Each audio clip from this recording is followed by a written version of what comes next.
Джалия! Потомки Подождите, один Даджалия! говорит. Ведущий, Это можешь ты давай сейчас в назад, шестой палате, а помолчи 2 минуты.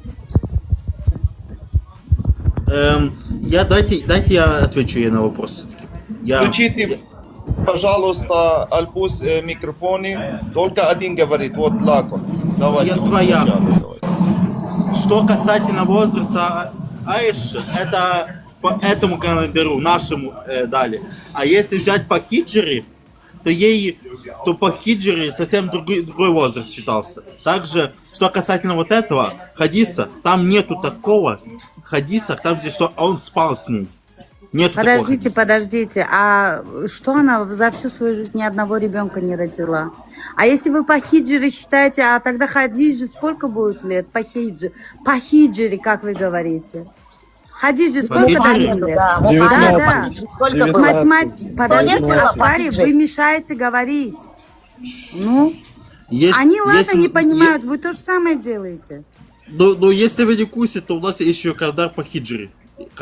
Не, подождите, по хиджре дадим, это сколько лет Айша определим, давайте по-вашему. И определите возраст, столько же добавим, кому Хадиджи. Хорошо, мы признаем то, что ей было 9 лет, но я тебе сейчас объясняю одно. Есть такое. Он с ней не спал и не было полового отношения. Не, как он с ней не спал? А для чего никак? Никак что значит? Подожди, ты же никак мусульманин. Это бракосочетание. Нет, это не брак. Это не брак, это конкретно сношение. Нет, открой. Тихо, Альбус. У тебя там горит, у другого тоже горит. Все, с вами невозможно общаться. Вы животные, блин, конкретно. Вы что, люди разве? Балаболка. Как балаболка? Тебя все Вот, Михаил, брат, знает по-арабски. Никак что такое? Ответьте, пожалуйста. Хорошо. Никак. Он знает арабский. Никак что такое? Хорошо, бракосочетание. Проникновение.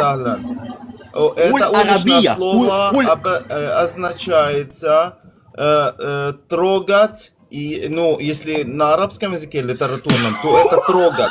То есть получается. Какой ты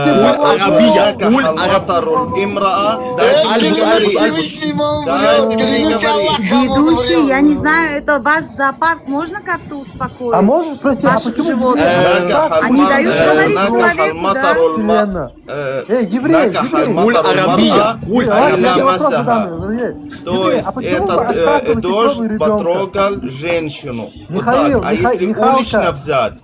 Если улично, это хорошо, знаешь арабский язык. Я не знаю, да? Дайте послушать человека. Это что неуважение к человеку? Арабский как в знает, зоопарке сидим, слушайте. Арабский он знает, говорит? Кефехалек. Он арабский знает, да. Кефехалек. وسهلا اهلا وسهلا عربية وانتو وين عربية очень нормально говорит по-арабски. У тебя акцент такой смешной. Ну ничего страшного, нормально. Видно акцент у него. Никак. Что как? Скажи мне я приведу. Что такое? Если мы откроем, давайте, пожалуйста, если мы откроем сурт Аль-Араф 176 от Тафсир Табари говорит, смотрите, как говорит ваш пророк, чикает животные как. Аль-Имам Табари говорит, янкахни, она это животное говорит о том, что янкахни биллейл ваяркабани бин-нахар, то есть он трахает меня ночью, а днем он на меня садится. Это животное говорит. Аль-Имам Табари, сурат Аль-Араф 176. Лакон, если вы подгораете, ребята, я знаю, что вы не отвечаетесь, пожалуйста. Не ведите себя как в зоопарке, ладно? Это очень неприятно. Как можно с такими на ваш... Скажи, спасешься. Внимание! Кто дискутирует? Два человека, кто дискутирует, остальные спускаю. Это свобода. Я тоже дискутирую, можно остаться? Кто дискутирует? Нету дискуссии, здесь свободное общение. Нет, давайте конкретно нет. Двоих-троих оставим, чтобы шума не было. Кто оставит? Я можно останусь, я не шумная. Так, Хорошо. что еще? Здесь очень большой минус, очень люди вмешиваются. Например, если я сижу молчу, я хочу слушать, а здесь женщины орут. Если можно, пожалуйста, Кем? либо спустить, либо чтобы двое общались.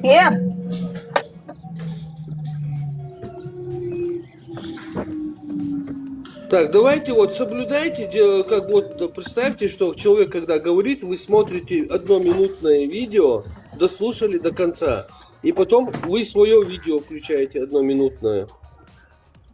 Давайте вот как-то, а то Да, ничего да. не понятно, Сейчас ничего вот не слышно. Михаил или Мишель, я не знаю, вот он с Локоном сейчас это дискутировал, не дает Михаилу говорить. Интересно послушать просто. Да. Теперь давай Я могу касательно включить Symphony камеру, пожалуйста? Дает мне этот на большой экран, чтобы включить камеру.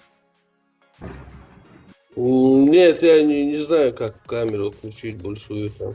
Ну, Сейчас, дает подожди. мне, чтобы я на большом экране как раз. Что А, такое ну, Янка? Сейчас я посмотрю. Сейчас я посмотрю. Да. Михаил, привет, брат. Всем здравствуйте. По поводу Привет, брат. Да, говори. Это малолетка впертый, я же сколько раз с ним Ассаламу общался. алейкум. Лена, подожди. Это украинец, который принял ислам. Пацан ничего не знает, а хочет вмешиваться и показывать знания, которых нет. Так что не обращайте внимания на него. Но я вообще не могу понять. Начали рад вот эти мусульмане и все остальное, и больше ничего как бы непонятно. Как бы еще пока я зашел, буквально 5 минут назад, если честно. Но я увидел сестра Аскари, вот они нападали на нее, и сразу поднялся, что в чем дело. Вот не дадут ей даже говорить. Вот. Поэтому... Они говорят, что я орала, да? Они знаете, что, как оскорбили нас, женщин? Это же ненормально. Мне язык не поворачивается вот это повторить сейчас. Блин, позор какой. Как можно так мужчина оскорбить женщину? Это ненормально. Зато теперь знаете. А? Зато теперь знаете, как могут. Я первый раз слышу такие оскорбления, честно сказать. Потом я разозлилась и не дала говорить. Вы сами же слышали, вот я не давала им говорить, потому что люди. они оскорбляли нас, женщин. Как будто они нас знают, как будто они нас видели, чем мы занимаемся. А мы по факту, как их Мухаммед, да, там чем занимался. Видите, мы в таком обществе живем, вот это наша реальность такая, вот это отражение, то, что в чате происходит, это в реальности происходит. Вот. Да, понятно, я вот с христианами много лет общаюсь. Да, нам надо с этим как-то бороться, призывать к какому-то уже... Я вот столько лет с христианами общаюсь, никогда в жизни не слышала на сторону женщин оскорблений, никогда. Да, бывает споры. Маршал думаса пригодит свободно. Да, Если здесь есть мусульмане, ассаляму алейкум. Всем остальным здравия желаю. Алейкум ассалям. Вам здрасте. Ва алейкум. Нету мусульман, только вы. Пусть будет так. Можно я вот конкретно... Как раз таки наоборот. Мусульмане здесь есть. Есть, да. Братья, подождите.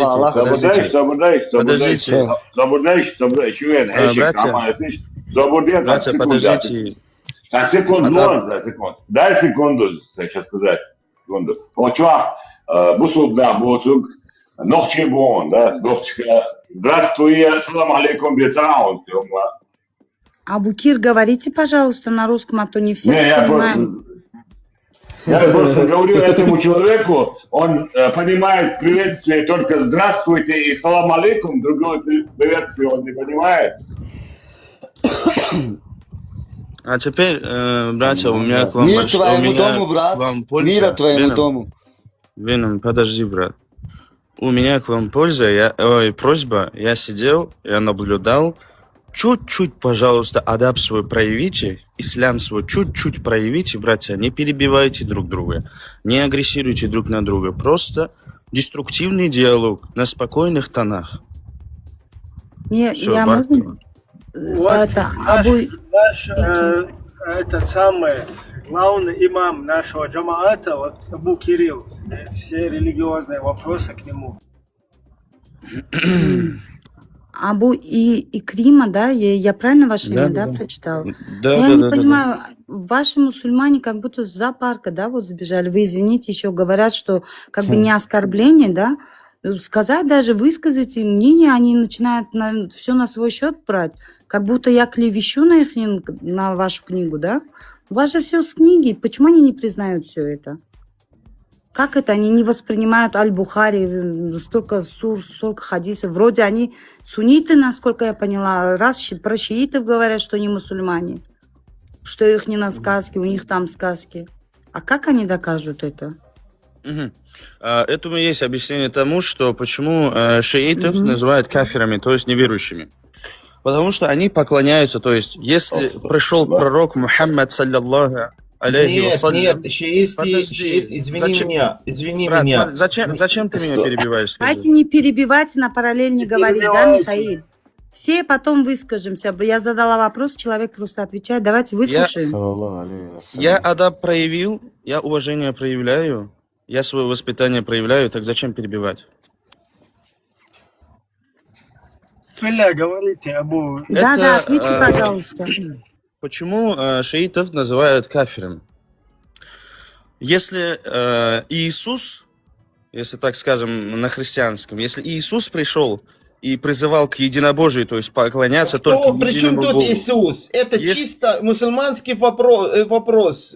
Иисус сразу. Здорово, Шабаркова. В общем, если Иисус пришел... Если Иисус пришел, призывал к единобожию, то есть поклоняться только единому Богу. Если пророк Мухаммад, саллаллаху алейхи вассалям, пришел и исповедовал то же самое, то есть поклоняться одному лишь Богу, то есть единобожие. Они все призывали к единобожию. Что же касается шиитов?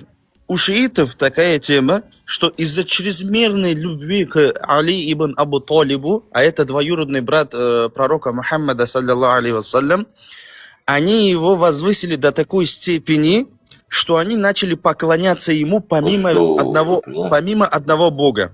Они начали взывать, как это происходит. Они говорят «Я Али», они говорят «Я Хусейн». Хусейн – это сын Али ибн Абу Талиба.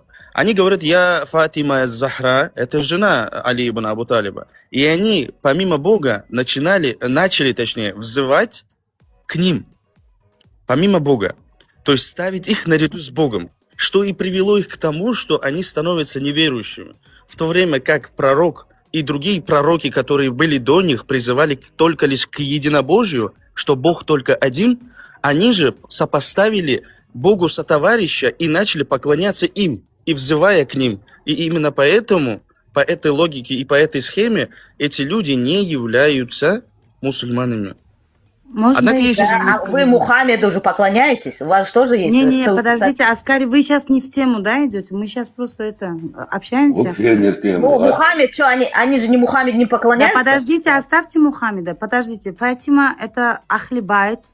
Али тоже, Ахли-бейт, да, ну, может, я немножко оговорилась. Да, Ахли-бейт, да. Ну вот. У меня такой вопрос к вам. Как дети пророка, зять пророка, который, когда пророк умирал, это Ахли-бейт, именно Али его провожал в последний путь, там, где его...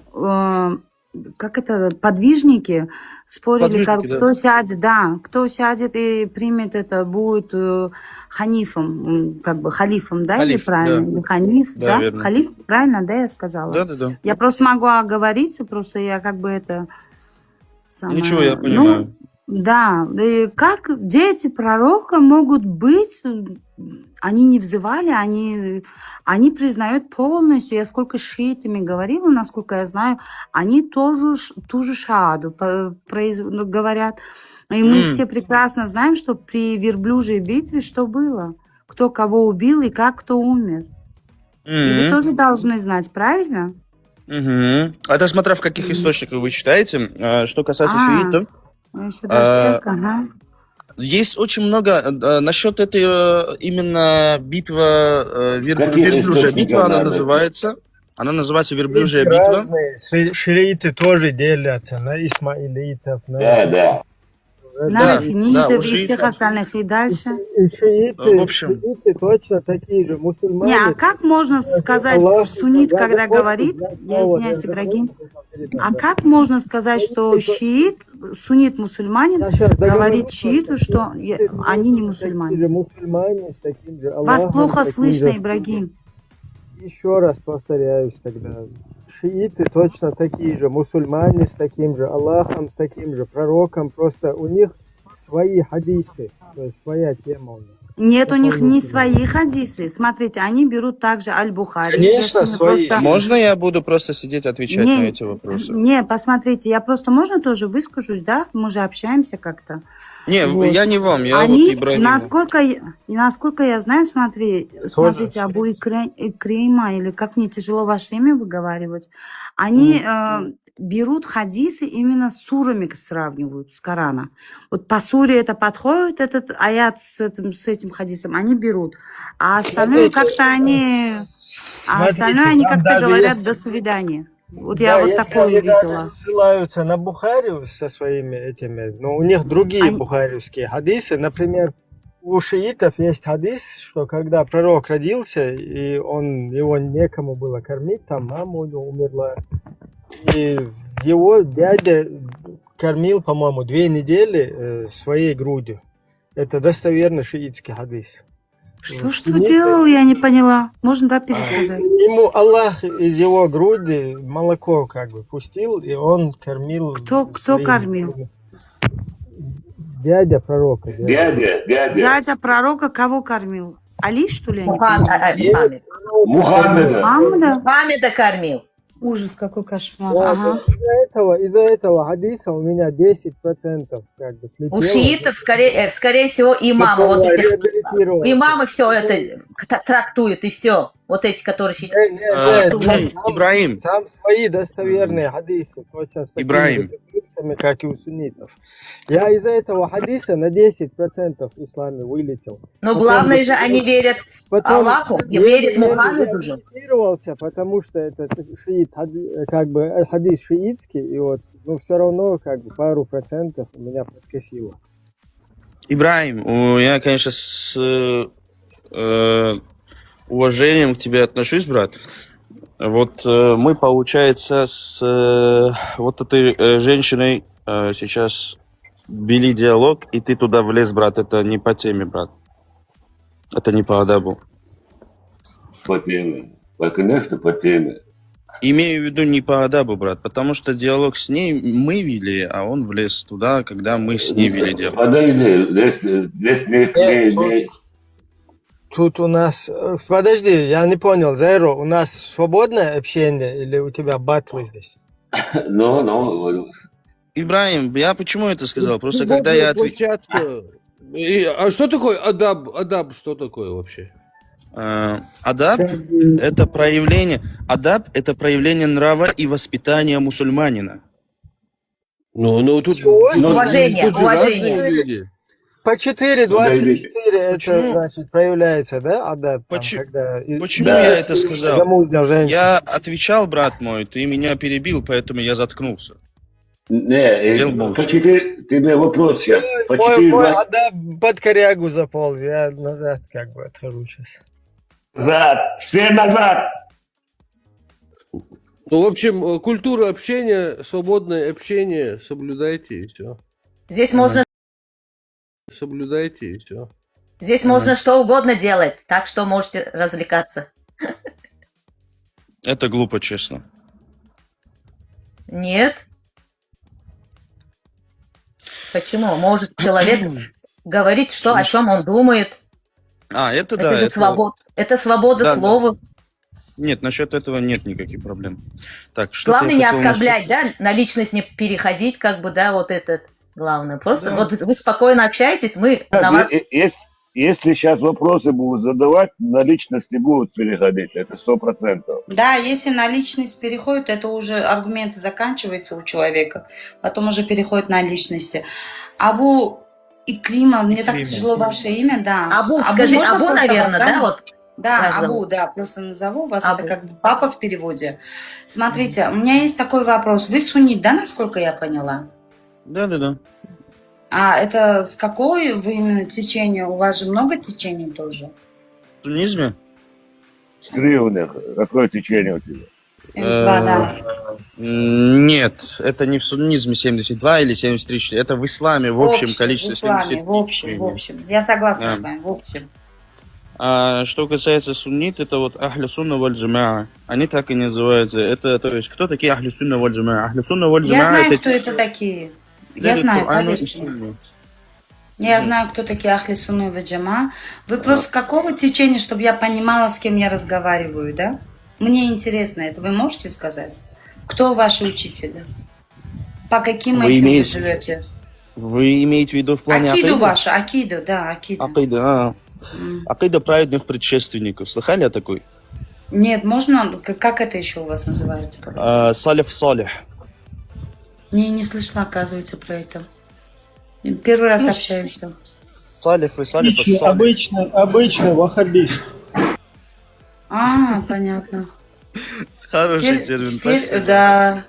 Это термин просто, это неправильно, Это- да, он высказал? Это выдуманный термин, так скажем, повышенный термин на нас, так скажем, со стороны тех, кто не очень хорошо относится к исламу. То есть даже если где-то какой-то там человек Не-не-не, сделает- подождите. Вас можно назвать ваххабистом? Вы считаете вашего учителя вот этот ваххабист, то, что как его звали, вот я забыла точно, да, чтобы не ошибиться, не оскорбить как-то человека. Скажите, пожалуйста. Шейх Мухаммад бин Абдул-Вахаб? Вы про Да, него? да, да, вот он, да. Вы с его этого? Нет, это лишь он лишь является шейхом и все. Салиф Ну Салих, все, вы присматриваете, просматриваете его? хочу Не, вы сказать, просматриваете его как учителя, да, вот как он на правильном пути, как вот у вас же так же, да, в течение заходит, говорит, что эти не на правильном, а этот на правильном, вот Если- это моя вера правильная, остальные кафиры могут сказать. Я просто такое много раз слышала. у нас нет понятия вражды, что вот только ты мусульманин, остальные все враги, ты должен их убивать или вот тому Что? подобное. Но Нет вы такого. принимаете, что ваш пророк женился там на Айше в 9 лет, да? Конечно, да, это достоверный источник, и я не Ну, знаю, всё, кто вот. пытается... и- Можно Да, я всё, вот задам это вопрос только тоже? интересно было, неважно, Можно, теперь, с какой вы дайте я акиды. тоже вопрос задам. Так Дайте вот, вопрос что я задам. хотел Хочу сказать. поприветствовать Подождите. всех. Марк, желаю А можно доброго договорить, времени да? суток всем. Не, поговорите, Да. я жду уже. Сколько Не, будет? просто я эту Короткий мысль вопрос. перепутаете, Давайте. потом не смогу вернуться, да? Мне просто интересно, как человек этот смотрит Заканчивайте на вот вообще, это. да. Если это самое, я могу выйти, если вы не хотите, чтобы это самое. Нет, Хотите всё просто, нормально. дайте другим тоже говорить, дайте. Не, Кто просто как мне хотите. интересно, как этот человек смотрит на все это. Можно, да, такой вопрос задать? Условия не ставьте, я Не, ухожу, я не ставлю ухожу. условия, я хочу знать просто видение этого человека. Иншаллах, я потихоньку на все вопросы отвечу и внесу ясность, если кому будет интересно. Так вот, что касается хадиса, в котором говорится, что там пророк, саллиллаху алейхи вассалям, посватался к Аише, радиллаху анху, когда ей было 6 лет, а потом она приступила к своим женственным обязанностям в 9 лет. Это все достоверно, и тот, кто отрицает это, он является еретиком.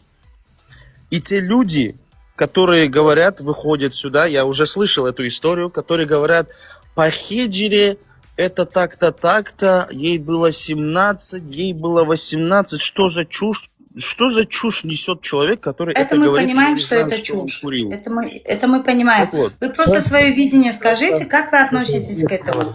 Считаете правильным 6-летнюю девочку, 50-летний человек, там, я не знаю, там, пожилой человек для меня, это уже для 9-летней, там, в дедушке, который годится, на нее там поднимается. Как вы на это смотрите? Для начала, если вы не против, я сначала внесу некоторую ясность, а после я скажу свою оппозицию. Так вот, что касается этого брака. В плане женских обязанностей не имеется в виду, что именно там в плане постели и тому подобное. Да, были имамы некоторые, тот же самый имам Как Ат-Табари. вы не осознаете? Подождите, вы вот здесь уже все лжете, вы мунафик. Там ясно говорится в хадисах Аль-Бухари, где говорит, что он вытирает об нее это там об свою эту сперму, то, что она оттирала это, играла в куклы и все остальные хадисы. Вы что хотите, их взять и выкинуть? Скажем, что они недостоверные, Аль-Бухари соврал? Как? Можно я объясню свою позицию сначала? Я-то думал, истинный мусульманин. Да, говорите. Опять снова. А что ты подразумеваешь под истинным мусульманином? Ну, а что ты отказываешься? Который как есть признает Сунну, Коран полностью. Да. Нет, пытается понравиться кафирам каким-то современным. Угу.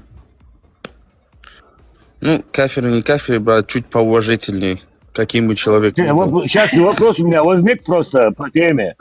Почему ты говоришь, ты других не считаешь врагами? Вот, которые вот в Сирии были муджахиды, они были мусульмане, валь-джама, вот с твоей секты они были. Кто? Муджахиды, ИГИЛ. ИГИЛ вообще никакого отношения к истинной акиде не имеет. Астагфируллах. Ты пойми, Какие имеют? Вот какие? Есть большая разница. Подожди, какие имеют? Я тебе скажу. Джабхат Нусрат, только Джабхат Нусрат. Я категорически осуждаю и порицаю любой терроризм, который прикрывается религией. Как шахидов и джихад называть террористами. Это вот все. Я поэтому вначале, когда ты зашел, полный салам дал, я у тебя полный не взял и сказал «Ва алейкум». Значит, я правильно сделал. 100%.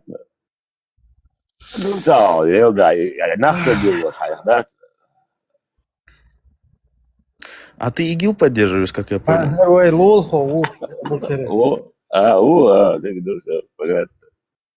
Я-то никого не поддерживаю. И ни тебя, ни их, понимаешь? Но ты, если ты сказал А, ты говори и Б тоже, понимаешь? Если ты спросишь людей истины, именно Ахлю-Сунна валь-Джамаа, по отношению их к ИГИЛу, то они тебе скажут, что они порицаются и они являются хариджитами. Да. Ты знаешь, кто такие хариджиты? Ну, давай объясни ко мне, кто такие хариджиты. Хариджиты это вот чрезмерные люди. Хариджиты это чрезмерные люди, которые... ну, все ясно. Короче, в общем, хариджиты это являются чрезмерные люди, которые чрезмерствуют абсолютно во всем. Абсолютно. И не важно, что это. Во всем. Это вот даже вот... Когда они там делали джихад в Сирии, это что, чрезмерное, что ли? Джихад не предписан мусульманам до судного дня. Ты видишь одну сторону, но у монеты есть и вторая сторона, не забывай об этом. То, что они... На этой земле все должны быть мусульманинами или нет? То, что они, вторая сторона монеты заключается в том, что они, не дав шанса никому из людей либо уйти, либо принести покаяние, Подожди, ты правильно говори, либо остаться, платить джиджу в униженном состоянии, да? Ты послушай, да? Не торопи. То, что они, не давая никому шанса покаяния или же уйти оттуда, они просто всех убивали под предлогом то, что он неверующий человек. И они будут платить? Если он не платит джизю, если он не соответствует... Шалом вам из Израиля. Скажите, пожалуйста, как вы думаете, отношение англичан к террористам, которых зашивали террористов мусульманских в стальные шкуры? Давид, ваше отношение к этому? Давид, подождите, пожалуйста. Абу Кирилл, пускай тоже другие участвуют. Как бы, ничего, иногда можно. Не, да, пускай он скажет, или если он джиджу не платит, Абу, я не понял, как я это не вижу просто. Если он не платит джизю, что с ним надо делать? Джизия, ты про налог, да? Погладить его по голове и отпустить, сказать: салям алейкум, брат, до свидания. Да. Ты как есть, просто скажи, объясни все. Если... И когда он будет уходить, сказать ему: мы демократы. Да, здрасте, да. Я скажу так. Именно в вопросах касательно джизья, я в этом слаб, и я не могу что-то точно сказать. Вот, все, спасибо, все. Ответ принят. Хорошо, дошли. Икрил, один вопрос такой. Какая разница между верующим и духовно верующим? Верующим и духовно верующим? Лауэл, это слишком у тебя вопросы. Верта, это не по теме. Мы тут... Я тебе отвечу, что я не знаю ответа на этот вопрос, потому что я его так и не понял. Доброго времени суток. Можно я отвечу на этот вопрос? Конечно.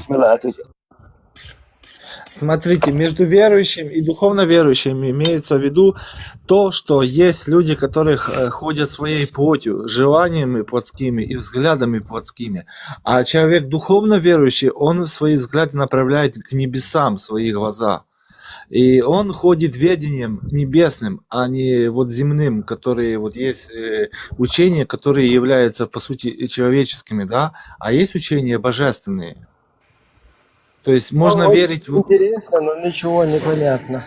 Ну, смотрите, вы поддерживаете, что это небесное учение, как индусы полтора миллиарда? Погоди, я направлю тебя на правильный путь.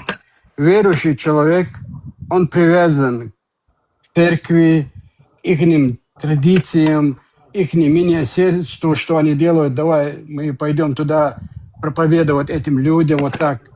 А духовный человек ищет истинности. Он анализирует, думает сам. Он не привязан ни к церкви, ни к какой-то секте, чисто отдельно. Это вы обо мне сказали, потому что я себя не отношу ни к какой деноминации, ни к какой конфессии. Я сторонник. Вот это духовное, это есть духовное. Я сторонник вот этого всего, потому верит что... то, что ему говорят, то ему сказали, все, он так и следует тем муллам, которые им говорили. Я еще добавлю, духовный человек, давайте я добавлю, духовный человек это который меняется внутри, меняется, а не снаружи, который там надели, что-то скрыли, внешне, да, там они красиво хотят выглядеть, а вот духовный человек, он начинает меняться внутри, и это он приносит потом плоды, хорошие плоды, добрые плоды, вот это духовный человек. Правильно, и его стремление и цели в жизни, образ жизни показывает как раз. Да. Духовный. К чему он? Когда пророк Иса сказал молодому человеку, чтобы он продал все и следовал за ним, он опечалился. Он очень был богат. Он свое земное. Вы сейчас взяли, ушли в философию. У нас был здесь хороший мусульманин, салафит истинный. И вы взяли все здесь куда-то, и он тоже куда-то под коряк. Все.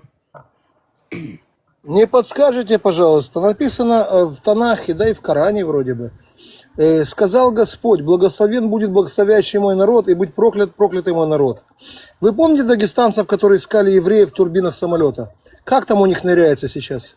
Нормально? Там еще все ищут, видимо. Все еще ищут. Прилетающие. Вы не так поняли. Вы не так поняли. Они евреев искали, чтобы обнять, принять их. Погладить. Брат, мы истинные мусульмане. Хочешь платить джизью, хочешь не плати. Да. Вот. Дагестанцы очень гостеприимные люди, между прочим, поэтому искали даже в аэропорт, даже в турбинах искали. Они очень гостеприимные. Всего-навсего разгромили аэропорт на $2,5 миллиона. А так ерунда. Ну, что? Вы неправильно Кто об этом считает? Можно скажу? Там, кажется, нашли секретный хадис. Помните, они будут прятаться за деревьями, там, за камнями. Это вы Наверное, знаете есть хит сезона в Дагестане? Подожди. Наверное, есть хадис, там написано, они будут прятаться в турбинах. Не, был хит сезона в Дагестане. Вы не слышали хит сезона? Дерево, которое не будет говорить, где евреи.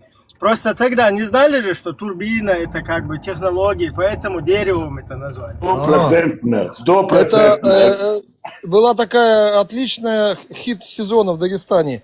О боже, какой турбина, выходи, если мужчина. Ну это круто. Или это не то? Вы просто воспринимаете их не так, понимаете? Они-то добрые, они добрые.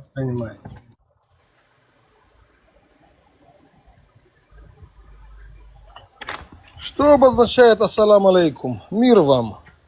Поэтому мира вам, те, кто ищет мира. И позорной смерти, те, кто создают и ищут смерть. Вот и все. Иншаллах, иншаллах. иншаллах. تحكي عربي يا زلمة؟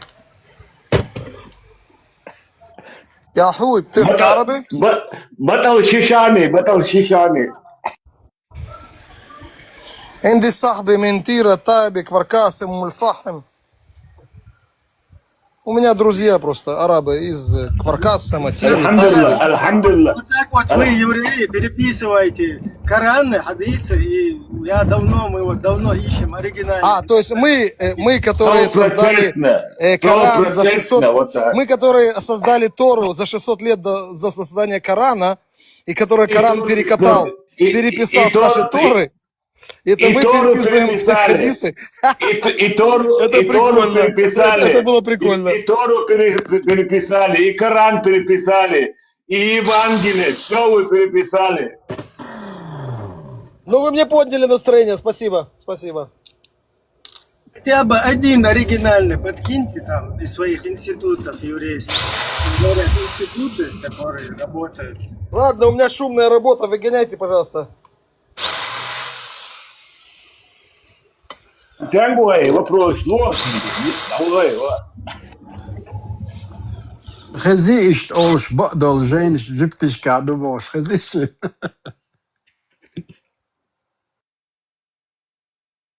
Короче, Верта, ты тут нам все поломал. У нас нормальная тема была. Не ты со своей... Никто не платит жизнью, вот его по головке гладят. Я это первый раз слышу. Не хочешь платить жизнью, не хочешь не плати. Полная демократия. Демократия, здрасте. Приехали. Да, мы чего вилять тут, там четко написано джизия. Он говорит, это неоднозначно там. Да, он еще вот этих муджахидов, которые там тысячами умерли, погибли, да? Он их называет хавариджи, представь? Тысячами там люди погибли за вот эту идеологию, за веру. А первый, как он красиво зашел, да, 6-летний, 9-летний, как я думаю, все понимает. Вот. Я тоже офигел. Уже начал сам себя как бы проклинать за то, что я у него полный салам не взял, только валикум ему сказал. Som tror jag äldre, dat i alla då, i det kvartret churchen, Malik bin Noy Roat, Khalid bin Walid Winwal don, zak tsadela, ой, Jizio don, zak только за tsadela alla i причиняли вивинцы, зудяли, эстевара чурсом бадегон alla. Ну то, и щегда чул те шуили, это квартаны был большой Сама пешва, амадат. Чует, möchte nur unter Belsch, Melch, чует Melch, Aume, ist und so das. Да что-то я это не разбираюсь. Разбираться дальше, да, самана.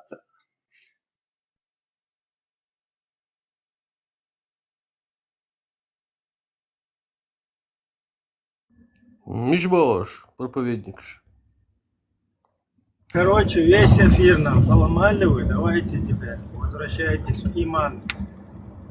Бисмилlah, бисмилlah.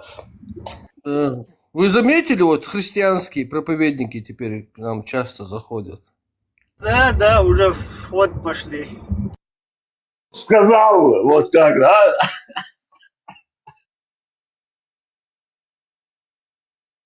Не, просто мне, знаешь, мне как бы раздражает не ислам, когда христианство начинает критиковать ислам, мне как-то становится нелепая какая-то эта штука. Христианство ругает ислам. Оба взяли, сплагиатели у Торы, а потом одни и другие другого критикуют. Нет, мой плагиат лучше, Боже. И что это смешно.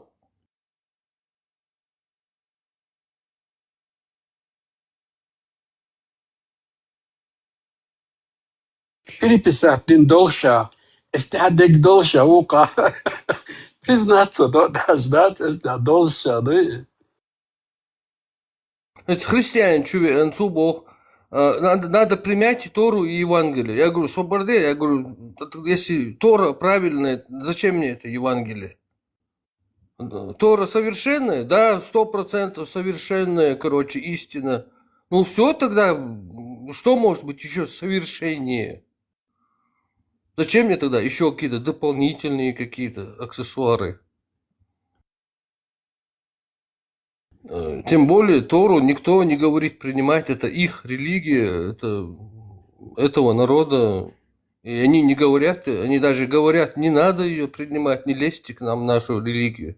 Это наша национальная религия.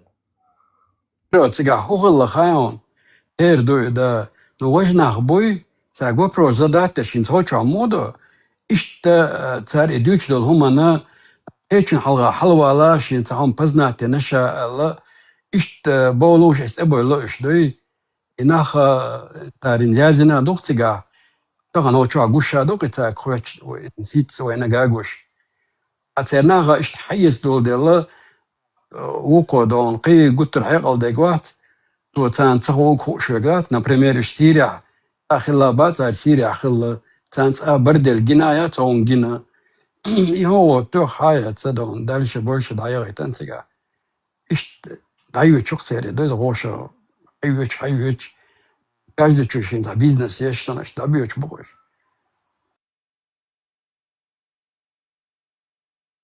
Нет, я не знаю, куда делись зрители.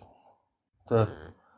Ислам ты берешь Коран, читаешь, там написано, если вы что-то там не понимаете, идите спросите у людей Писания. А люди Писания это иудеи.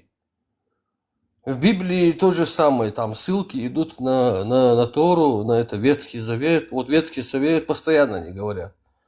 Так, если вы туда ссылаетесь, вы зависимы, значит, от этой базы, от этой основы, от центрального офиса. А вы плагиатчики. Тогда зачем нам нужны посредники? Получается, эти посредники между Торой, и вот этим и мной, потом у этих посредников еще есть посредники, это священники, мулы и так далее. Миллион посредников, я буду сразу напрямую поеду к евреям и говорю, покажите Тору. А евреи мне скажут, это наша национальная религия. Ну все тогда, я скажу, а что тогда мне вот эти вот, ваши вот эти христианства, мне мозги пудрят, говорят, иди спроси у иудеев. Они сплагиатели и сидят там. Все тогда, ваша национальная религия, респект, уважуха, адью. Приятно было познакомиться. Все. Я не вмешиваюсь в ваши личные дела, вы не вмешиваетесь в мои личные дела. Все, разошлись с миром, все. Ходим друг к другу в гости, общаемся. Торговые отношения и так далее. Они приходят на наши праздники, смотрят. Вот как интересно, у них какой красивый праздник этот религиозный, национальный. Мы поехали к ним, смотрим, вот какой у них интересный национальный религиозный праздник. Все там поснимали, тиктоки позакидали, все красиво, обменялись культурными такими, знаешь, эмоциями. И все мирно, на планете все мирно живут. Все, зачем вот это вот, все вот это вот создавать, вот это манипуляции, людей, пудрить людям мозги. Оставьте этих, какие бы ни были евреи, абсурдная, может, она может даже абсурдная религия, никто не ковырял, может там вообще все нелогично, может там все неправильно, но это не наше дело, это личное их проблема, это им нравится, вот они себе создали, для них это полезно, они извлекают из этого пользу, они достигли там развития технологического, другого, социального, культурного, человеческого, морального и так далее. Все, респект, хорошо, если это пользу приносит, просто живут. А другим нациям, национальностям надо тоже свою создавать, если нету. Или если есть, то возвращаться к своим велосипедам. Все, каждый на свой велосипед сел и поехал. Вот мне на этом велосипеде нравится кататься, другому на другом. Этот электрический, другой там, и такой, этот такой. Поддерживаю. Вот и все, короче, и мир наступил, короче, все. На планете мир наступил. Хватит уже вот это заниматься вот этим. Розу очи сними. У тебя их 2 пары. Ну-ка, давай без розовых теперь ты. Вот. Ты, Даяла. Вы устали, Какой давай устал? без розовых. Без розовых очков. Как мне общаться с тушалинцем? О-мои? Чё, это что? Не, вот как я могу общаться ночью с называющим чеченцем, который общается с девушкой, которая делает зина за кокс? Я не буду с этим мужиком общаться, даже и вы знаете, кто она, и вы ничего не говорите. Я могу ее фотки показать, голые, которые она прислала другим пацанам. Но вы это знаете, вы ничего не говорите. Вот ваша мораль.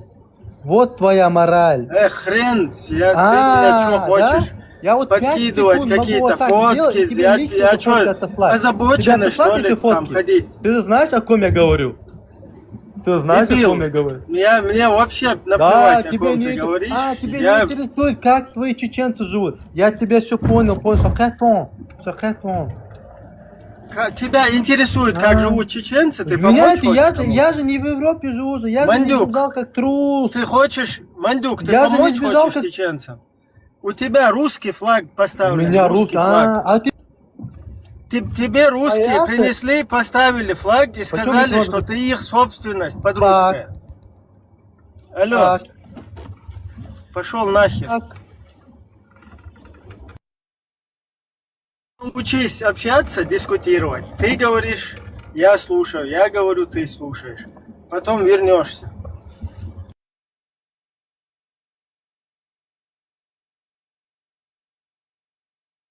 Абсолютно пятак, я знал, что худеть даст. Вот целодел. Зудри вубах, хэр цалил, зудри вубах. Серж сан общаться деш вубах. И зудри кок сёгыч вубах. Нэр цлил вубах, сурч дайсту вубах. Сун цаха хокун бэл хун кэтча зудри кок шити, сэр шити. Хэр худия шугайски подрусский флаг хватин. Цоган паст. Представь чаще аватарте غاسق لا يسأل تسورتا يازن ليل شول هرهمات هر يقطعني بوكس يلا هنا أدنى كردنا وجدنا بورسان تان نرجع تسقط شليوش لا يلا ده هو بشيء تج مايات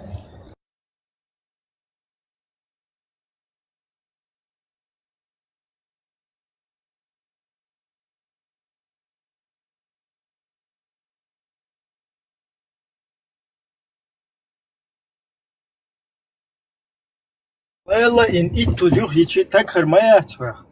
Ху зуд любой кудунент айол зуд сантинерец лели цо кокс туахи цо ху удаха хел тагиот шум хел дайел хум хириатсах сунахиетё. Русский флаг цогун кела юэлин бесплатно. Ку интернет чуах еще. Он опять просится наверх. Пока Шайнла, вестился Эром, Камел, Хамадеш, я через пару минут буду. Зеро, дюч хазам даце, и хуй коксе, هو حنخ أورشتو الكوكس Так, эй, дам дух, эй, дам. Вот так. Narkata. Да. قيتي باركو Халам вакар варнацу, амел. Хайнла, Нормально. халвах только совал, пока совал, хавиек шалас. Да, Виктор, да. Но я имею в виду, если он будет разговаривать, пусть разговаривает. Если не будет, то сразу спустим.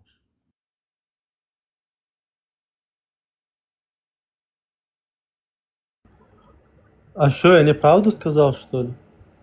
Если их амелаш, а дита? Asfon düştü, yıkamıyoruz. Dela al, zero. Почему? Хаките мяцун, там нохчи общество, ой, нации, проблемы, таш, умдаркуза, тач, Здорово, начал, да, хоп, тайпан адмашин, хо интересно, да, да, личной жизни, короче, это вынюхиваешь, выискиваешь, да, это информация, это чисто в чужом белье копаться, даже, а если, да, это чисто сплетниц, шелыш, да, это грязном белье, копаться, да, сейчас есть нахбош. Окана абсолютно интересно, да? Не национальная проблема, не как бы какая-то более глобальная, да, вот, которая, ну, касается каждого человека в каком-то народе. Окана интересно, да, усылхыл максимально абсолютно это не значимый цан агор вейн амман пей бер болш камилш дас үштир болшнах басош абсолютно терц да үш камил дас коза. Так, ну, колца яш, и до бабушек шбац, и до лавочки, подъезд дал хавахца хоушер. Вишь, нюхай вахи, камил, что здесь сега никаких претензий нету, пусть там на лавочке обсуждает там что-то. Тут другие вопросы решаются. Тут не лавочка.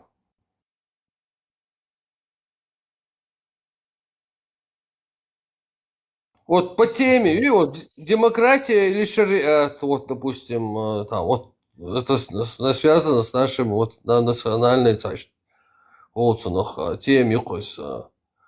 вот это там, вот, если хочешь обсудить, или еще что-то такое, вот, тогда все, личности, частных, умноши, шахцадеш.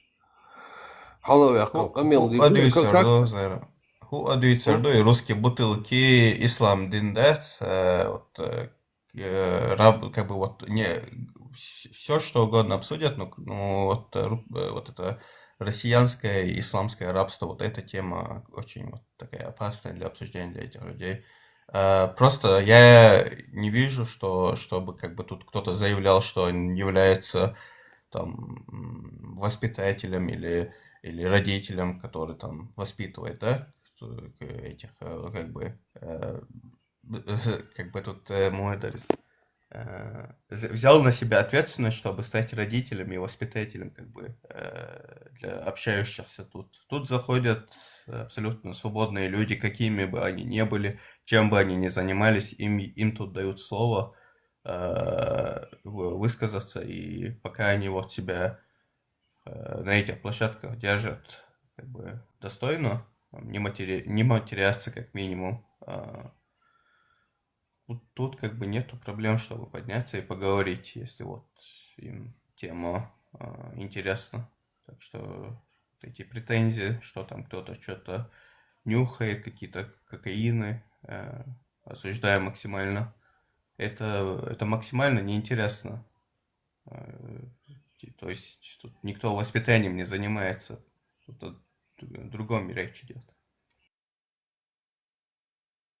Ну, смотри, даже вот так, гипотетически, допустим, короче, он взял, короче, всех вот там раскритиковал, там все, короче, мы плохие, такие, знаешь, все такое плохие, не вписываемся ни в какое общество, короче, загасил, угрохал, и мы вышли из интернета и пропали, вся эта деятельность ушла.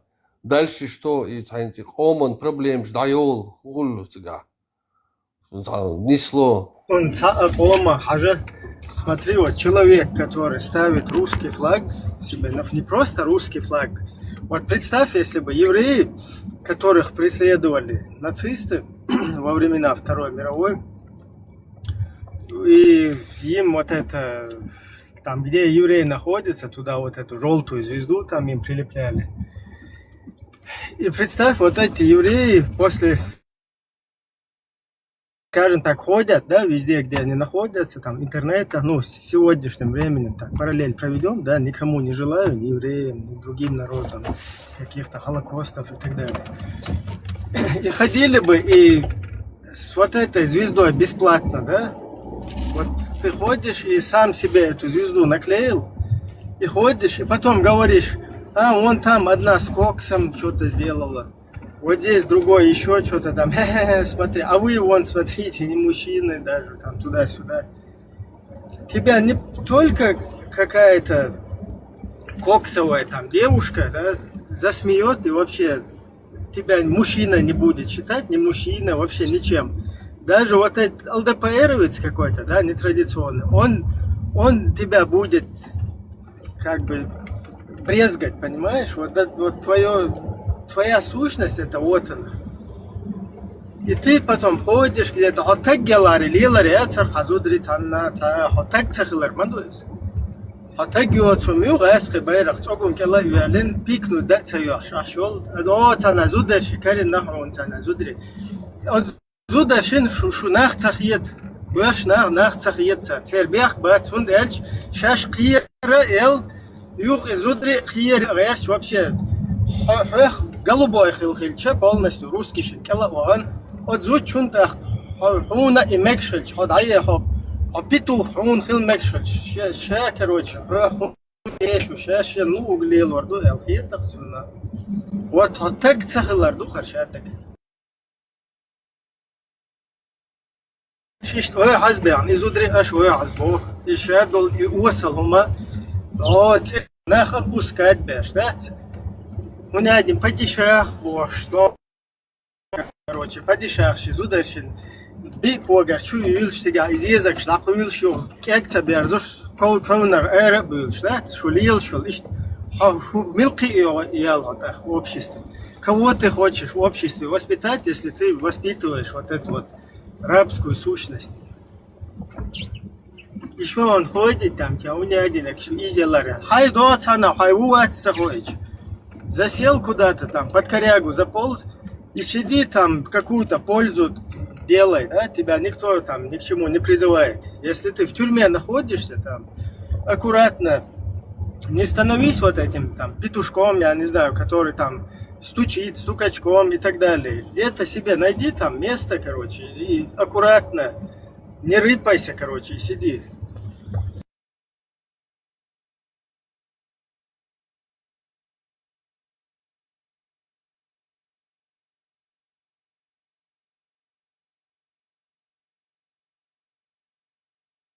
Вот это нынешнее женское поведение, это последствия. Это последствия всех этих событий и наших действий, нашего общества. Мы побежали туда, побежали сюда, короче, побросали этих женщин. Можно за арабов, за африканцев.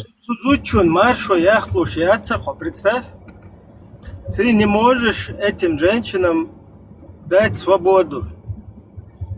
Их, если они в WhatsApp где-то что-то пишут, спокойно могут взять, притащить тебя, мужчину, твою женщину перед тобой посадить и тебя отсчитать, тебя на бутылку перед ней посадить, все что угодно сделать, понимаешь?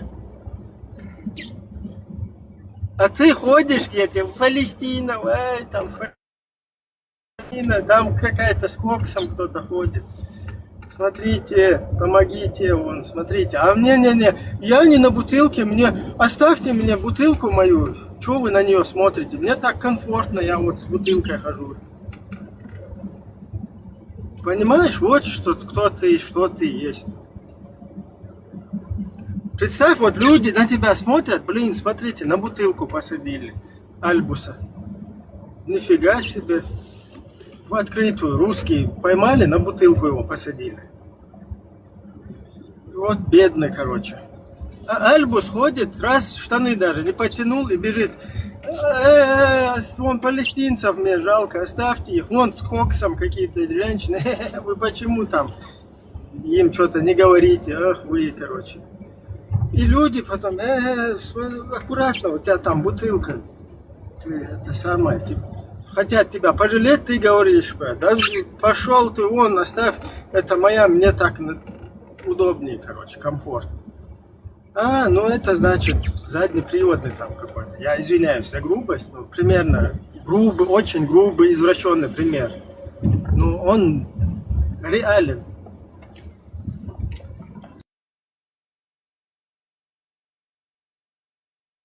Вот этот с бутылкой, которая кому-то еще идет, хочет что-то сказать, представь. Что-то кому-то хочет сказать. Ты это, вы там то, там с коксом какая-то ходила или еще кто-то.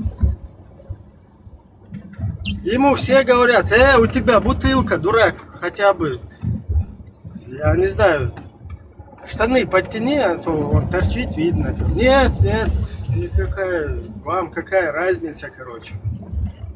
У вас свои бутылки, у меня свои. Это не бутылка, это, короче, другое. Вы неправильно это поняли. Ну и все тогда начинают, и какие-то ЛДПРовцы в том числе. Ну это вообще опущено какой-то. Пускай так ходит. Видимо, у них там нормально это.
Центрист был, что Закаевский середина тебя был. Демократический рест, Голштех аж.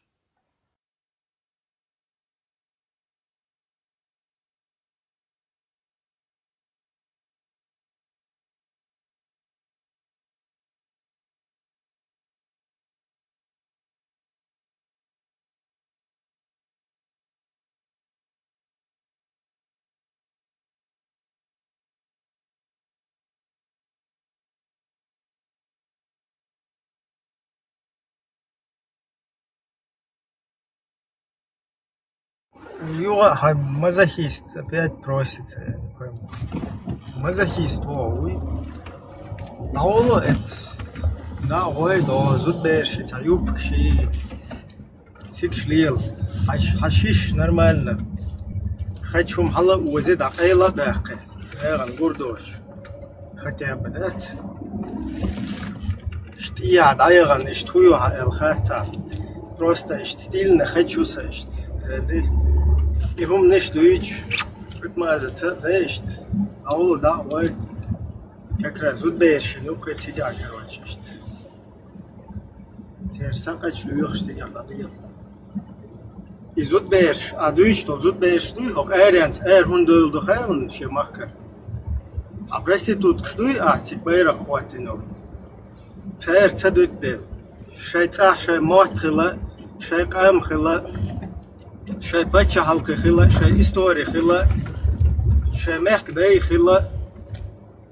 Хаз в культуре чеченской воспитывать, он да, хабайрах да, как наши, хабайрах и вот что я что он аж да изначально, просто так делали, хитрый.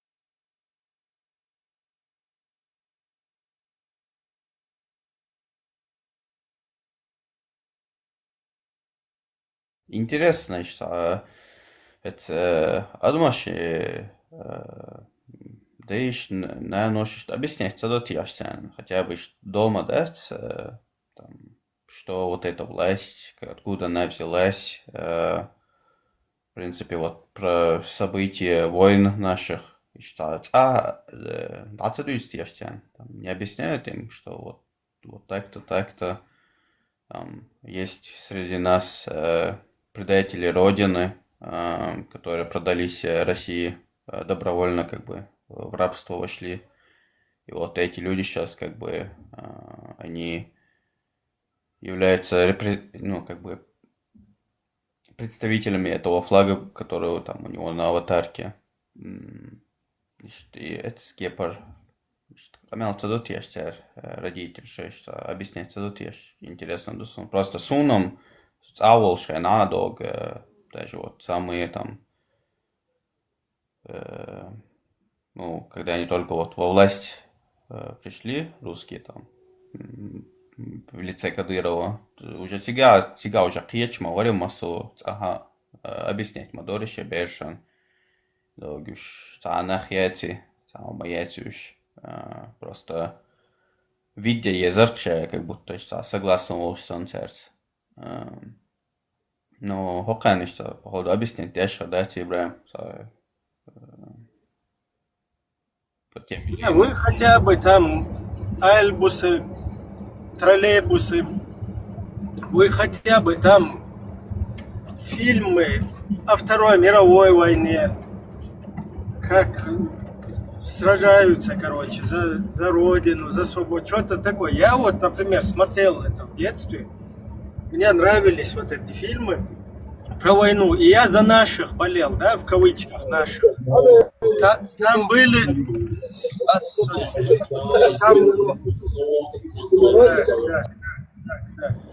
Там были наши, да, в этом фильме были наши и немцы были.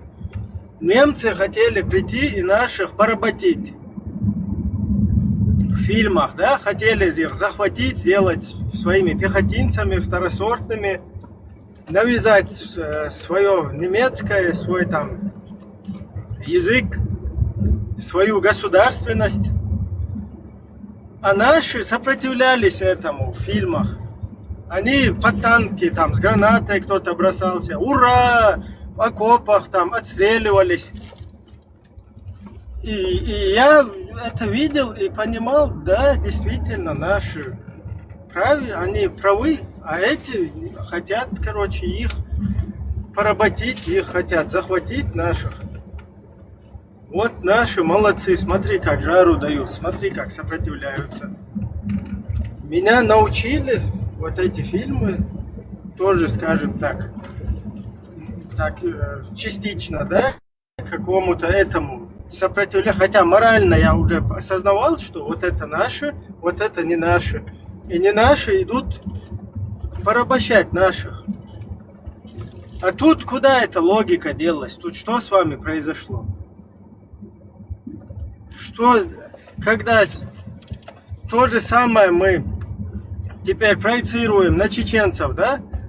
Не наши это русские мировцы, а наши это наши чеченцы, которые хотят тоже нормально у себя жить, чтобы у них был свой язык, свое государство, сами, чтобы мы были хозяевами себе. Никакие фашисты, немцы нас то есть русские фашисты там нас не порабощали, нам свой язык нахрен не навязывали, свою культуру, свои джихады, свои войска Иисуса, свои войны какие-то мародерческие, нападая на Украину, там, на Афганистан, на кого угодно, да, там, на Грузию.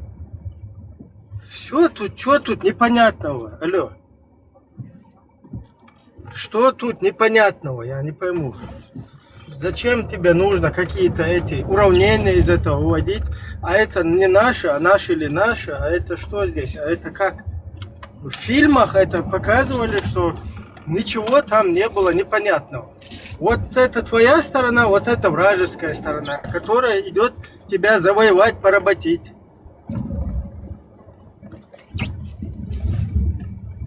Зачем тогда? Какого хрена эти фильмы показывают русские тогда? Если им безразлично, то есть государство не нужно, да? Не должен быть ни язык русский государственный, да? Русским независимость не нужна? Русские не хотят быть хозяевами в своей стране, да? Просто без разницы. Немцы придут, их поработят, немецкий язык установят, немецкую культуру, мерседесы, кстати, от немцев еще можно какую-то пользу извлечь, там, мерседесы будут в России. Все равно не хотят, даже мерседесы, БМВ им, гелики все несут, а эти все равно не хотят почему-то. Это что? Что это такое? Американцы придут, тоже что, принесут цивилизацию, Apple принесут. Не надо будет там пытаться как в каком-то черном рынке где-то их перекупить. У тебя официально будет Apple. Язык английский учить не надо, государственным у тебя будет. Что, не хочешь, что ли? Ни хрена, а почему не хочешь? Что это не так? А, ты не хочешь, а другие, значит, должны хотеть, да? То есть только у тебя однобокая, да, какая-то логика, хотелка. Альбус. Вот так, не улавливаешь, да? Альбус под русским флагом. Дебил.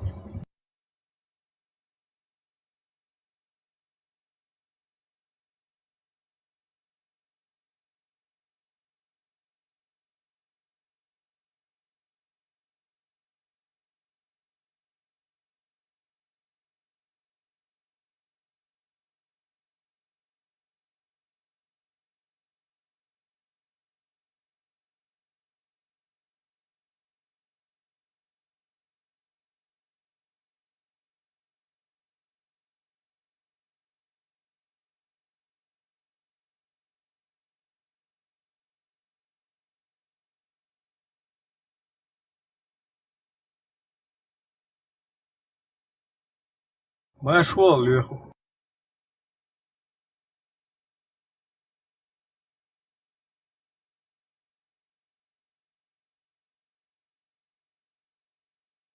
Diavol se mikrofon. Delil naš хорошо, на самом.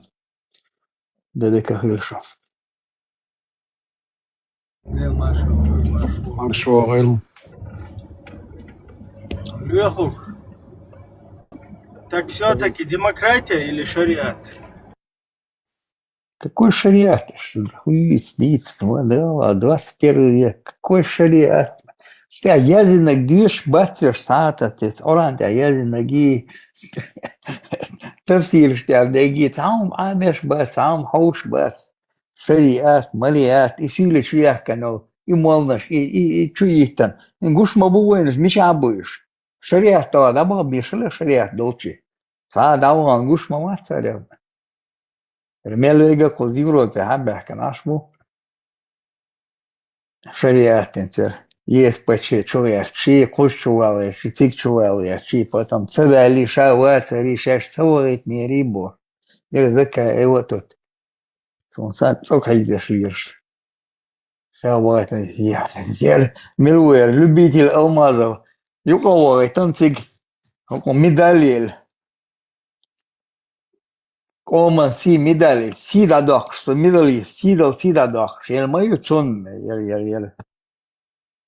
Амнистировать Войтенвол, Ельцин, пассажир. Valla kun komma siel havalas boş lukoni güçvelşen düğünde se belo uiz boş. Хила кажется амнистировать вина хилер. Ельцин список он примером Болбеша хилер ашна шаквяш. Я нохчем против Болбеш. Веш, есть почезлишь соболыч, массу мети чуболыч, букершана. Я Ходорковский, мети. Я приду с автоматом, тюрьма Чурарвячан, это завоевано, Чечня это завоеван моими предками, земля, я приду, буду там убивать, бог, ешь. Ешь, цинцан спецедин, бобель, ешь, бук. Я закаю, я любитель алмазов, Сулейманов. Süli больше, nach Mitte, буй, süli бати, ночи мот büyük bu, ночи мот büyük bu, ночи пачал царлит реш, бол бинаш bu, инца царлит реш буер. Самца тут Москве родовштовой. Закая нюхвял ела, те уются нет, лысина глаца, полтора метра в прыжке глац. Полтора. Абдулла, уже Айлам Паш лысинок. Айлам Паш лысинок, да. И за мау тяешь, сили мау, гушуй, сили уй. Там никаких не надо ничего изображать даже там. Ёш, вайн шарботу, яш букваш мельвега. Бухар хтоша, паймурантия, дюнда, иш зай ваю вашуш не бухар. Так махуил суас хастек дючного. Ук из до схолцанях, дитя инцеста, ук ты айше гуш мауиз. Поехали цена вара. Изам цахасу, я как бы на его личность мне не интересно, но он хамел дукес, имеется в виду, что паймурантия дюнда, иш зай ваю вашуш не бухар. Фейс ты айше гуш мауиз. На фейс его посмотреть и гую. وين شرق وطويش وروح поех Мария сметти дагуа цедолчиги. Иди там устраивай шариат. Дальше сега шарк дати, иш шарк дати, вау цигуатня шариат. Вайн вату царья. Шедо сюле махда вацан ватня шариат. Цар худи до гурдукон смет цоган кел милетё дагуа дажи. Иш сюле вайн шарк ватуяш лишбу. Ой, почак, лаяхкер, чи царилитрер, чи его яш цун шемил цан абякер, динда, да него хаяр это ниш гезрим. Шемил ушен, хочу бахки тан буэниш, шей болбеш.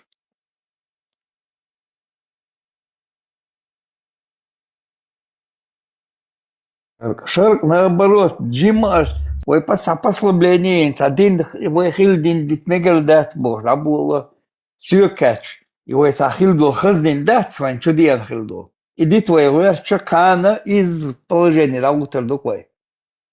И жамач даю ларю, это все начнется по новой.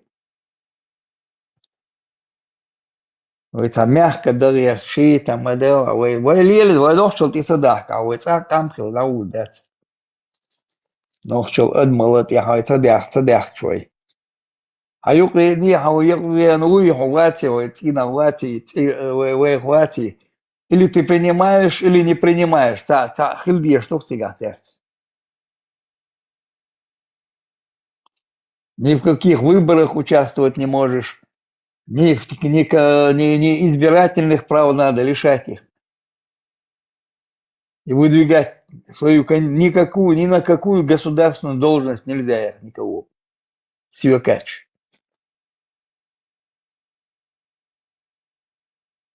Ой, вот цилка шуляш, леш буквы, третий раз вот это цилка чичам, кам датск уже нету его. Инцевой у руководства сум цаготига, ой нохшига цагосом сига лечсиг у руководства. Руководство лечсиг илилади да около 1600 межде ши цех цейлен, кондитерский, фабрик цейлен цига. Краснодаре хаквяш, шоке кондитерк. Фурами хаквяш. На пальмовом масле ешил.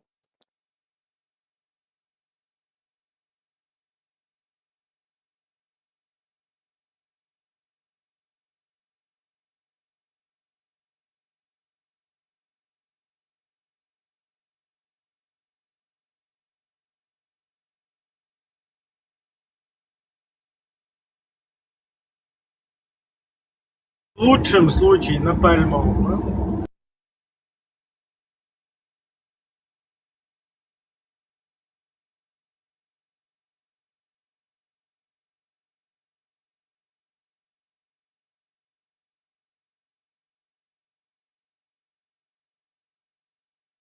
Batiga, čuvaš se gods. Перец, укус, ничего, перец, югол, хорошо.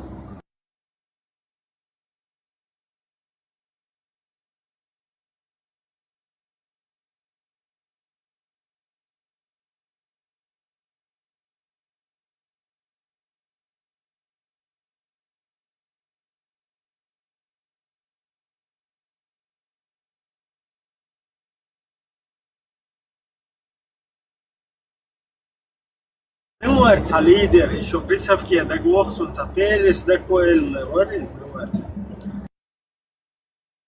Mira? Перец декоэли, varīs milvērts. Че это был чиновник?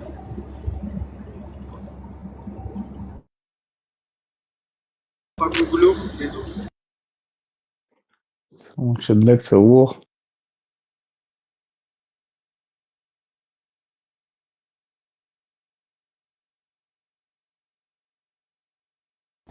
Перец декоэли, varīs.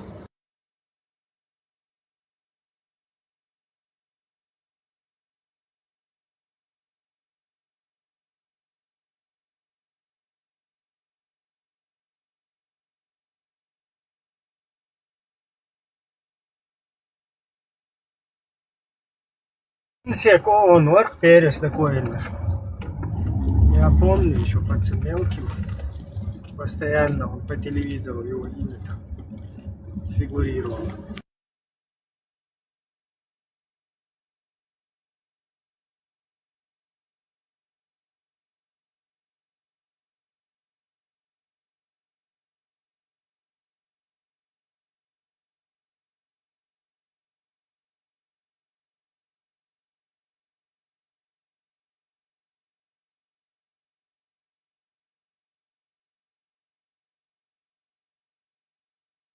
С 82 по 91. Генсек, ужас.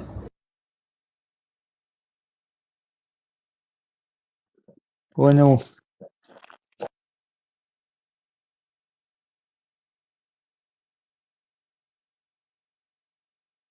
Слухай, нахуй. Подожди, не. Премьер-министр Перу он был в это время. Премьер-министр Перу. Но он генсек Кахал, понял, в какие года?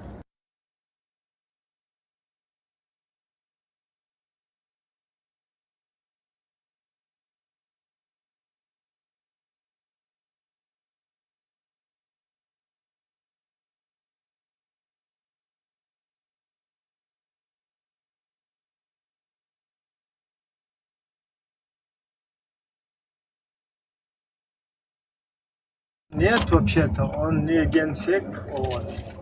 А что это мне выставило сюда? Даже до 90-х годов особо не смотрели это. Генсек Мерлусига.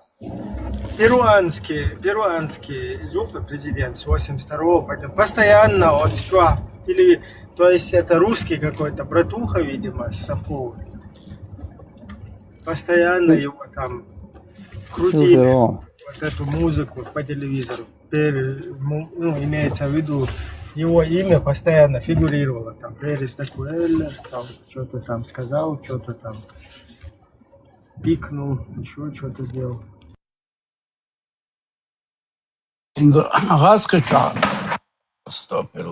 de Raskachar представляешь, что Раеш, площадь Эбош, Хожимашеч, Нара, Герштеч, Мечас Неровендон, Улктура, дат, Мухолин, Сани, инзвей, я деш представить, Мухоли, Отцол, Ота, Варварсенца, дикобразница, каменный векадол.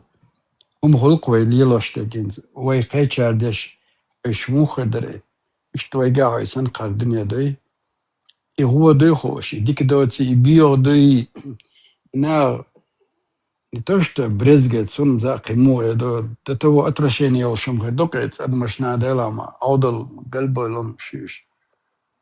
И далее шел стагадат, и чух. Он один 21 веке, тем более. Вообще не понимает, и абсолютно не понимает. Реализация их. Очень гаммон целиличи. Илурдалом датска доцель.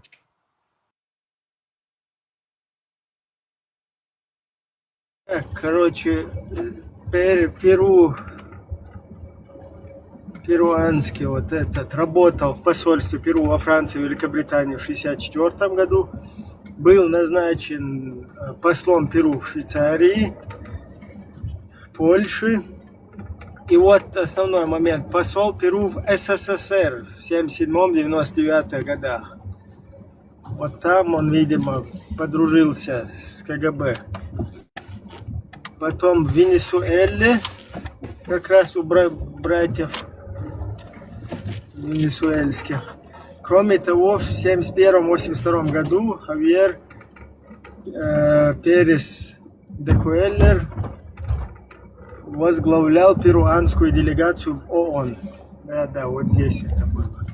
И потом в 1981 году было проведено 16 туров голосования, прежде чем принято решение о назначении де Куэллера генерал-генсеком, будучи 16 туров. Говорить.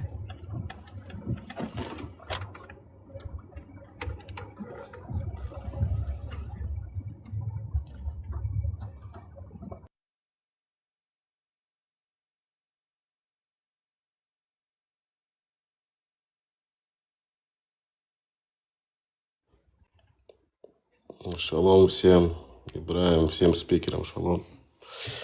Шалом, Машу. Шалом. Как дела у вас? Что за тема? Демократия или шариат? Да, все нормально. Вот никак не можем выбрать, чтобы нам выбрать, демократию или шарикат.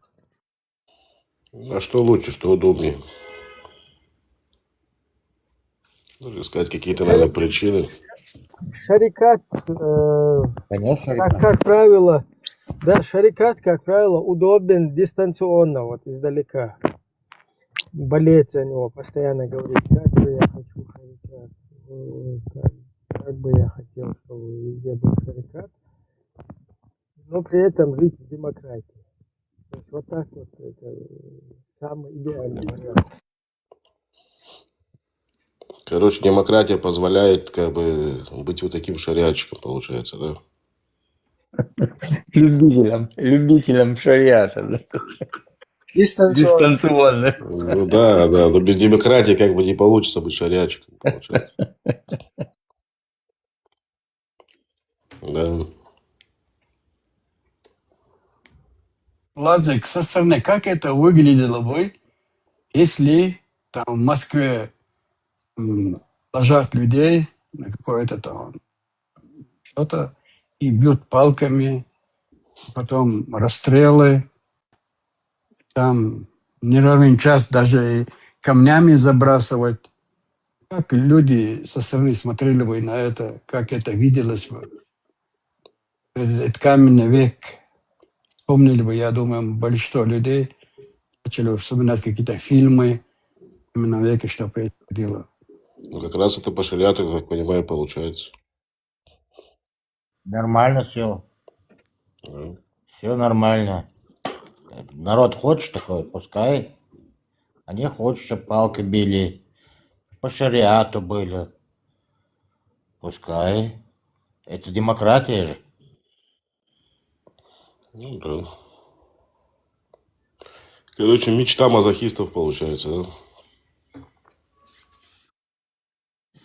Ну, конечно, выбирает свое каждый. Есть термин такой, знаешь, таким людям, которые любит своего убийцу, как бы, как называть, убийцу, тот, кто на ним постоянно издевается. Как-то их называют, сейчас вспомню.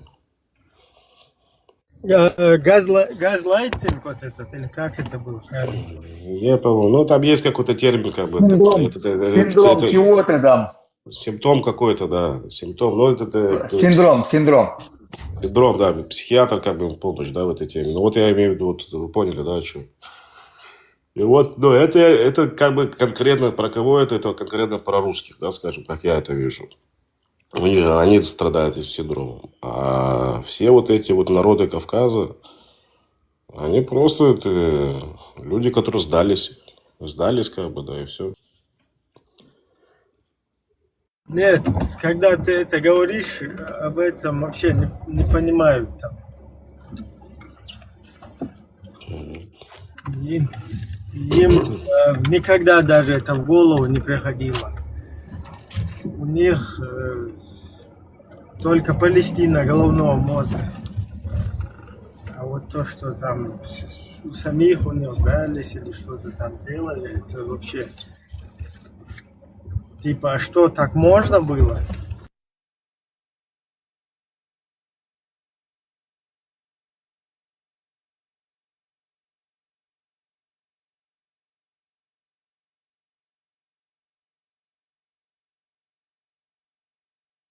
Кто-то пишет стокгольмский. Ну да, стокгольмский. Да. Тоже. Когда жертва начинает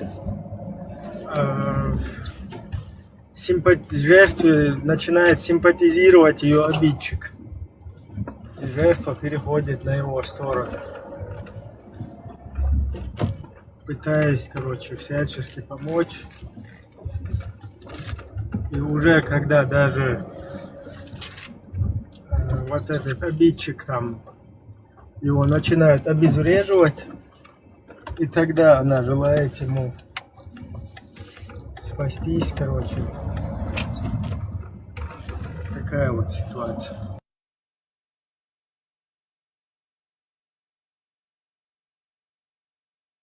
Психологическая травма.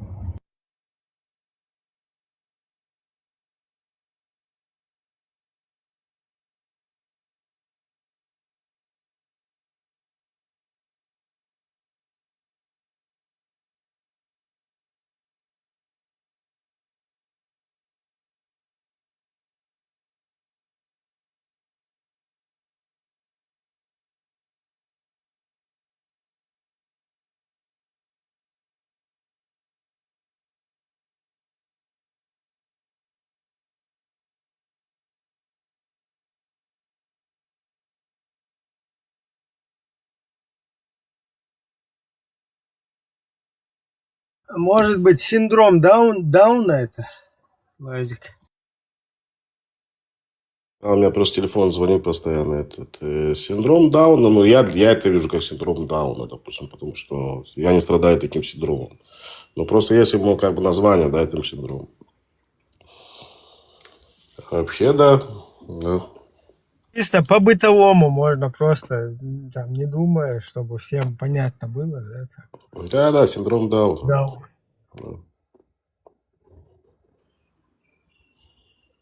Ну, вообще Даун это тоже, это отклонение какое-то, как бы, да. Они, в принципе, я не сказал бы, что Дауны, они там Невиновный человек, который так рождается. Но этот как бы родился вроде бы полноценным, но вот подхватил этот синдром по году. Как бы.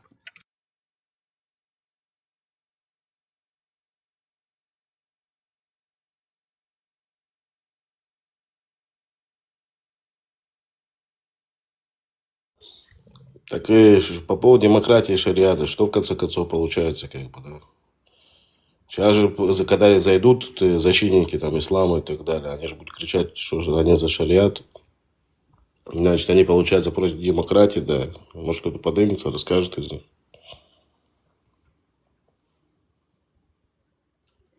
Вот, тем более, если он там где-то проживает в Европе, пускай вот поднимется, расскажет.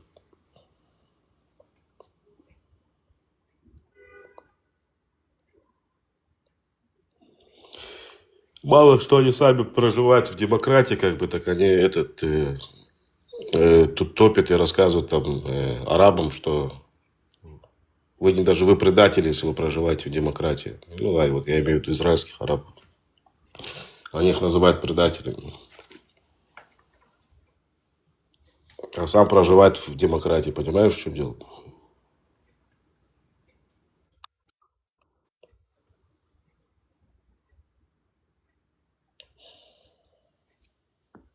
Пускай расскажут там какой-то судье нашему. Тут у нас получается Верховный суд, там, по-моему, 3 араба сидят в Верховном суде. Там, их там то ли 9, то ли 12 судей. Чтобы ты понимал, что этот Верховный суд как бы может отклонить вообще любой закон. Вот какой-то закон сейчас у нас здесь депутаты выбирают, там голосуют за какой-то закон. Вот им не понравился этот закон. Они могут сделать так, чтобы он не прошел. И там сидят арабы, чтобы ты понимал, Ибрагим. Вот пускай им расскажут за тот апартеид, который у нас в Израиле происходит. Вот этим арабам, этим депутатам, которые сидят у нас в Кнессете. Они им навязывают шариат, они рассказывают, что как бы должен быть шариат, допустим, да, в Израиле, а сами проживают в демократии.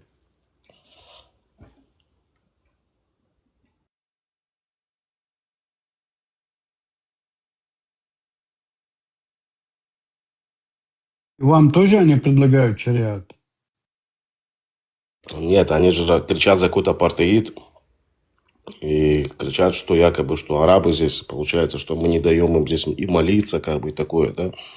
Не даем им жить по шариату.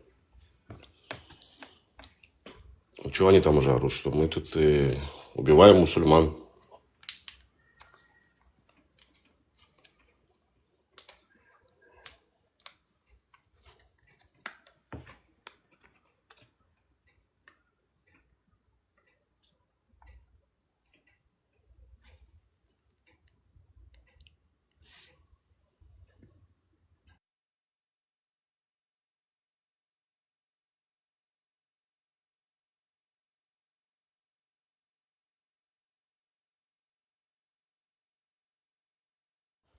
Короче, что я могу им пожелать? Шариат им в дом.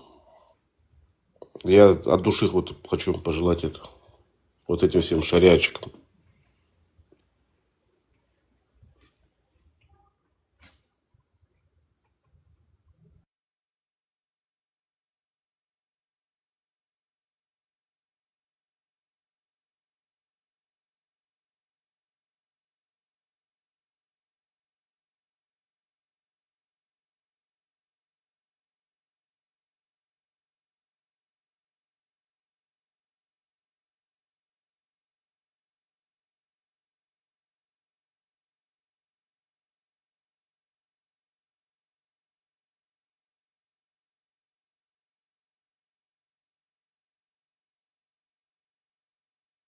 Или каждому Палестину под боком желаешь, что, да? Ну да, что не. Палестина, что значит Палестина? Это пластилинцев я им желаю под боком, а не Палестину. Палестины уже нету Палестины. Той территории уже нет, ее поделили. Ну, как бы тот и наш древний Израиль, можно сказать, поделили. И арабы поделили там себе такой лакомый кусочек, скажем так. То, что евреям осталось, того, то, что у них было, как бы, да, мы же не жалуемся. А пластилинцев им дома обязательно. Палестина превратилась в пластилину, как я понял.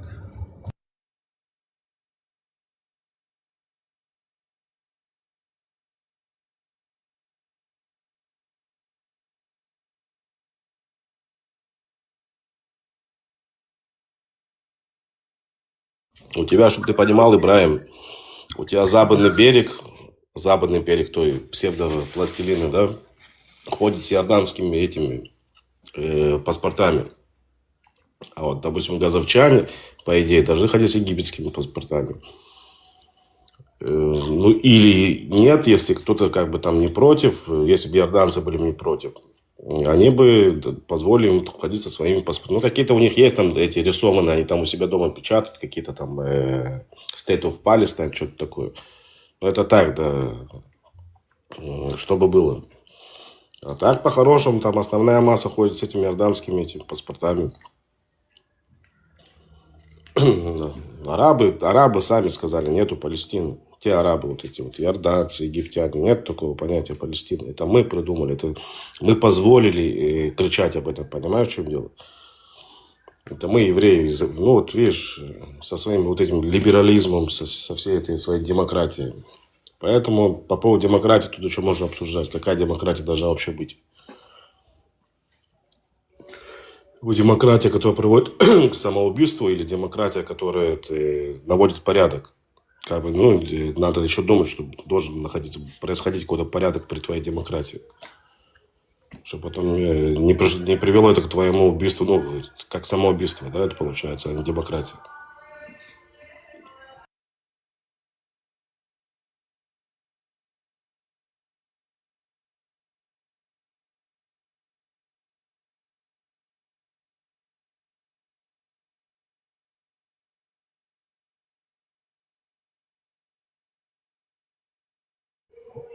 Так в том-то и дело, аристократ, что они хотят жить в демократии, но при этом они хотят еще кричать о каком-то шариате.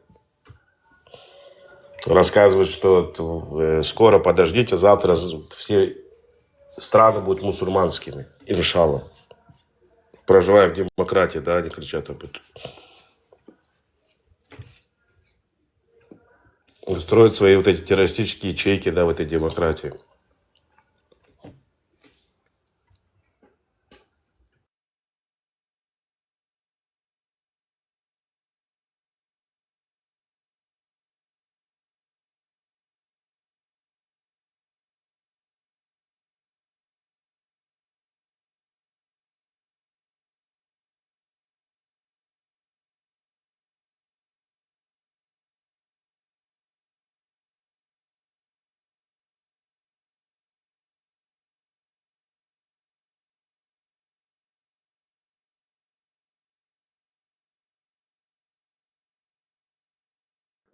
Этих, которые в секторе Газа там в свое время, это, ну, этот Синайский полуостров, они ж там жили, получается.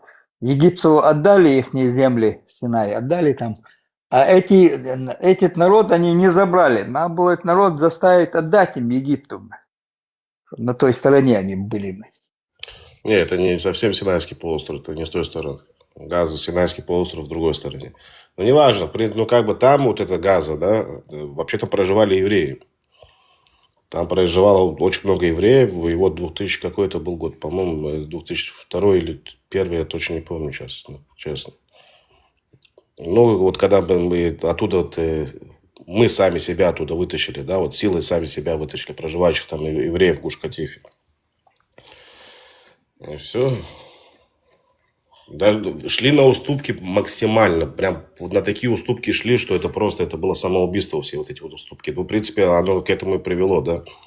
Мы вышли с Газа, вот что получили, то получили. Вот, пожалуйста.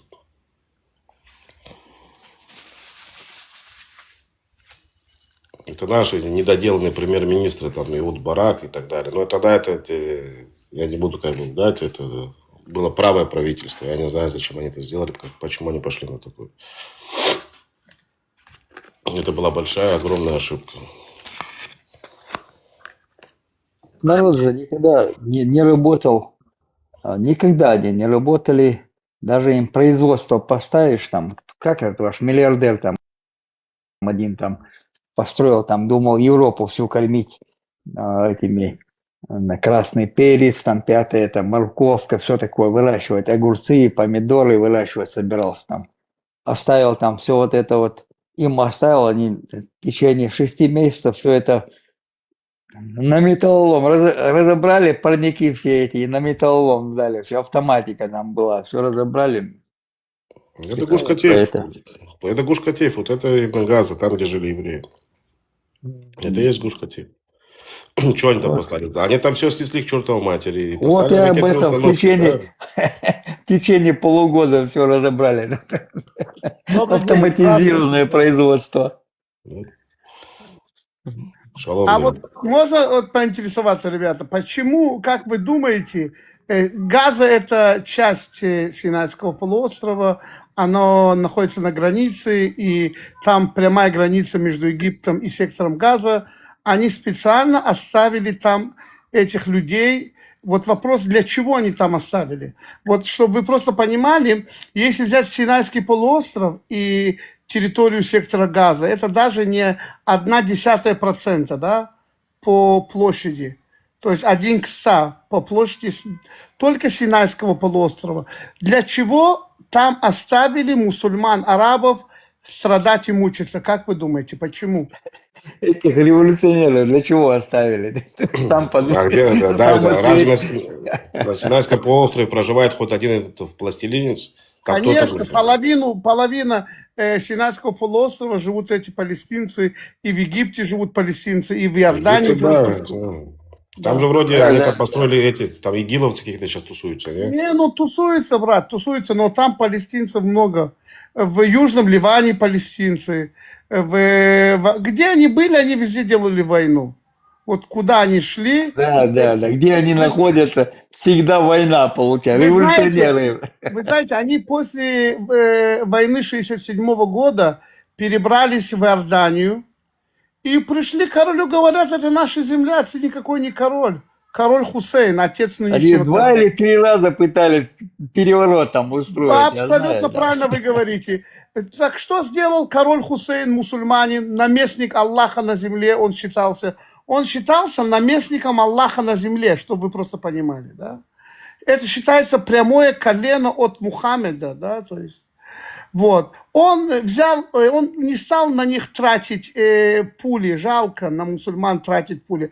Он трактора, которые есть, трактора, экскаваторы, раздавил 38 тысяч палестинцев мусульман, наместник Аллаха на земле за неделю. 38 тысяч человек убил. Какой-то пиздобол, мусульманин, хоть слово говорит на эту тему? Кого-то интересует 38 тысяч палестинцев, из них там 8... тема, ее нужно... Вас не интересует эта тема? Если не интересует, можем не обсуждать. Нет, наоборот. Наоборот, нас интересует. 38 тысяч детей, стариков, взрослых, ну всех, да, убил наместник Аллаха на земле, за неделю тракторами раздавил. И они все убежали в Южный Ливан, там кто куда, кто в разные страны.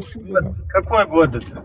Это 67 или 69. Я точно вам скажу, могу точные даты даже по... Это черный октябрь называется. Черный октябрь, вы даже в интернете можете посмотреть. Там говорится о 20 тысячах. На самом деле он убил больше, чем 50 тысяч. Но официально палестинцы признают 38 тысяч. То есть ушло туда 120 тысяч, а как бы в другие страны переехало как-то 68-70 тысяч человек. А где остальные? Всех убил. А они признают 20 тысяч, а как бы официальная пропаганда говорит 38. Вот. А как бы на самом деле убил намного больше. Это посланник Аллаха на земле. Вот Абу Худабош пишет, что я прав. Посланник Аллаха на земле убивает мусульман-палестинцев. Как так может быть? А заметь, Давид, он это сделал после 67-го года, Давид. Это не в счет. Это не в счет, только которых евреи убили, вот это не в счет. Нет, ты понимаешь, что по поводу того, что как бы они пришли, это такой вопрос, да, спорный. Он их позвал к себе, начнем с этого. Он их не звал, не. В 48 году они их не призывали выйти отсюда, даже и не объявлять свое независимое государство. Они не призывали их. Они не хотели, вот весь вопрос, я вот задал вопрос, я задал вам вопрос, всем, уважаемые, чтобы вы подумали и сказали мне ваше мнение, почему держат мусульман почти 2 миллиона человек на территории, грубо говоря, в 100 квадратных километров, 120 квадратных километров, такое количество мусульман, это самая густонаселенная территория на всей земле, вы понимаете, да? 2 миллиона на 100 квадратных километров, 120 квадратных километров. Почему их там держат? Почему их там держат? Их держат, знаете, для чего? Чтобы в любой момент, когда нужен день X, когда нужно поднять цены на нефть, сделать большую войну, чтобы сделало войну не государство Палестина, не арабское государство Египет, а какое-то другое, которое никто не признающий анклав. Ну, что мы можем сделать? Они такие, они вот так хотят. То, что их финансируют, то, что им башляют бабки, то, что их элита разграбила весь свой народ, убивает мусульман-палестинцев каждый день в этих тоннелях, которые... А вы знаете, почти 2000 человек за 8 лет погибло только в раскопках тоннелей. Они копали тоннели, там же песок рушится, 2000 человек. Какой-то пидорас, мусульманин, хоть слово про это говорит? Лицемеры, нахуй. Не считается. Лицемеры, хуесосы, евреи их маму выебали и не заплатили им, наверное, мамки. Меня слышно? Попрошу без мата, пожалуйста. Я извиняюсь, просто нет терпения, нет силы, понимаете? Они этих людей убивают, из них животных сделали. Вы знаете, какие учебники они им напечатали на арабском языке? У них учебник математики для 1 класса. У тебя было 5 евреев, ты убил 3. Сколько евреев у тебя еще осталось? Как вы хотите с этими людьми, когда вырастут, чтобы был мир? Вот скажите мне. Они их как животных там держат. Да? Вот такие у них учебники. Что вы сказали? Реально есть такие учебники математики. Конечно, да. Посмотри на их садики, они это не скрывают, Ибрахим. Посмотри на их детские сады, где они там, дети, у тебя 3-летний ребенок с автоматом стоит, и с этой зеленой повязкой на лбу. И это, у них это получается кружок, как бы, да, театральный кружок. И у тебя валяется как бы другой ребенок, да, якобы валяется, переодевается в еврея, и этот стоит с автоматом. Или там на него ногу положит. У тебя это доступно в интернете, в Ютубе есть эти ролики. И это ролики, чтобы не говорили, что это искусственный интеллект. Им внушают это. В Чтобы не говорили, что искусственный интеллект. Со школы внушают. Да, нет, но этим роликам по 20 лет. Это не искусственный интеллект. Для чего? Вот, извините, вот смотрите, для чего? Вот смотрите, 7 октября. Для чего они готовились 6-7 лет? Для чего? Прогноз Fitch и многих других рейтинговых компаний о ценах на нефть, прогноз на 24-27 год был диапазон $30-45. То есть цена на нефть была бы $30-45 с 24 до 27 год. Когда сделали войну эту, цена на нефть в эти годы, 2,5 года войны, была $85-90. То есть минимально, $40 повышение цены от средней цены. $40. Понимаете, если Россия продает 20 миллионов баррелей в день, умножьте на 40, это $800 миллионов каждый день. То же самое Саудовская Аравия. Иран продает 8 миллионов, это 320 миллионов каждый день. Только разница в цене. Вот из-за чего эта война. Вы думаете, что какая-то земля кому-то нужна, какая-то религия кому-то нужна. Это все предлог для зарабатывания не денег, а очень больших денег, которые людям и не снится, понимаете? $триллионы. Вот вы поймите, если они, вот те, кто эту войну затеяли, продают суммарно, грубо говоря, 60-70 миллионов баррелей в день, умножьте на 30. Это 2 миллиарда в день. Умножьте на 750 дней войны. Вот умножьте, посмотрите, сколько $триллионы. Вы понимаете? Это десятки, это нереальные деньги. Вы думаете, что из-за чего была война? Вот то, что хуйню там разную говорят по телевизору, там, это все фигня, это все предлог. Вот из-за чего была эта война. И для чего они взяли заложников? Для того, чтобы их под туннелях их держать, чтобы долго не отдавать. Почему? Чем больше длится конфликт, тем больше эти цены были. Вот закончилась война, нефть ушла на $50, $48. Начали конфликт в Иране, поднялась до 115. Понимаете? Ребята, везде надо искать бабло. Когда будете искать бабло, там найдете истину. А все остальное это для лохов. Так, Давид, шариат здесь ни при чем? Шариат это... послушай, шариат... Вот смотрите, их конечная цель шариат. Но чтобы добиться шариата, нужно бабки по дороге, понимаете? Когда у Брежнева спросили, почему при переходе от социализма к коммунизму жрать нечего, он говорит, в дороге вас кормить никто не обещал.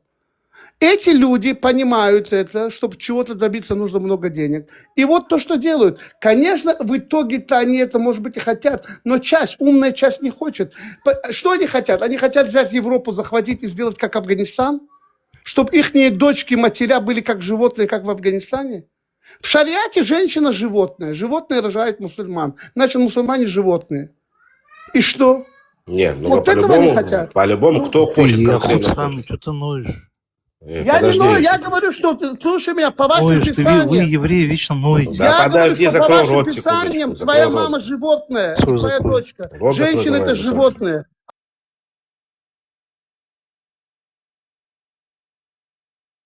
Аллах создал их такими. Иди читай свои писания. Это вас таких он создал, нытик. У нас это не написано, написано это у вас, о вас. А я тебе покажу, у тебя написано, что твоя мама животное. И Давид, секундочку. Давид, не спускайся к нему, пожалуйста. Не спускайся к нему вниз. Пускай кстати, пускай ответит на вопрос. Ты за что? За демократию или за шариат? Давай, отвечай, Мусафир. Конечно, за шариат. Конечно, а где ты живешь? Где? На какой земле? Где ты живешь? Страна. Навряд ли он живет в Афганистане. Давай, я тебе легче вопрос задам. Европа, что это? Европа, Азия, там, не знаю, Ближний Восток. Конечно, не Европа. Конечно, не Европа. Ты в Азии живешь? Где ты живешь? В Киргизии где-то там? Тут, не знаю. Это, слушай. Что зачем? Тут, вообще, во-первых, тут тема для разговора демократии. В Дагестане он живет. Я тебе ответил. В Дагестане он живет. Он живет там, где нету шариата, потому что он его боится. А хочет, он мечтает, но его очень боится. Нет, но если он откуда с Азии, если откуда с Азии... Потому что секунду, Лазик, секунду. Потому что при шариате тебя первым повешают. Да, потому что ты такой же мушрик. Ты такой же мушрик. Покажи, обоснуй теперь это активное утверждение, ты обязан его обоснуть. Я знаю, что у них Бог получается в Азии, в основном Азии. Вот диктаторов, они пишут книгу, они для них боги. Лазик, ты не сами то, шняхат. Лазик, ты не сами то вообще. Скажи мне, ты кто по нации? Японец. Японец. Ты гордишься, что ты японец? Дагестанец он по голосу. Гордиться, я что, на базаре купился. Ты не гордишься тем, что ты являешься, кем ты являешься? Гордятся тем, чего добиваются. Предками. А предки твои не добились вот до того, как ислам пришел, что чем-то были они, кем-то были. Если у тебя стручок 15 сантиметров, ты что, этим гордишься, что ли, или что? А причем здесь стручок твоей нации? Нет, я горжусь своей нацией. Знаешь почему? Это то же самое. Ты что, себе нацию сам выбрал? Я тебе объясню. Подожди. Послушай. Ты же не слушаешь. Послушай. Я горжусь своей нацией. Знаешь почему? Потому что моя нация внесла очень много в этот свет, включая вашу религию, включая ваше потирание задницы и купание. А если ты чукчей родился? Кто вас научил? Да, почему бы и нет? А чем бы ты гордился? А что чукчами не гордись? Они 100 лет воевали с Россией. Не, подожди, ты только что сказал, мой народ сделал 100-летняя война шла. Подожди, я же не предатель своего народа, а ты да. Почему я предал своего народа? Хочешь, я тебя обосную, как ты предал свой народ? Давай обоснуй. Давай, ты принял арабскую культуру, значит что? Нет. Ты ушел в арабскую, ты ушел к арабам. Нет, да, ислам это арабская культура. Это арабская культура. Кто был Мухаммед? Кто был Мухаммед? А с кем Мухаммед? Подожди. С кем Мухаммед воевал первую всю свою жизнь? Правильно? С кем? Со своими же курайшитами, когда он стропалил братьев и сестер. Мы не такие. Ты что нам принес? Ты араб? Ты араб? Ты араб? Ты читаешь на арабском? Ты молишься на арабском? Да. Ты не молишься на своем национальном языке, правильно? Нет. Ты Коран читаешь на своем национальном языке? Нет, значит, если бы он пришел на моем национальном, конечно, я читал бы на своем национальном. Ты предал. А я вот смотри прикол. Я еврей, который полностью совершенно обладаю еврейским языком, молюсь на иврите, читаю Тору на иврите, не на другом языке. Понимаешь, это все мое с рождения. Ты к Торе никакого отношения не имеешь, это наши писания. Ваши писания киргизские? Ты серьезно? Нет, мусульманская. Это мусульмане же. Мессия же Хорошо, мусульмане. прочитай мне на арабском Тору. Найди мне такую. На арабском ее читать. Это уже книга Гутиль. Потому что она не написана на арабском, она написана на иврите, а иврит это еврейский язык. Я знаю, да. А арабский евреи язык были это мусульманами, имитация когда был еврейского Моисей. языка. И Моисей никогда не был мусульман. Сам Аллах говорит, что Мухаммад первый за 2500 лет позже. Одну минуту. Про Евангелие, это минуту, все наши книги. ребята. Вы к ним отношения не имеете. Вы опоздали. Это греки, а это арабы писали. Ребята, это греки, это арабы не все писали. арабы читают Коран и не умеют читать. Не все арабы. Вот он араб, но он не умеет читать Коран. Арабский язык. Я знаю, это сборище языков. Смотри. Это сборище языков. Смотри, мы сели в классе в мечети и начали читать. Они не умеют читать. Их по буквам учили, потом они еле-еле читали. Плевать, всяких арабов хватает. Хорошо, ты хочешь сказать, что какой-то киргиз... Подожди, ты хочешь сказать... Они молятся. Тебя, чтобы вы знали, я хочу сказать вам. Это не Одну значит, что секундочку, ты хочешь сказать... Ты хочешь Да, сказать, я что сказал, какой-то что я киргиз хотел, или я казах... сказал. Секундочку, я тебя пытаюсь понять. Ты хочешь сказать, что какой-то киргиз или казах, или дагестанец, или ингуш, который вообще не имеет никакого отношения к арабам, да, лучше читают, чем арабы на арабском языке, да? Вот это ты хочешь сказать мне? А ты каких имеешь в виду, которые очень долго читали и выучили, с этими ты сравниваешь, которые читают чечены? Я, например, который с тобой разговариваю, лучше, чем арабы там, но не как имамы там туда-сюда, которые нас учили, а других простых, как арабы, я лучше их читал. Отец был там, и сын был там, а сын, может быть, 5 лет младше меня был, еще старший отец. Оба они учились там. Я лучше их читал. Они мне говорили, мне это не нравилось, заранее говорю, что я шейх. Я хадисы учил, все. Они не знали про это тоже. Истинные мусульмане. То, что они неграмотные, это и есть истинный ислам. Почему? Потому что пророк Мухаммад сказал: воистину моя умма будет неграмотная, не умеет читать, писать и чистить. Император, можно, да, добавить к вашему разговору? Вот Верта, я не знаю, кто здесь мусульмане, утверждают, что это ихнина. Но в суре Ибрагим 4 мы понимаем, что это дано арабам, именно курайшитам, и рядом с его этим. Даже в самой суре же написано. Какое оно отношение имеет? Я знаю, я это все Да знаю. не, какое отношение имеет это к чеченцам? Не, Верта о другом что-то говорит. Верта о другом говорит. Это разговор о другом. Не, Мусафир, это впрямую, смотрите, я внизу была, Было я такое время, нас послушала. захватили, понимаете, нас захватили, привезли литературу, привели каких-то людей, все это замутили там. Там такое было, да, насильно людей увозили, там шариат, палкой, туда-сюда. Вот пришлось учить, что это такое, узнать. Мы вообще ничего не знали про этого. Понимаете? Нам навязали, можно сказать, силой. Не только вам, половина тем в странам, где считают себя мусульманами, это даже в Средней Азии, ислам тоже зашел с мечом. И также в Африку, и в остальные эти африканские... Девушка, ты чеченка, да, вообще? Нет, я узбечка. А зачем ты за Чечню говоришь? Я просто вас слушала, я говорю, что ни к Чечне, ни... Назови одного узбека, чеченца великого, который не мусульманин. Мусафир, ты только что сказал, причем здесь национальность. Самое главное, что вы все мусульмане. Почему она не может говорить? Да, но ты же все мусульмане. У него же есть свой народ, которым она все, имеет полное право говорить. Естественно, я горжусь своим народом. А что вы не гордитесь? Хотите, вы не хотите, мы шариат установим везде. Всемирный шариат. Халифат устроим. И так что... Уничтожите. А там, где вы живете, я извиняюсь, там, где вы живете сейчас, шариат или демократия вообще? Так нет, в том-то и дело. Что такое демократия, бля? Вы Что будете такое шариат. демократичное существует в Вот, этом да, мире? мы- Все это же ложь Да, в мире, двойные стандарты.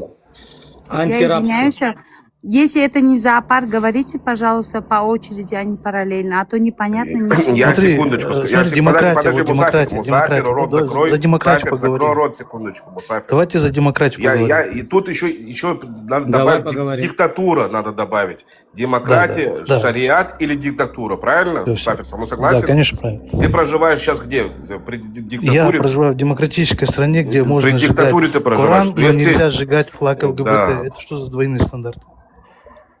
А почему надо его сжигать? Кто тебе дает право это сжигать? Он твой? А почему надо он сжигать твой, Коран? чтобы ты сжигал? Вот именно, Коран почему? твой, чтобы его сжигать?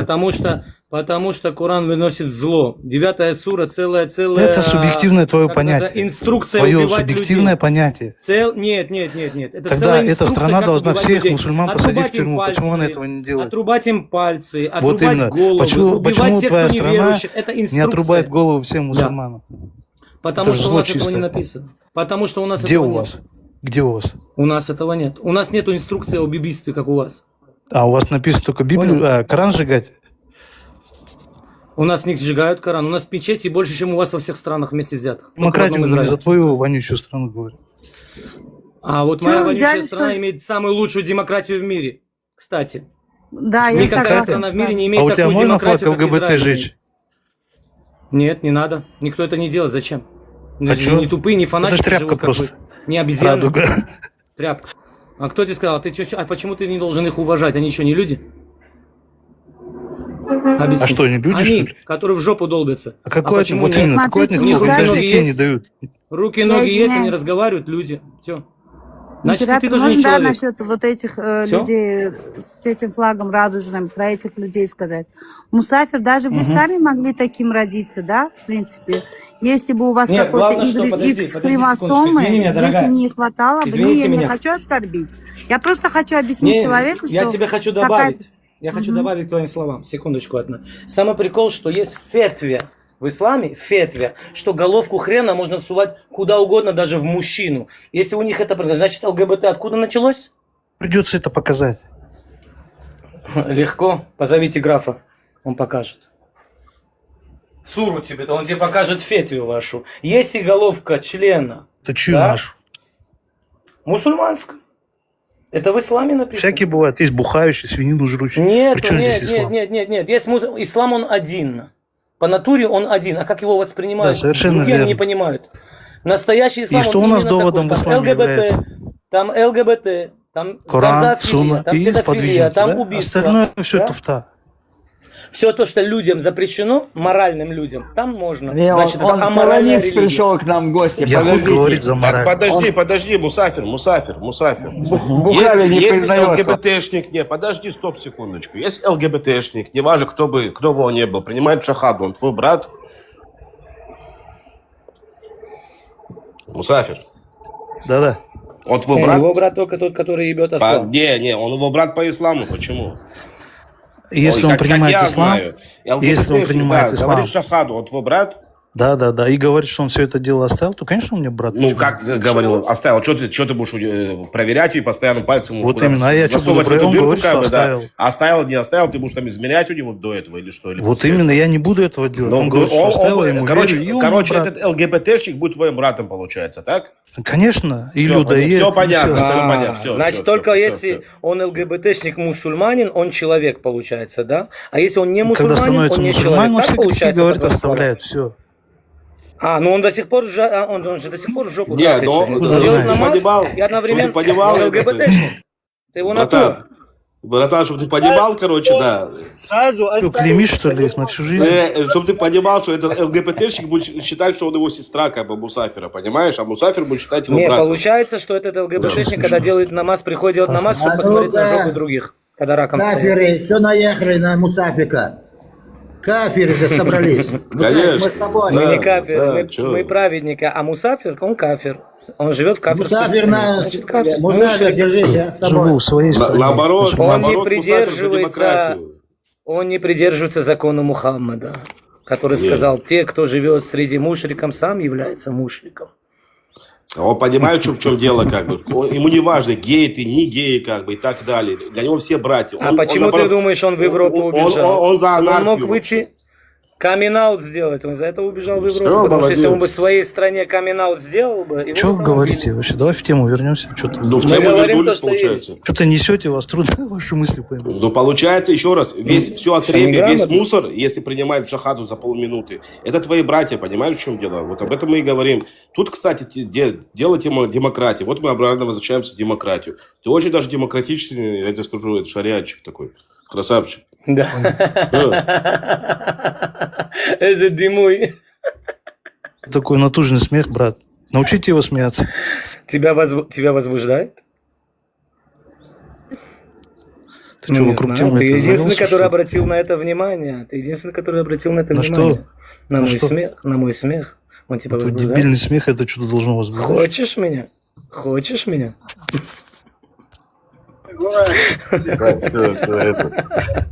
Застрелите его. Это голубой у вас, ребята. Где водитесь? Не, я не голубой. Последуешь Талмуду? Эй, брат, ты Талмуду Я последуешь? боюсь. Талмуд? А ты думаешь, Талмуд, что каждый да, ты читает этот последуешь Талмуд? Талмуду? А ты вообще понимаешь, что такое Талмуд? Ты понимаешь, что такое Талмуд? Я тебя спрашиваю, ты Для последуешь начала, Талмуду? чтоб... Нет, ты остановись. Я тебе отвечу только после того, как ты мне ответишь. Ты знаешь, что Ибраим, Талмуд секундочку. говорит про Гоем? Как ты к Гоем относишься, к Гоем? Что? Как я к Гоям отношусь? Как Вот ты Гой, относишься? как я к тебе тебе вопрос отношусь? задаю. Как ты относишься Вот к ты Гоям? Гой, как я...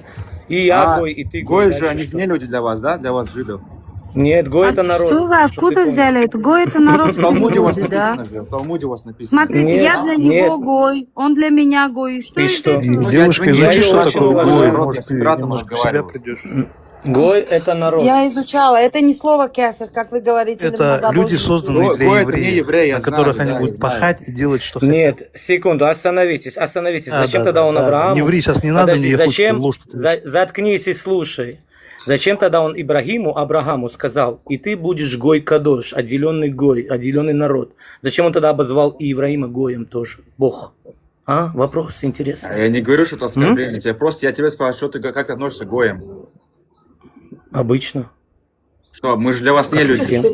Мы же как животные для вас. Это, мы не, Гои. это вот животные мусульмане, которые хотят, и мы убьем всех евреев, надо убивать. Вот это животные. Обычные мусульмане, которые нормальные люди. У меня есть друзья христиане, у меня есть друзья мусульмане, нормальные люди, да, которые мы с ними за столом сидим. Нормальные, это какие, которые водку Не пьют? убивайте мусульман. Нет, они Нет, придерживаются нет, исламу, только они нормальные люди. Ты уверен? У нас, да. Почему ты врешь? Что ты лжешь Да. здесь? Ты не видел Потому что фотки у нас в людей с стране газом? живут 2,5 миллиона мусульман, граждан, которые вместе с нами живут. Лучше пускай И христиан Мусафир- тоже 1,5 миллиона. Дальше Мусафир, что? лучше пускай А у вас не пьет может водку, быть. чем переодевается А у вас мусульманин столько евреев не могут в женщину, жить. как у вас. Понимаешь разницу? У вас столько евреев не могут жить. И христиан столько у вас не могут жить. Евреи А у нас с нами они все спокойно живут. жили. Когда? Когда был Испания. Советский Союз? Когда был Советский Союз и подавлял вас? Христиане Тогда? выгоняли Думаешь, я евреев в историю не Европу, знаю? они к нам в Испанию бегали. Ты это знал? Евреи. Скажи мне, Испании сами когда был Советский Союз, Какой он Советский подавлял Союз? вас. Он подавлял Мне плевать на вас. Советский Потому Союз. что не было религии, при Советском Союзе не было религии. Ты Он всё- подавлял ты вас. врешь здесь, И знаешь, еще, я тебе еще евреи один и мусульмане маленький жили секрет расскажу. мирно в Подожди, Андалусии, почему? в Испании. Вот я тебе... Так я Ты это тебе знал? рассказываю Ты это секрет. знал? Я тебе рассказываю... Хорошо, я знал. Я тебе рассказываю секрет что про ты это. врешь Что тогда? ты не знаешь. Вот я тебе секрет про это рассказываю. Про то, что ты не знаешь. Когда ислам появился, да, евреи уже 1000 лет жили там, до того, как ислам появился. Чтоб ты понимал. Где в Аравии, где ты Чтоб умеешь? ты понимал. Везде, даже в Узбекистане. Когда еще сахды были. Да, вас же Понял? испокон веков выгоняют, и не зря вас В выгоняют. Узбекистане Римляне и вас выгоняли, гоняют, потому что Сирийцы, Вавилония богатые вас не могли испокон веков возвращать. выгоняют. Учи историю, потому И не что не зря могли вас нам выгоняют. возвращать долги. Потому что не могли вернуть нам долги, которые забрали у нас деньги. Одалживали деньги, тот же делали это турки, тоже, то есть османы, тоже делали это испанцы. Когда у них был кризис, они брали у евреев деньги, а когда надо было возвращать, проще всего было их выгонять, чем возвращать им деньги. Из-за этого появились пираты, а пираты возвращали свои деньги. Кто были пираты? Евреи. Самый большой, черная борода, пират, который о нем слагать не ведает, это был Моше Коэн. Прикинь, мой родственник. Что ты пытаешься доказать здесь? В том, что... В чем здесь доказать? Вы знаете, что в что исламе неблагодарные императоры- люди не секундочку, умеют можно, возвращать да? долги. Смотрите, император, Учи я историю. секундочку, просто добавлю к вашим словам. Муслим, вы знаете, да, что в исламе нельзя давать под проценты, да? Что это грех? Либо. А откуда это взято? Знаешь? Да, Все украли у нас. Все у нас украли. естественно. А у вас хоть это можно, смотрите, поэтому Кто были это брали арабы? долги. Разбойники шелкового пути. Вот и все. Не-не, мы верим в Бога Авраама, в Бога и Моисея, у нас один Бог. Да он не Аллах, его так не зовут. А как его зовут?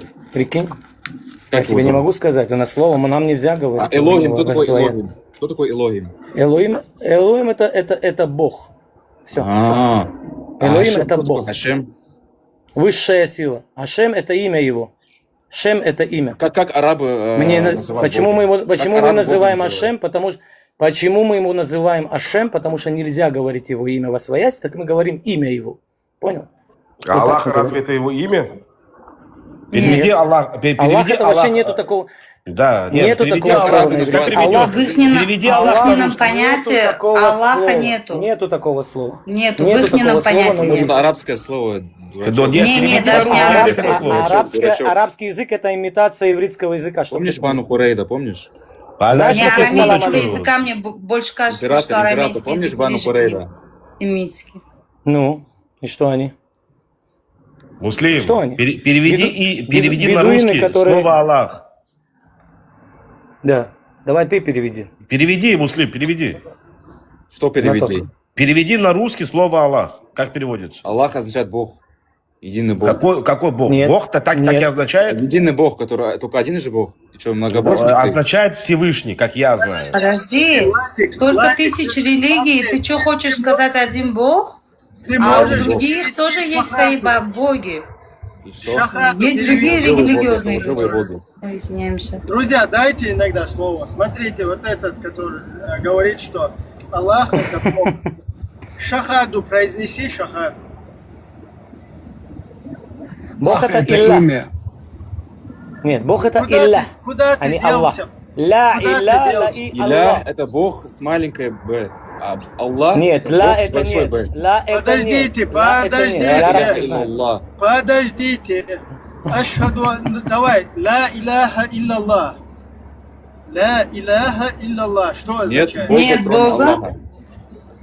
Ну, Кроме Бога, по словам получается, да? переводи. По словам переводи. Ля это нет.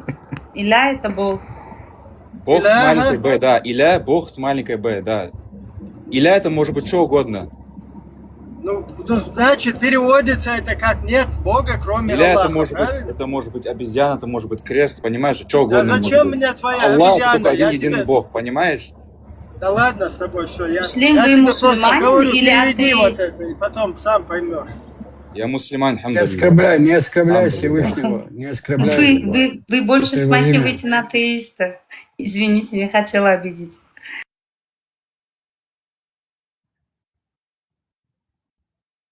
Сэм, а вы где живете, где вы проживаете? Это не твое дело.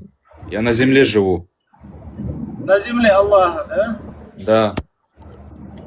А вы хотите Афганистан посетить, шариатский? Почему бы и нет? Красивая страна. Хотели бы вы в Почему бы и нет? это... Красивая страна. Как? Красивая страна Афганистан, почему бы и нет? Хотите посетить Афганистан, можно вам устроить. Нет, он говорит, понимаешь, давай, Брайан, он говорит о живописи, как бы, это красивая говорит, страна, говорит. А ты А, хотел он бы как бы посетить? Да. Хотел бы жить с этими дистанционно. людьми? Дистанционно, как бы, шариат любит, да, тоже? Из демократической где-то кефирской Веришь? Ты страны. в демократию веришь, да? Йоу, Кому вопрос? Кому? ты веришь, ты веришь в демократию? Конечно, верю. Окей, а если народ Просто выберет верю. шариат, ты согласишься, если народ выберет шариат? Ну, приходится соглашаться, конечно. Окей, понятно. Если народ дебилизирован, он это и делает.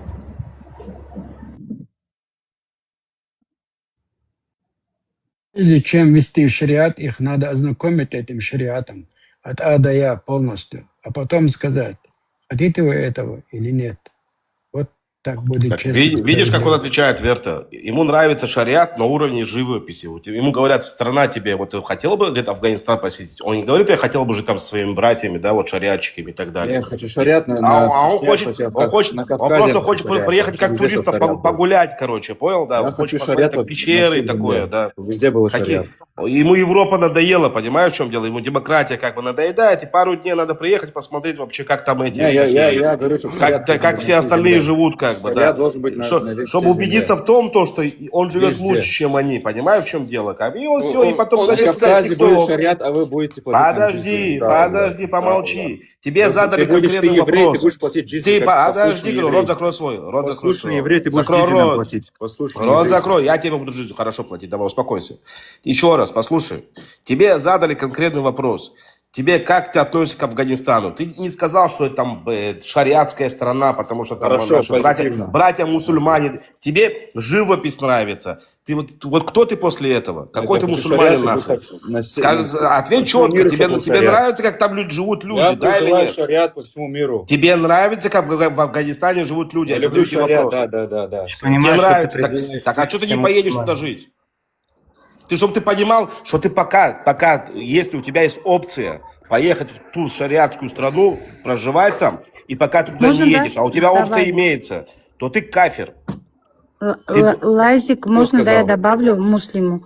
Муслим, послушайте, пожалуйста, вот вам там шариат нравится, да? А вы не считаете, что там лицемерят все-таки? Не все соблюдают до конца. Да, люди лицемеры, да, да. Смотрите, Люди лицемеры. Люди были, 9-летних люди девочек будут, замуж и отдают, это лицемерие все не по будет лицемерить. сунне. Это везде Послушайте, так. Это везде так. Муслим, давайте параллельно не говорить, Нет, я это не со везде всем так. уважением к вам. Смотрите, Как не муслим, везде? 9 лет девочек так вот, отдают, прикинь. это по шариату. Женщин дома Ты, держат, ты это все по христианинка, ты еврей, шариату. ты кто? Муслим, я же с вами говорю. Послушайте, пожалуйста, смотрите, 9-летних девочек отдают, это по шариату. Там женщин на улицу не впускают, в клетки посадили, тоже по шариату. А почему телевизоры ломают, тоже по шариату. Почему телефоны, оружие и машины не отказываются, как во времена пророка не Приведи ходят? доказательства. Не, во времена пророка, смотрите, машин, телефонов, оружия не было. Почему они это не выбросят? Я Зачем совсем они должны согласна. А выбрасывать? что вот это просто Делаешь, лицемерие? она выбрасывает. Берут все, что Знаете, нужно, да? Знаете, что самая прикольная звездочка во всем этом? Когда они ломают вот эти телевизоры, снимают это на смартфоны. Кто ломает Да, на телевизор? Кто телефон ломает же телевизор? снимают, самое Кто интересное. это Еще делает? выкладывают в платформу, да, как-никак. А почему такое лицемерие, муслим? Я вот удивлена, да, я где признаю, доказательства? Приведи 9-летних доказательства, девочек что это делают. сунна пророка. Это Приведи как бы вот доказательства. в 9 лет ваша Айша, ваша мама Айша, да, Радиаллаху разилаллаху анху, анху, она вышла радиаллаху замуж. анху, Давайте радиаллаху не говорить муслим, мы же не животные, да? Ты что, лучше меня знаешь?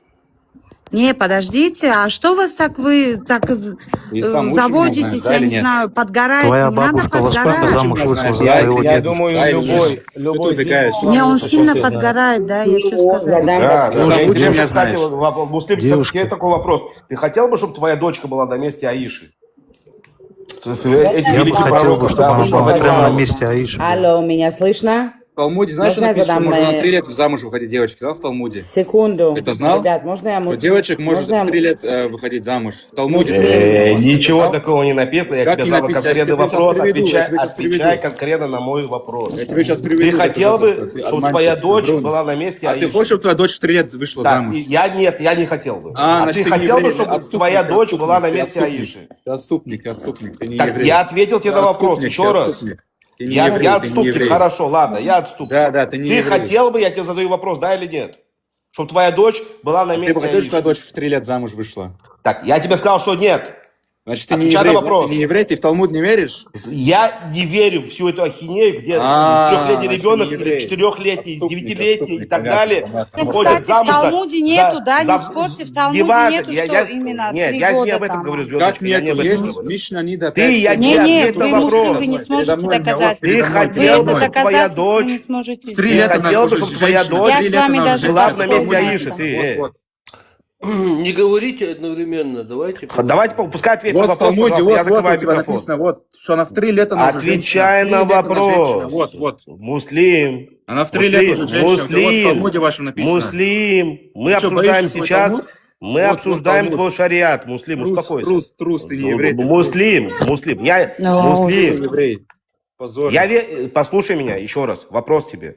Ты хотел бы, чтобы твоя дочь была бы на месте Аиши. Вот чтобы она была бы сегодня с пророком Да, Мухаммадом. она была ученая, конечно, она была. Ты хотел бы, чтобы твоя 9-летняя дочь. Она была женщина, да, она была взрослая. Я не знаю, да, кем да, она была, да, мне не интересно. Я видно, что ты готов отдать свою дочь. Какая 9-летней. 9-летняя девочка могла быть женщиной с грудями, с попой, со всеми делами?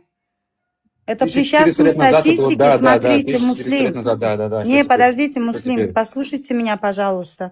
Самые ранние месячные, да, менструация вот это, начинается в 11 лет по частной статистике. Сейчас, да, может За быть, но счет тогда это были того, другие времена. смотрите, В то послушайте, время не были надо другие времена. подгорать, пожалуйста. Я понимаю, вы подгораете, но не так, да, дайте досказать. Смотрите, по нашей частной статистике девочки самые ранние месячные начинаются с 11 лет. И представляете, когда только начинаются, только грудь начинает выходить. Это во сколько лет Это у нее сейчас, там да. Но в то месячные время пошли? это были другие Не, времена. подождите. В то время, когда не было витаминов и такого, то, что сейчас есть у нас не в очень наше рано, время, да, не очень и мы, рано. наши девочки сейчас более развито развиваются. Как вы считаете, откуда в 7 веке, в древности, там скольки лет она должна быть там с такими грудями женщины, как вы ее назвали? Почему здесь грудь? Я не Ты знаю, больной, ну что а ли? как? Что с тобой? Что А за чтобы разговор? женщиной назвать, знаете, Что за надо иметь разговор? грудь, определенное телосложение. А как так без этого? Как вы можете малолетнего ребенка назвать женщиной? Что Я значит не понимаю. Что означает малолетний? Что это означает для тебя? Скажи, у Для него был меня лишний вес 9-летний просто. Из-за ребенок этого это Мухаммаду малолетний показалось, Что ребенок. означает малолетний ребенок? Что это означает? Да, вот 9-летний ребенок, вы меня слышите, да? Что такое? А что означает ребенок? Ребенок? Объективную Недорослый дефиницию, да? Не ребенок. объективную Все, у нее дефиницию. Что нету такое, месячных, что это такое малолетний? ребенок. Это ребенок, не доросший, где нету сисек, ни писек, Не ничего. Она Объективное сформировавшийся до определение конца. дай мне, пожалуйста. Не Что такое сформировавшийся малолетний? ребенок, давай, тебе если ты говорят не же. понимаешь. Кто-то что-то Умственно, выкрикивает идиот, непонятно. Муслим. И Умственно, это умственно Твой ребенок. отец идиот. Ты нормально со мной Это разговариваешь? умственно, Или это ребенок. Ты отступник конченый еврей? ты только Еврей, что ты свою позорник, дочку продал не еврей. какому-то старому. Называй себя евреем. Ты только что продал свою дочку старику. Только что. ты продал свою Ты дочку, ты маленький еврей. конченый Ты отступник. человечек, да. Как тебе? Отступник. Здесь материться Отступник просто конченый. нельзя. Отступник. Да я отступник, хорошо. Да, А ты кто? Ты а кто? ты конченая Атеист, мразь, ты кто? Ты кто? который готов продать своего ребенка Ты педофилу. кто? Ты кто? Скажи, Вот ты кто. Все, закрыли эту тему. Ты атеист? Ты кто? Атеист. Я, в отличие от тебя, не верю в какого-то... Я не хочу, да, у меня нет привычки, да, ругать вашего пророка и так далее. Я, в отличие от тебя, своего ребенка никогда в жизни не отдам какому-то старому педофилу, ты меня понял? Это твой отец педофил. А тебя сейчас просишь здесь про своего сына, да, если ты готов, да, там, на какие-то тоже ситуации, проживая в той или иной шариатской стране, как, допустим, Иран, чтобы он поменял там свой, обрезал себе там все, что у него там внутри есть. Ты скажешь тоже да, потому что ты умеешь Иран по это не шариату. мусульманская Ты страна. потому что это ты мусульманская маленький страна. конченый Иран не бери человечек. как пример. Вот так проповедую ислам, чтобы нормальные люди слышали, какие вы уроды, нахрен. Давай, иди дальше. О, подождите, чего вы-то на одного набросились? Что случилось? Что Как тебе это случилось? понять? Что случилось?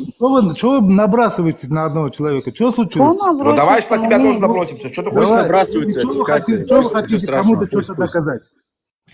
Что вы хотите кому-то что-то доказать? Твой младший братик сейчас дочку свою продавал. Какую дочку? Вот с ним разговаривай. А ты своего отца иди продавай, свою мать иди продавай. Обзывается. Вот обзывается, закрой Пятилетнюю ему дочку рот. хочет Иди свою отдать мать замуж Мумин. продавай, Как вы смотрите еврей. на Кто это? хочет? Ваш брат отступник мусульманин. конченый. Где он хотел? Что он сказал? Вот сейчас он сказал, что он Что он 9-летнюю сказал? дочку свою отдаст за 50 Я где это говорил? Я это человека. не говорил. Я это не чё говорил. теперь? Я слышала лично, я свидетельница. Еврей. Вот когда вы будете умирать, если есть ваш Давайте, Аллах или ваш Бог, это я буду свидетельствовать. адекватно давайте разговаривайте. Так же неправильно же. Вы Ну, чё так вы мы щас- мы боремся с такими, кто разговаривает неадекватно, кто рассуждает неадекватно. Мы с такими боремся. Именно вот Ну, чё- так, чё- еще чё- раз. чё- Знаете чё- что, давайте как вы смотрите вот на вот тему эфира? Демократия или шариат? Давайте рассказывайте. Я шариат. Шариат. Стопроцентно шариат. 100% шариат. Да, конечно, 100% Я шариат. за шариат из демократии. Вот я сам живу в демократии, но я болею за шариат. хочу, Я чтобы такого не говорю. Я говорю только во всем мире за шариат. И кто вот не согласен, будет платить джидью мусульманам и будут оставаться униженными. Я за это. Я тебя за это, Абу Кирилл, уважаю. Здравствуй, Абу Кирилл, приветствую тебя. Приветствую всех. Шалом тебе, шалом, Абу Кирилл. Когда буду в России буду обязательно заскочу к тебе. Я знаю, ты там очень авторитет, исламский деятель. Святая вода будет, все будет, добро пожаловать. У меня предложение. У меня предложение. Давайте смоделируем ситуацию для му'мина.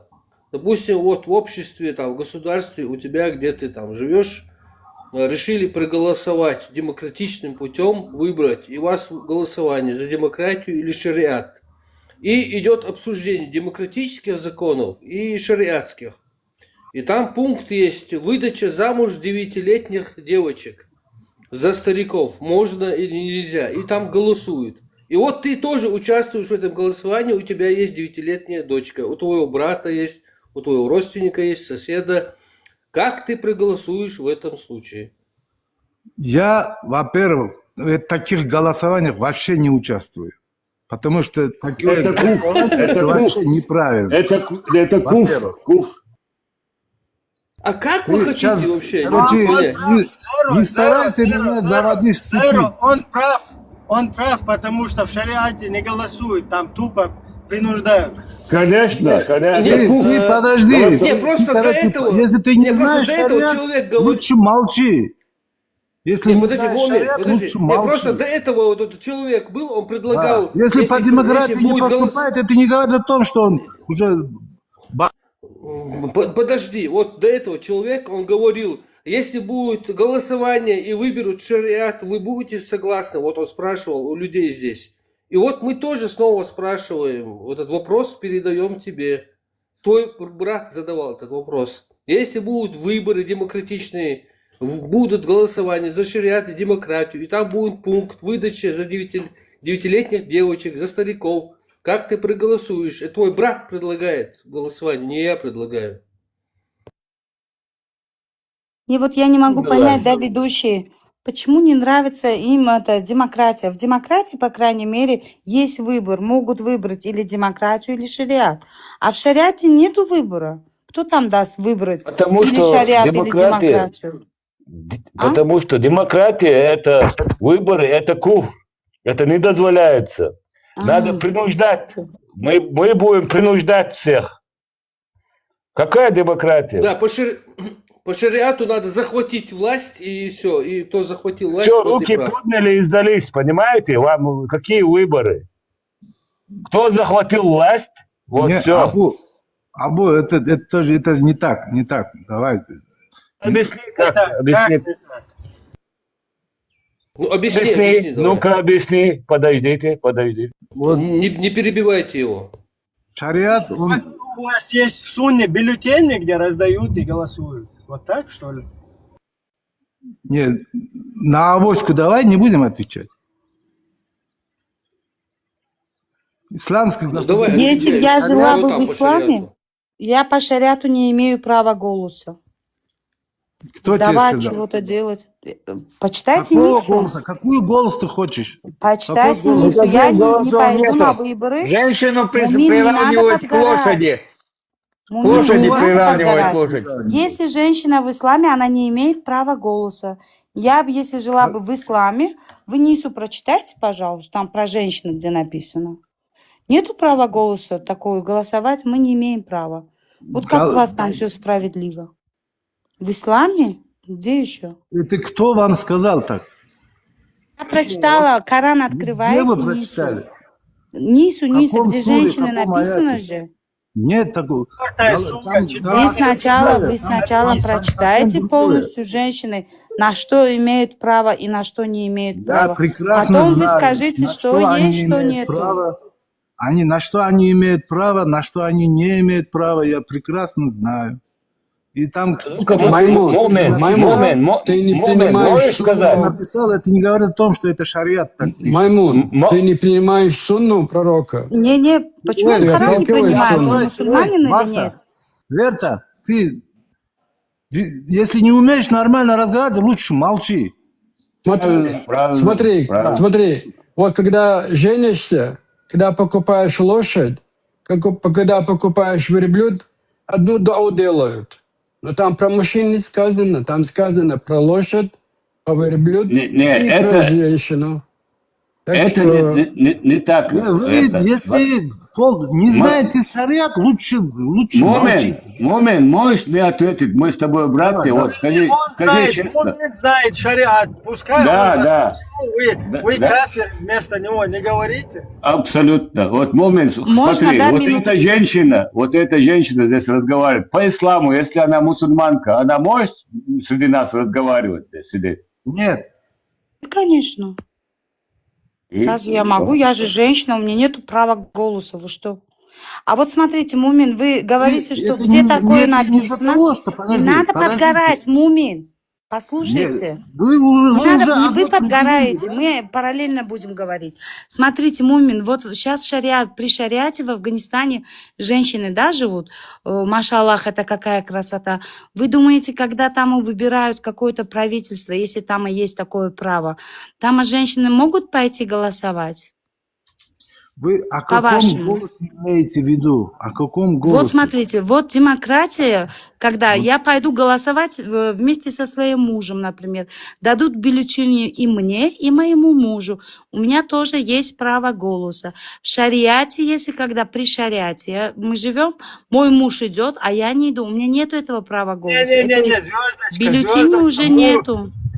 Муж тоже никуда не идет, потому что кто он такой вообще против шариата что-то? Ты склоняешь нас к Там вообще, если есть право какого-то выбора, да, вначале я считаю, что есть право у мужчины, как бы у женщин вообще прав нет. Нет, ни у Лично я мужчины, так ни у считаю. женщины выборов прав нет в исламе. Никакого права. Никто не имеет права, там есть ахлюль хали.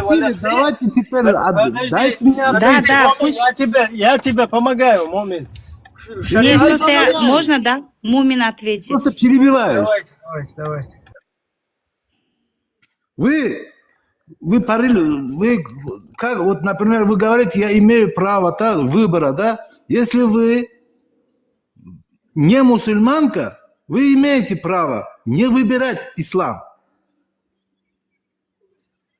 Вы знаете, я рожденная мусульманка, волей-неволей, да, мне в ухо прочитали азан. Это у меня права выбора не было. Я родилась в такой семье. А сейчас, когда я уже выросла, живу в демократической стране, я имею право выбора, я взяла и выбрала. Я выбрала атеизм, я поняла, что такой несправедливый Аллах по отношению к женщинам, где он женщин никак ни во что не ставит. Я могу не верить в такого Аллаха. Я считаю это правильным. Что это религия ислам в основном... Правильным? Я еще не договорила, да, конечно. Ладно, я же не в шариате живу, где мне придут и голову снесут за это. Не боюсь я этого, понимаете? Откуда я буду бояться? Я же в демократической стране живу. Там, где мои права защищены. Теперь сказать... Звездочка. Да, говорите, я слушаю. Вы, если бы родились...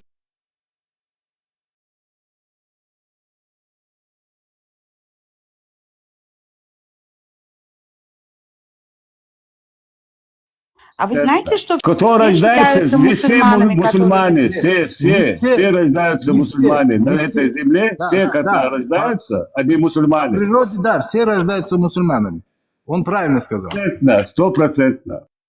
По природе все рождаются мусульманами. Просто их среда, где они живут, потом их воспитывает или иудеями, или атеистами, или там еще христианами, вот так. А по природе Аллах всех создает. А потом 18 лет они идут и с бюллетенями и голосуют. Не 18. 18 это у вас в демократии. Нет, до 7 лет могут быть все мусульмане на этой земле. какой национальности они не принадлежали. С Все мусульмане. исламской бюллетенью идет и голосует. Да, 100%. Не, да, давайте, бюллетень, там такого нету в шариате. Откуда Вот берете? именно что нету. Почему нету права выбора у людей? Сейчас. Почему А все чё эти нет? права Ты отняли у сейчас людей? выбирать-то? А чё Почему вы выбирать-то? должны как рабы подчиняться всей этой власти? А для чего нужен шариат тогда? Для чего нужен ислам людям? Объясните мне, пожалуйста, я как человек, как женщина, если вы не не будете понимаю момент. перебивать, я постараюсь Какого вам бога объяснить. это надо, что такое за бог должен быть, чтобы Не всему даете этому ему следовать? объяснить вопрос, не даете ему. Извините, я просто договорила. Вас Давай. зачем нужен ислам, да? Вы вот это спросили. Правильно? Зачем нужен такой шариат, да? Да, зачем Вы это нужна спросили, религия правильно? человечеству, Смотрите, если от смотрите. него нету толку? Вот скажем, давайте так. Дайте ему рассказать, вы перебиваете. Вот шариат это от Господа, от Аллаха. На 100%. Зачем он нужен? Он нужен для того, чтобы получить согласие Господа. Он показывает, как получить согласие Господа. Он показывает нам, как надо общаться с самим собой, как решать свои проблемы самого себя. И как общаться, связываться, общаться с остальными, которые рядом, которые живущими. Там мусульманами, не мусульманами, врагами ислама.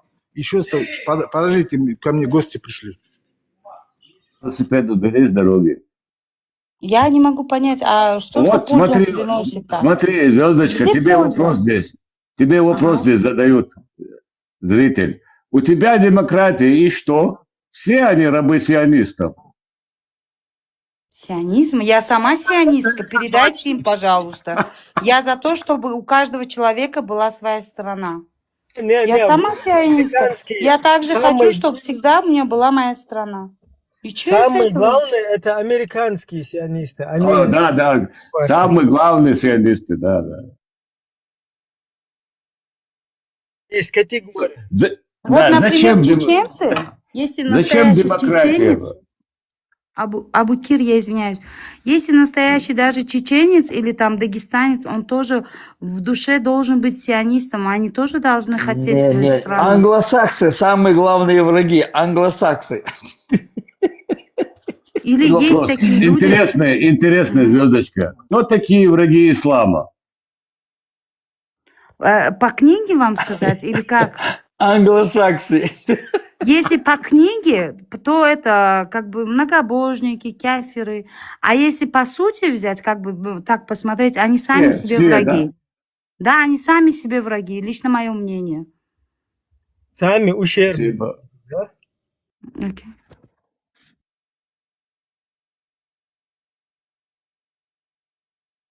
И вот один самый вот главный. Во всем виновата Америка. Пишет. Не, китай-саксы не виноваты. Американский сионизм не пройдет. Ай, да, да. Ай, да. Игорь ислама это те, кто спрашивает суры и хадисы. Короче, у нас тут Перевести. мозги переливаются через края, все переливается, короче, до того. Такое. Еще один пишет. Мне Афганцы понравилось, бомбили как он дал США. определение, Ибраим, как он дал определение тому, что смотря от среды, как бы, можно стать евреем. Оказывается, если среда такая, как бы, да, дозволяет стать евреем, то он становится евреем. Ну, христианином, допустим, и так далее. Но евреем это вообще, конечно, это просто... Среда, короче, нас приводит людей к тому, что они становятся евреями. Понял? Сионисты хотят поработить ислам. Мусульман, всех мусульман хотят поработить. Да, хотим. Нас спалили, да? Контору спалили. Да, спалили контору. Все, расходимся, ребята.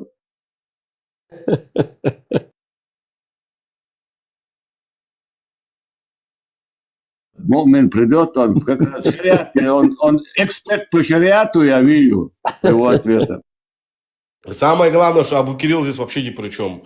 Как бы получается, Вообще. поработил весь Кавказ, как бы весь исламский Во- Кавказ. И вообще Вообще ни при ни- чем, ни хрена. Ты вот ты умеешь, да, ты по-еврейски, да, ты делаешь, Абу Кирилл? Да, я вообще ни при чем. Ты вообще ни при чем. Поработили весь на свою Кавказ, шапку Абу Кирилл это- поработил, и все получается. Владик, Всё равно Владик, все я на виноваты, свою да. шапку это КГБ написал, чтобы на меня не подумали, понимаешь? Отмазку сделал такую, да? Да.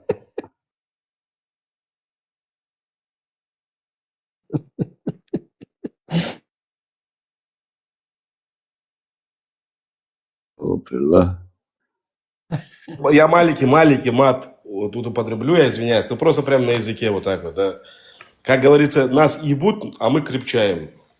Вот.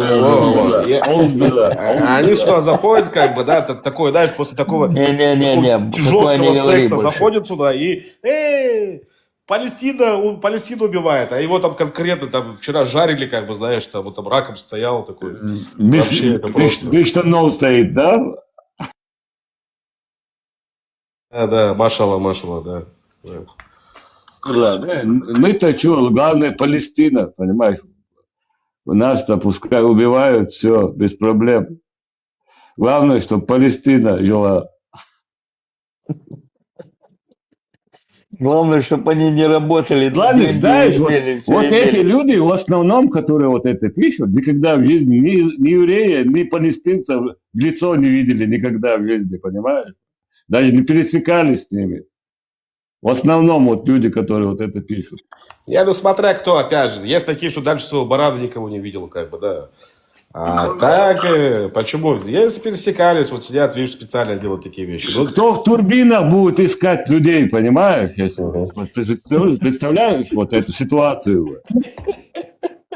Вот, там представь, другая вот тема, что- там самолет увидели. как бы, Не, да. вот смотри, вот кто будет искать людей в турбине самолета, бля? Кто там спрячется, смотри? Вот до того должен быть человек отсталый. Полный дебил. Ну, чтобы ты понимал, Ему Абу что Кирилл, скажешь, он... в конце ты их послал на СВО, кстати. Или ты хочешь сказать, что это так не было? Ты их послал На всех СВО, на СВО, да, на джихад, все на джихад. все. на джихад, да, на ваш этот православный джихад ты их послал, видишь как? 72 гурия вам в руки, все, вперед. Это ты знаешь, как этот Апти Аллаудинов приходит к Абу Кириллу. Он говорит, закончились, говорит, то, что говорит, мне прислал, уже закончились, говорит, да, говорит, еще чуть-чуть. И он, вот что, вот, Цветы, да? Да, вот, говорит, у меня говорит, там в Дагестане есть, говорит, у меня там есть, тут есть, говорит, сейчас, говорит, я тебя соберу, говорит. И через, знаешь, такой, через 3 месяца опять приходит такой, эти тоже закончились, давай еще. Молодцы вообще, такие вообще, я тебе говорю, джихадисты, шариатчики. Войско Иисуса, Аллах салат.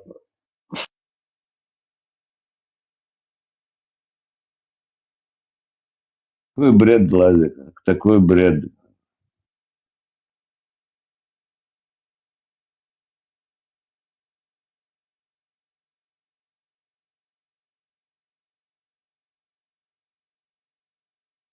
Кажется, этот ваш гость еще не скоро вернется. У него гости.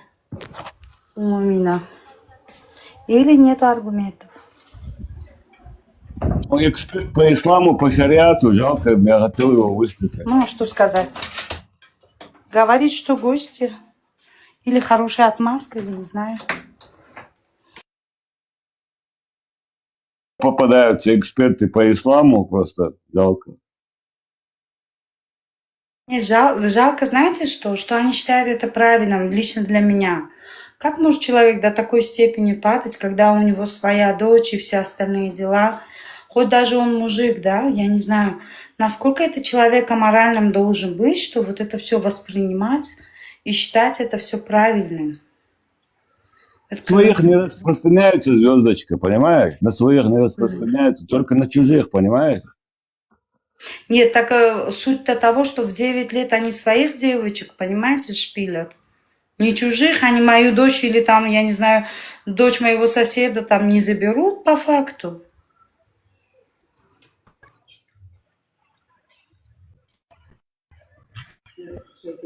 Так, где мы остановились?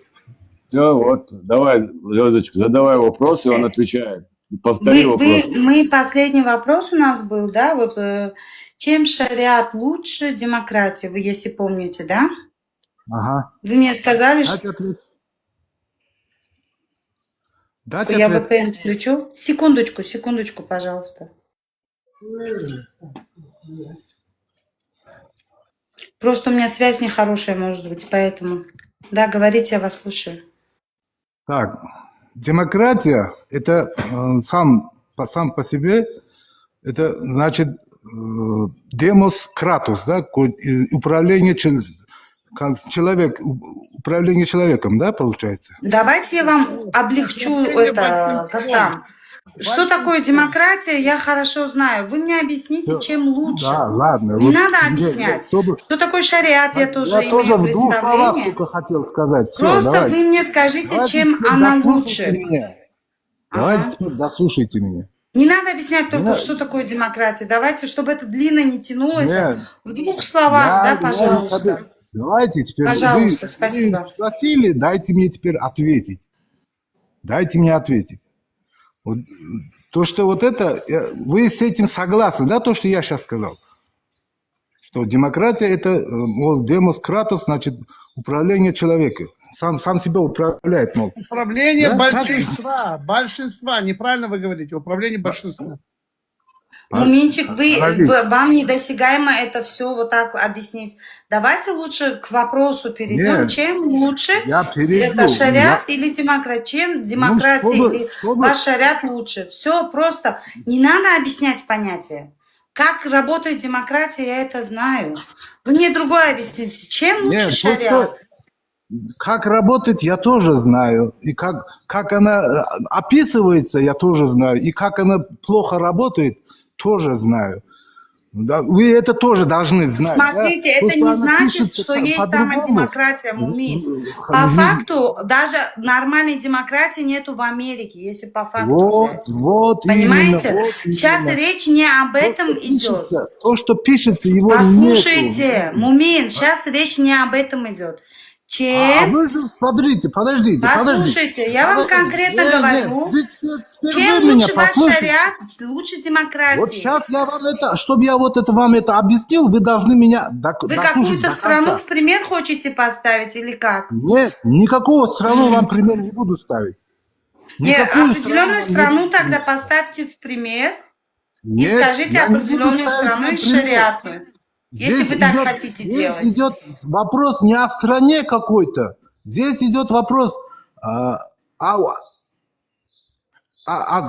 системе. Система шариата и система демократии. Хорошо, давайте о системе поговорим. Хорошо, ладно, давайте. Да, там систему, не буду давайте там поговорим какое-то систему. государство приносить. Значит, Вот что такое демократия, вы знаете, да? Это права человека. прекрасно знаю, очень Да, прекрасно. каждый человек имеет свои права. 58 лет живу в этом демократии. Даже голубой, да, чтобы это понимали, там даже голубой имеет право Дайте ему голоса. сказать. Дайте сказать. Мумин, скажи, что такое, что там. Вот.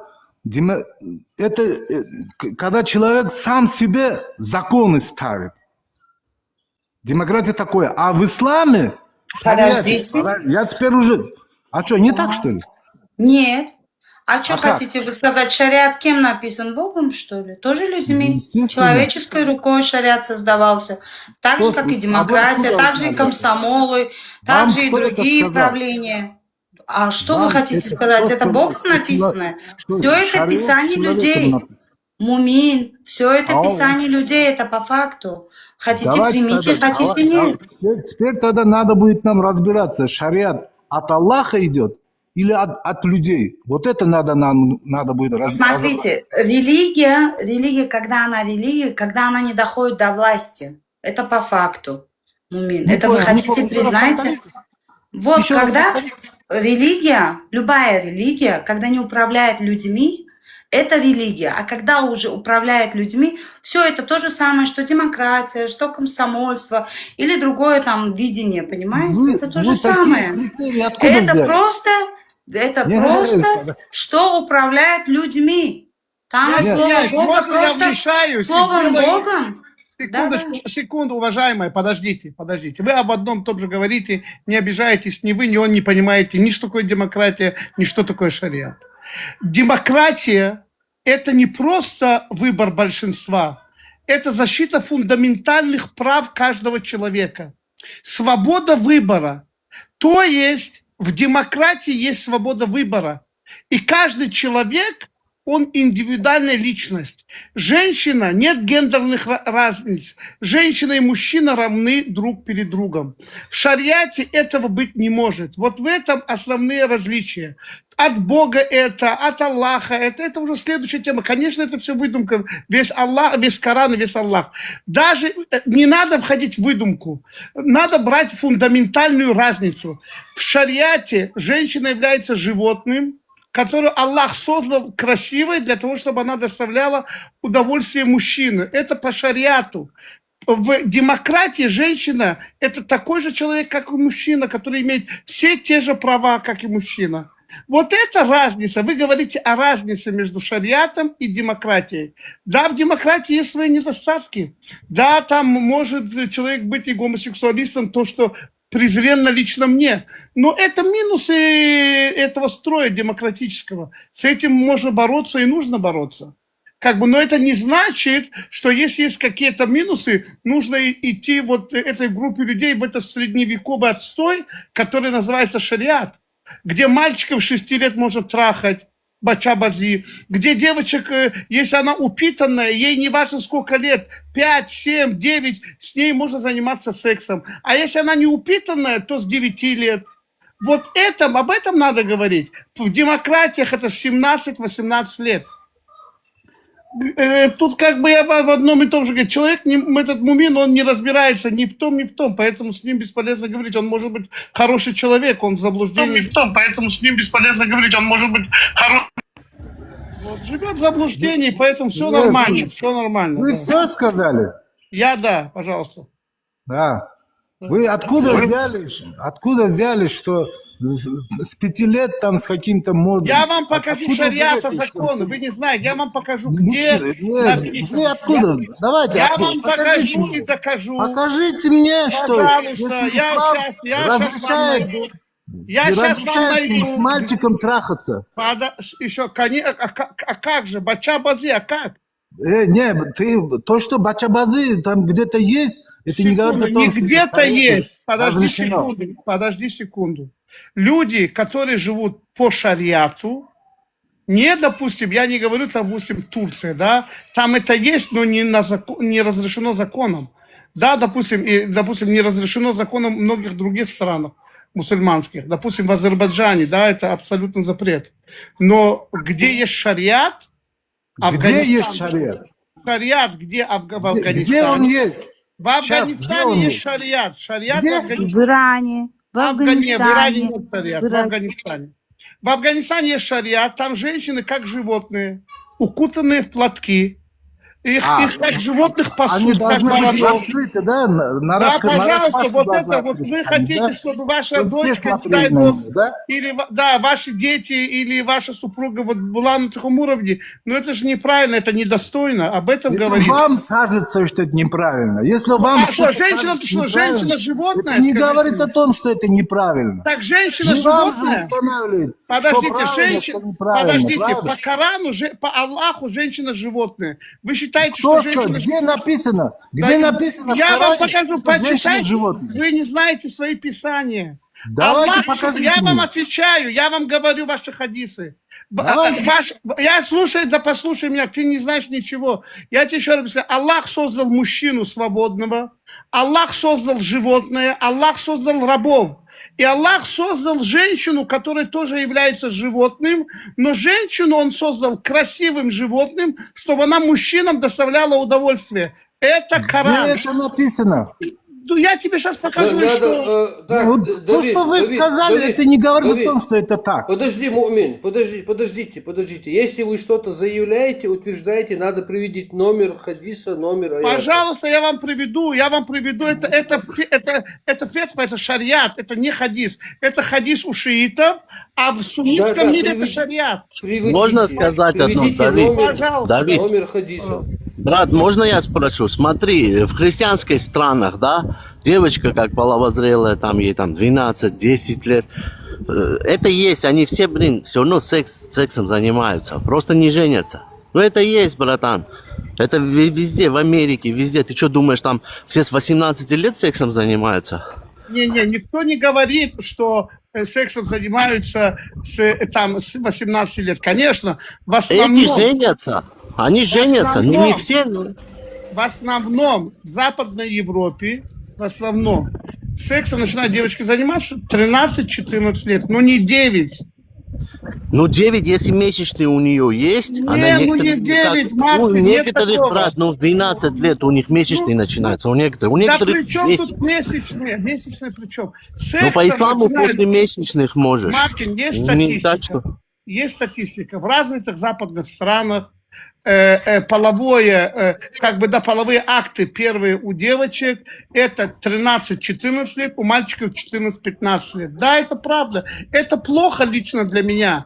Я считаю, что это ненормально, но это факт. Это есть, да. Я с тобой А согласен. эти женятся официально и спят, ну, ты говоришь, там 5 лет, ну, не 5. Ну, может, женятся в 5, но не спят с ними. У нас 9, тоже 9. есть, у нас тоже есть, что 9, это если она у нее уже месячные в 9, если будут. Мартин, Да. у меня вопрос, да, вот эти девочки, которые спят в 13-14 лет, они с кем спят? С дедами? Кто как? Какая разница с кем?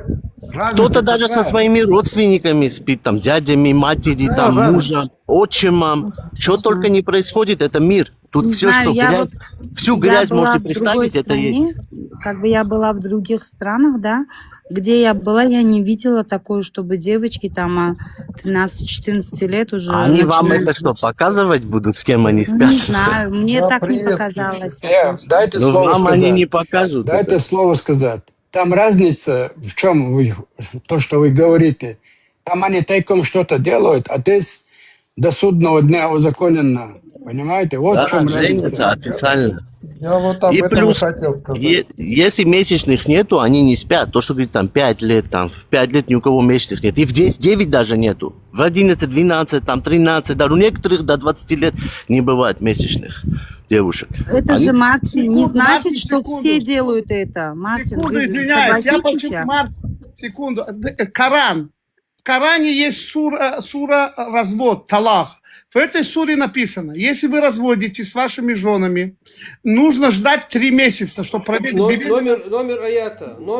Я не Давид. помню. Номер Я аята. найду, вам скажу. Я зачитаю вам дословно. Я не вру. Я найду. Нет, щас. нет, так не пойдет. Вас закритикуют. Найдите номер Сейчас суры, я номер найду и аята. вернусь. Я сейчас найду и вернусь и прочитаю, что это показывает, что там написано конкретно, что женщины, у которых уже нету месячных, все равно ждать 3 месяца.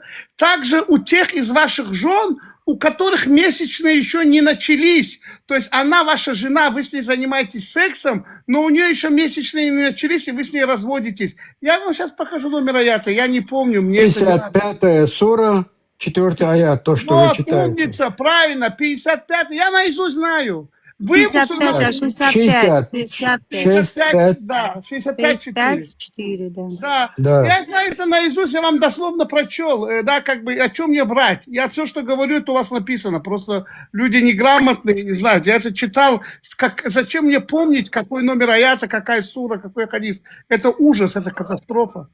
Так что, когда вы говорите, что месячный тут ни при чем. Сам Коран вам говорит, что если вы разводитесь с женами вашими, у которых еще не было месячных, то есть еще не было, то есть вы с ними занимаетесь сексом, но месячных не было, вы уже дошли до того, что хотите развестись, все равно нужно ждать 3 месяца. Это глупо.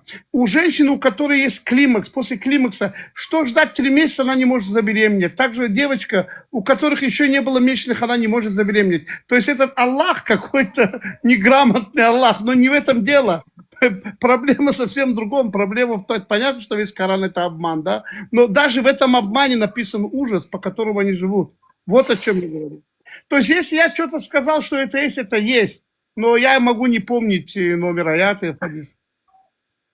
То есть вот в этих странах они, опираясь на этот аят, женятся на вот этих девочках, да, получается, опираясь на этот аят. Да, не только на этот аят, это 1000 раз написано в хадисах, где сама Айша говорит, что ей было 6 лет, когда на ней женился пророк, и в 9 лет, когда мама ее взяла на руки, помыла ей лицо и завела домой, где сидел пророк и люди из числа курайшитов, она передала ее из рук своих на руки пророка, где он со мной разделил ложе. То есть он трахнул ее в 9 лет в доме у ее родителей.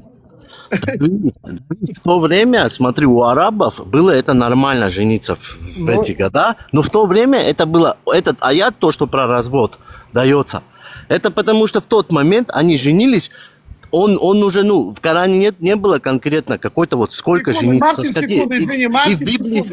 Мартин, извини секунду, смотрите, вот тут человек говорит 3 года и 1 день. Я объясню вам, смотрите, вы хотите оправдать педофилию в исламе тем, что написано в Талмуде, что когда девочке наступило 3 года и 1 день, можно договориться о будущем браке.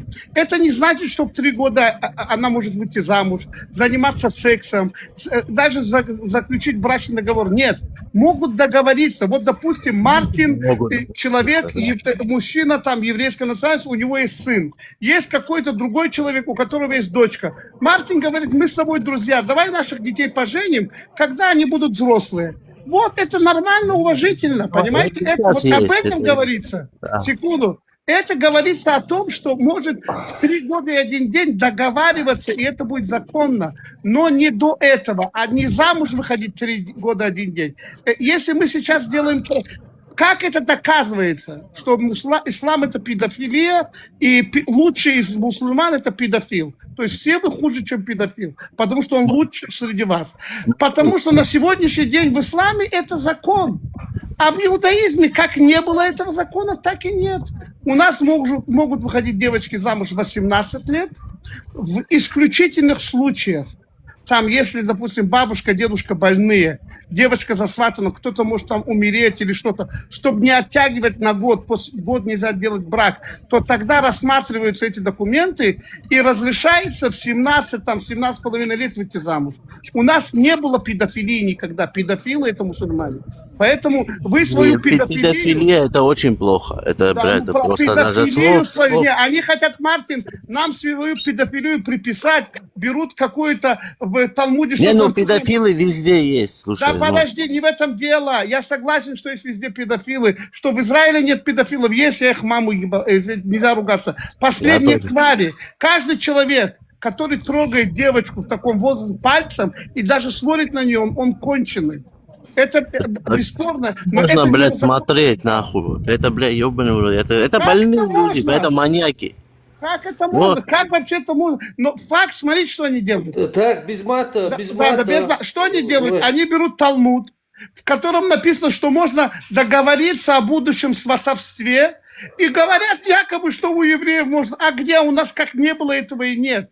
Поэтому, знаете, вы хуже, чем педофилы, ибо педофил лучше среди вас. И пидорас, кстати, тоже, можно я скажу? Да? Народ Аль-Зуд, секунду, народ Аль-Зуд, по вашим же хадисам, всю ночь оседлал пророка Мухаммеда в пустыне. Ты уже много сказал, подожди-ка, да, я скажу. вам говорю, что вы знали, что это подожди, лучше рот среди вас, закрой, пожалуйста. пидорас и педофил, да. Лучше. Можешь что-то? Можно рот да, закрой? все, ребят, я выхожу, до свидания, пока. Куда ходишь? Послушай меня. Оскорбил. Я не оскорбил, я факты. Факт это не оскорбление. Смотри. Это писание у них. Рот закрой, пожалуйста. Ты что? Говори. Ты нормально разговаривай. Рот закрой, ты своему папе говори. Мне задали вопрос, я ответил. Ты мне рот закрой, не говори, не ругайся. Так, давайте, ладно. Слушай, так, смотрите, слушай, подожди. Без оскорблений, без мата и надменно не надо разговаривать с собеседником. Да, извиняюсь. Да, ведь извиняюсь, да, просто ты не просто... Не даешь Нормально, сказать. поехали, Не всё даешь нормально. сказать. Все, давай я скажу. Смотри, в вашем еврейском, да, например, ты сейчас говоришь, то, что твой Господь умертвил детей. Ты знаешь об этом? Египетских Я детей. я скажу, как я это вижу. Это одна из казней египетских, отомщение за многовековое рабство. Да, а как евреи попали в Египет? Они жили там в рабстве несколько веков. Нет, до этого они как туда попали? Как понять, как попали? Ну, они там жили, там... Они были угнаны туда в рабство. Нет, как они туда попали, вот, евреи, Египет, как попали туда? Я говорю, угнаны были в рабство, их угнали в Нет, рабство. не были они угнаны в рабство. У них был голод. У них был голод. Они ходили и попали в Египет, туда переселились они. Понимаешь?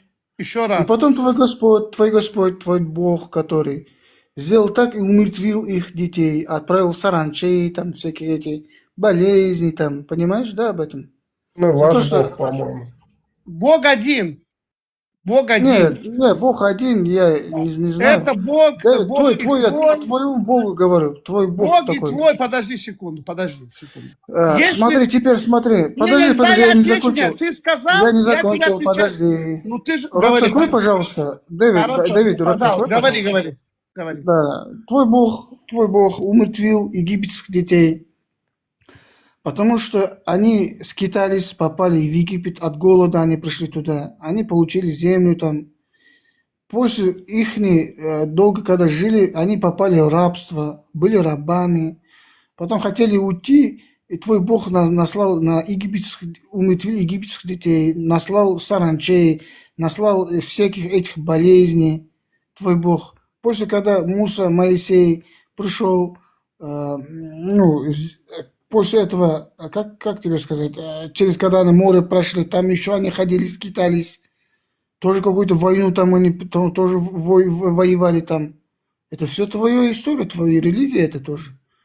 От ислама отличия нет, Давид, если что. Подожди, ты сказал теперь, я послушай меня. Ислам – это отстой и грязь и нечистоты. С исламом нельзя сравнивать иудаизм, не дай бог. С этой нечистью не надо сравнивать. По поводу того, что ты говоришь, что...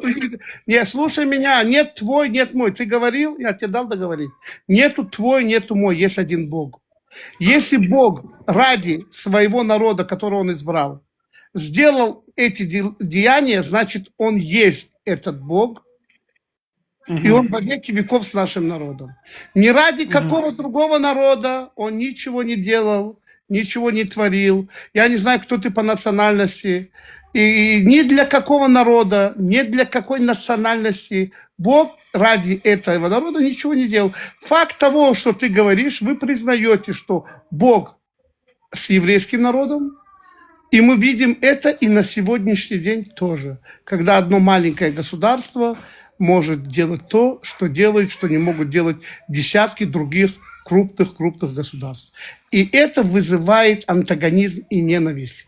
Самая большая ненависть вызвана Мы тем... сейчас говорим тут не про это, подожди, мы говорим сейчас про религию. Я тебе уже ответил, раз Бог, ты сейчас хвалишь свою религию. секунду, Сейчас хвалишь свою... Я тебя не свою хвалю. Ты зачем перебиваешь? Ты задал вопрос, слушай ответ. Не, смотри, слушай, Давид, Нечего да, ты сейчас слушать говоришь ответ. ислам, Ты почему ислам. не даешь мне говорить ответ? Слушай, ради твоего народа Бог что сделал? Ничего. Смотри, Я тебе задаю Смотри. вопрос. Не, ответь ты на вопрос. Ага. Что сделал Да. Бог ради твоего народа? Бог для народа ничего не сделал. Вот и все. Ладно, А люди ради сами еврейского сделали. остановись. Все, ради твоего народа ничего не сделал. Ты сам сказал, ради еврейского народа Бог сделал то, что Он сделал. Значит, Он знает, что Он делает. Ни ты, ни я, мы не можем. Давид, ради его народа отправил вас, евреев, чтобы вы продвигали этот религию. Мартин, ты красавчик. Ты вот правильно говоришь, Мартин. Не, молодец. смотри, Давид, смотри, да, ислам и твоя религия разницы не имеют, они одинаковые. Не братан. дай Бог.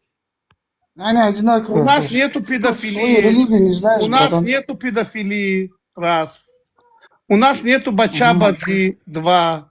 У нас женщина это человек, а не животное. 3. Ты хочешь, я тебе дам 300 отличий? Не дай бог, о чем ты говоришь, как можно?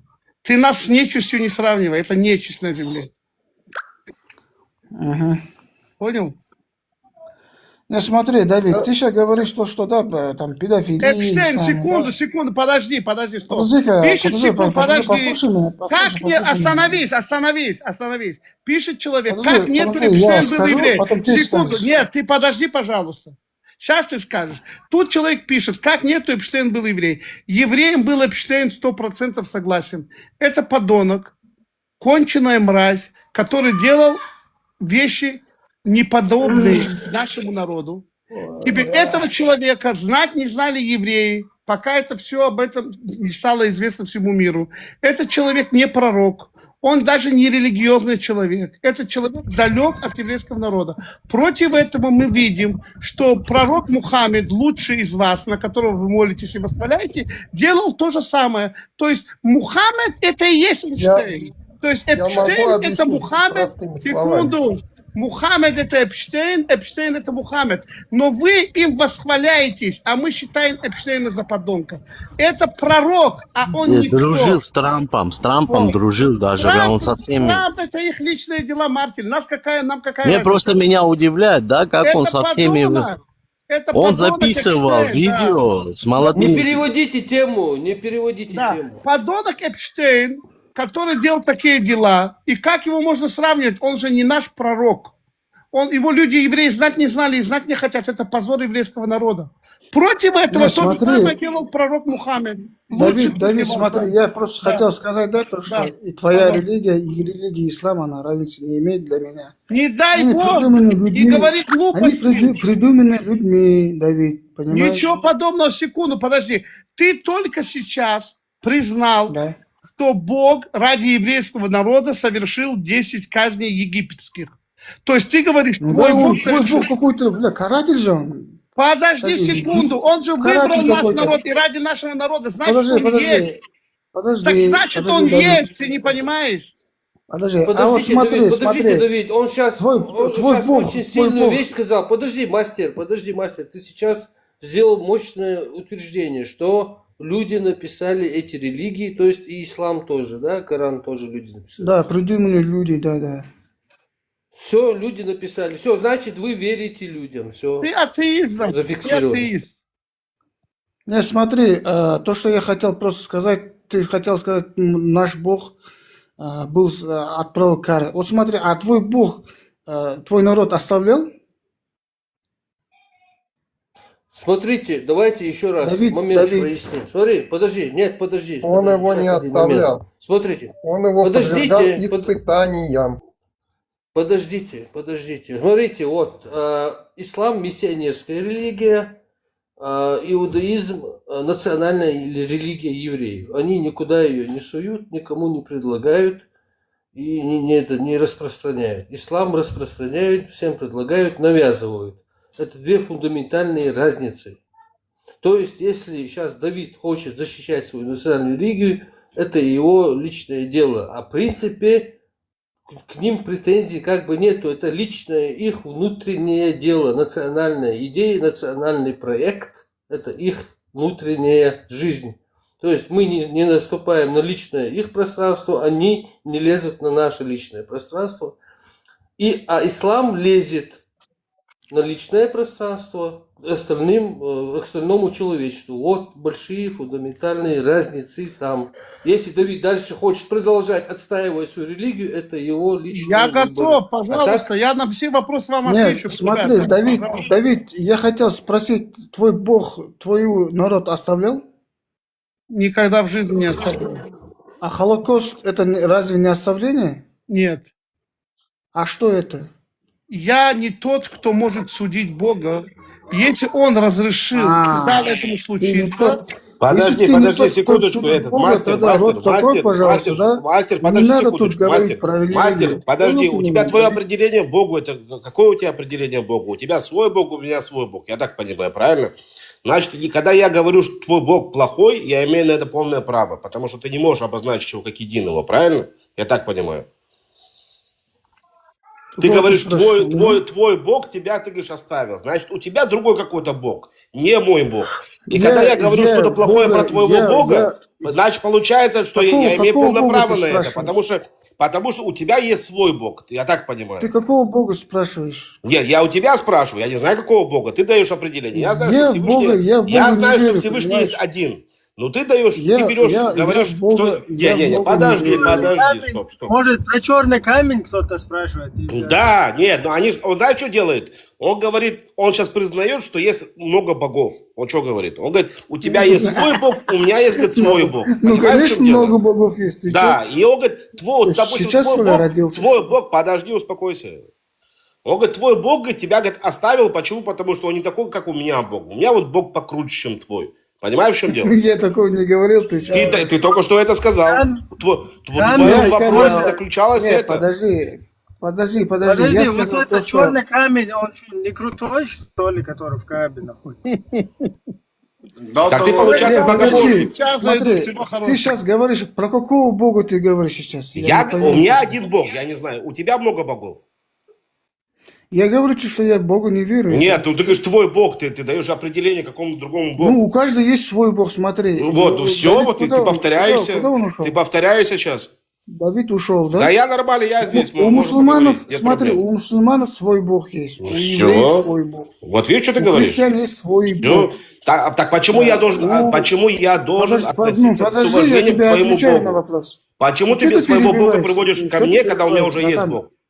Братан, Говори, не перебивай, отвечай, я, пожалуйста. послушай меня. Послушай, да, у христиан есть свой Бог, у мусульман есть свой Бог, у евреев, да, есть свой Бог, и китайцев есть свой Бог, да, и там у индусов есть свой Бог, короче. У каждого нас есть свои боги, короче, понимаешь? Я когда говорю, например, Давиду, я говорю про его Бога, а когда я обращаюсь к мусульманам, я говорю про Вообще, его, подожди, про стоп. ихнего Ну, Бога. чтоб ты Понимаешь? далеко не уходил. я тебе Подожди-ка, подожди, такое не несешь. перебивай. А что такое не перебивай, авраамические потом ты религии? скажешь. Я тебе подсказку даю, чтобы ты не нес эту херню. Что такое Не авраамические перебивай религии? меня. Не Авраам, перебивай ладно, меня, давай, да, говори. послушай. Да. У каждого есть свои религии, и у каждого есть свои законы. И, например, если взять иудаизм, да, у них есть... пришел Муса, Моисей, пришел своими заветами, пришел Иисус, он пришел своими там какими-то там законами, да. Потом пришли мусульмане, да, своими там законами, шариатами, там еще что-то какие-то там тоже. Понимаешь? И у каждого есть свои мнения и свои описания о своем Боге. Понимаешь, Лазик? И это... Не, я ну как когда понимаешь, говорю, как когда бы я было говорю, очень когда интересно, но ни обращаюсь, хрена например, непонятно, как бы, да. Ты когда все я сказал? обращаюсь к человеку, например, Ты всё сказал? если я Давиду, когда обращаюсь к Давиду, я говорю «твой Бог».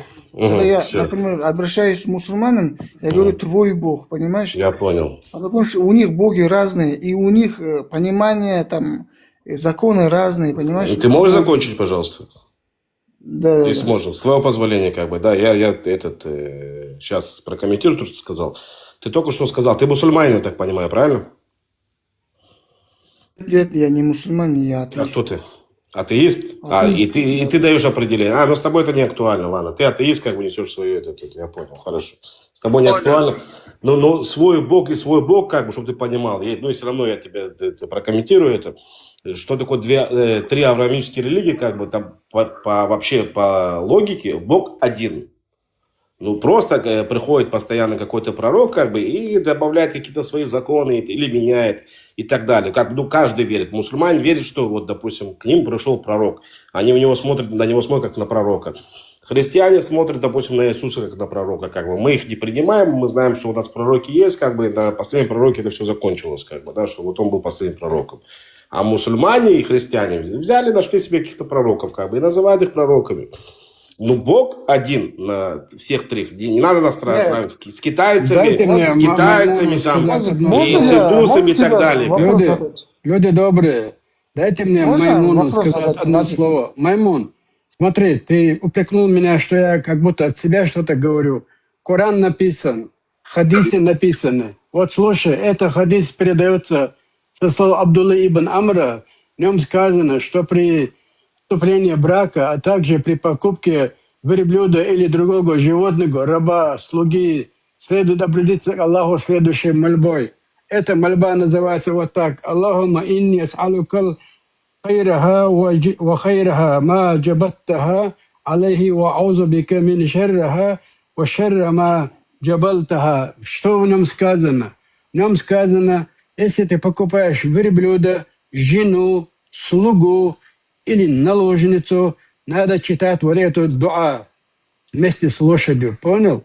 Я от себя не говорил, не надо меня упрекать. Это неправильно.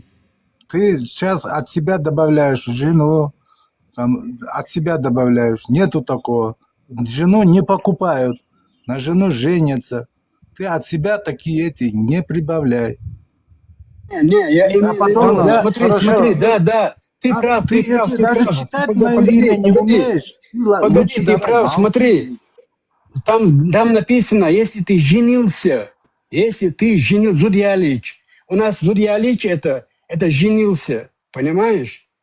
Женился. И там сразу говорится, гаур это лошадь, эмкл это верблюд, понимаешь? Слуга у нас нету, и наложниц тоже у нас нету, да и рабов тоже у нас нету. Это у них есть. Это сын Умара говорит это, что пророк сказал это. И прочел им эту дуа, понимаешь, на арабском.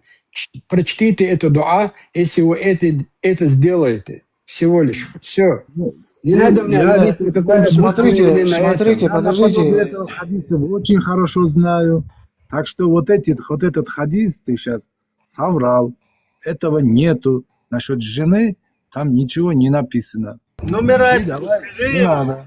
где он находится, у кого. Номер Да, один. номер называйте, будет легче. Номер я скажу. Дал ему Аллах, скажу. Сунан Абу Дауд, 2160. Книга брака. Сунан Ибн Маджа, хадис номер 918, книга брака. А также приводится имамом Ахмадом. 918. Так что не надо, мы на мужиков Лазик. не женимся, мы на женщин женимся. Понимаешь? Не, Там вот так и написано. Да, конечно. Подожди, Лазик, ты знаешь, да, вот этот иудаизм, религию знаешь, да, ты, да? Ну, я не совсем компетентен, чтобы обсуждать свою религию, как бы, да. Есть для этого раввин, и я сам хожу и задаюсь вопросами. Я не буду сейчас с тобой сидеть и обсуждать. Я знаю элементарные вещи, как бы, да. Я знаю элементарные вещи. Вот у меня такой вопрос. Когда ты говоришь, что у вас там 3 разных бога, они с этим... Смотри, к нам пришел Всевышний, мы от язычников ушли в единобожие, как бы, да, выбрали... Да, все, я не про это, просто понимаешь? хочу спросить. Да, они тоже берут, тянут одеяло на себя, взяли каких-то пророков. Я хочу просто Так, вопрос давайте, задать, чтобы да? сразу, чтобы эта тема не началась, смотрите, вон заставка, демократия или шариат. Шариата в иудаизме нету, они никому свой какой-то правил не навязывают. Шариат это исламское движение, демократия это светское. Все, вот эти вот туда направления. Иудаизм это личная национальная проблема, правильная она, от Бога, не от Бога, это нам разницы нету, это личная национальная идея, проект евреев. Нам до них как бы дела нету, и им до нас дела нету. Они к нам не лезут, мы к ним не лезем. Это в нашем народе шариат, находится, понимаешь, мастер? Да. Я просто хотел задать.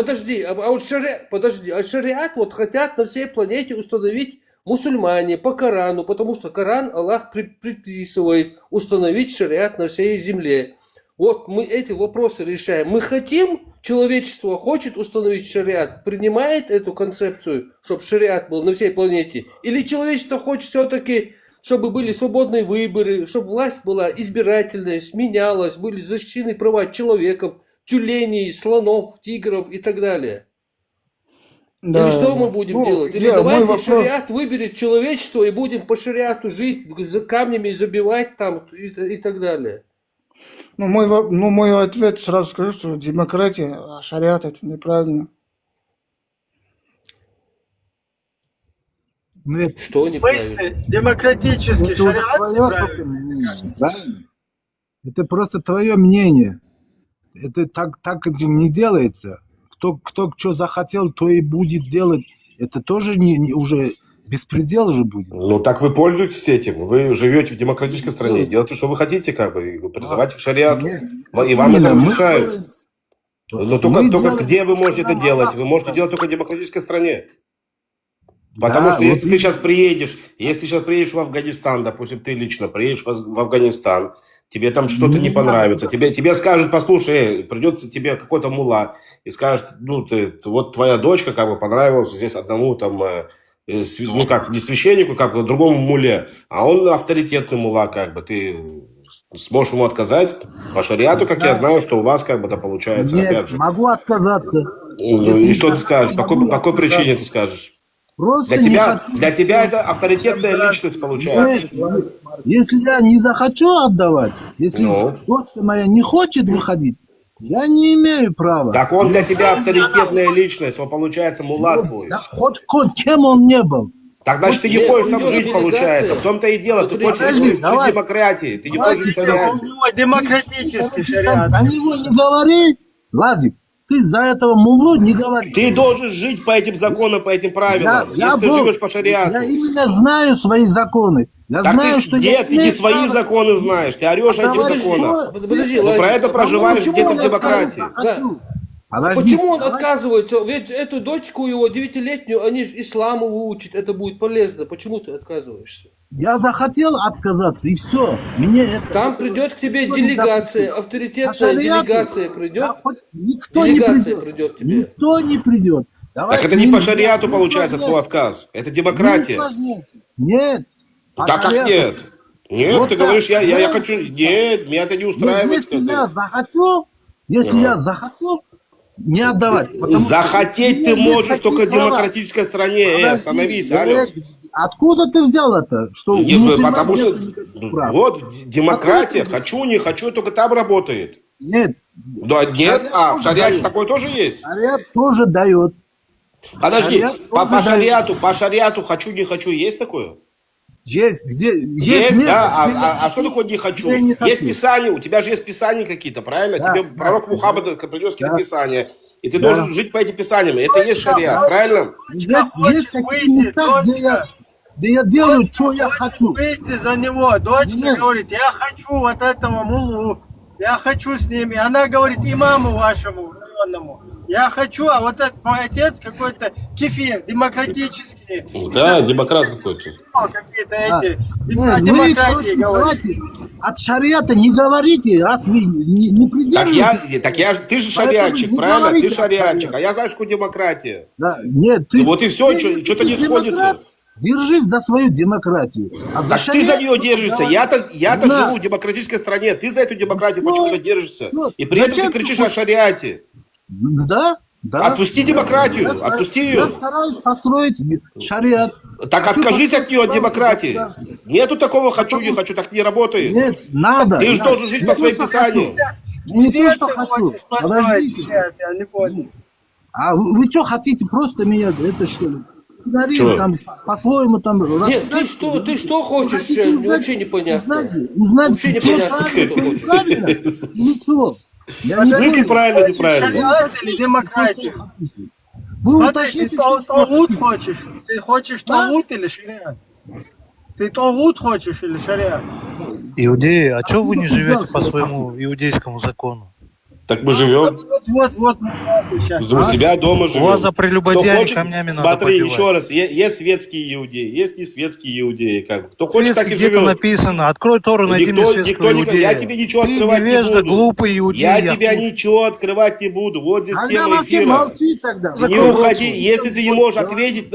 Если не можешь ответить на обычный элементарный вопрос, вот, который здесь был задан, ты же зашел сюда из этого вопроса, правильно? Тут не было написано иудеи. Задай. Я тебе сейчас отвечу. Все, вот я тебе задал. Задал вам всем. Ты вообще свою дочку продал. Ты свою дочку продал 9-летнюю. Ты со мной разговаривай. Пихаешь туда. Чего вы ругаетесь? Вот кто шумит, я его спущу. Маймуна спустите уже, он уже закончился. Сам ты закончился. Чего мусафир? Вот непонятно, вот они Я хотят, тебя что спрашиваю, почему не демократию, живешь по шариат. иудейским законам? Да я живу, как я Какая-то хочу. демократия выдумана. Я живу демократической в своей национальной Конечно, еврейской демократия. стране. Ты что, дурак, что ли? Я У тебя живу нет в национальной еврейской демократии. стране, где присутствует демократия. Это выдуманные законы, это не от Бога. Да что ты говоришь?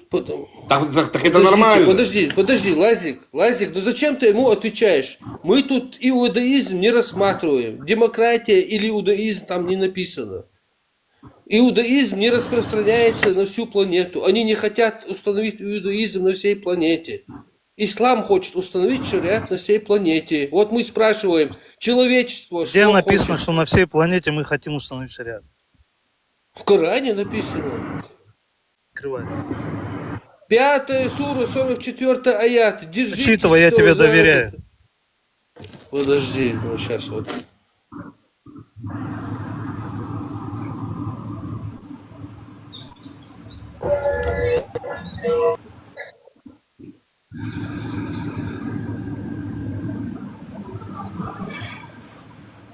Лазик, как дела, брат?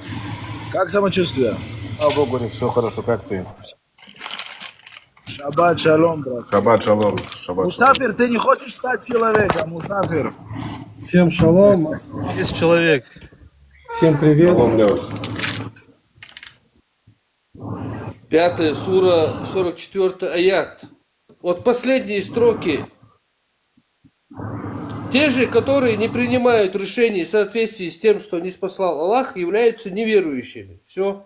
Поэтому, кстати, подожди, дай доскажу. Кстати, основываясь именно на этой цитате из этого аята, было разрушено светское демократическое чеченское государство. Именно на Все это. равно, что там с Чечней произошло.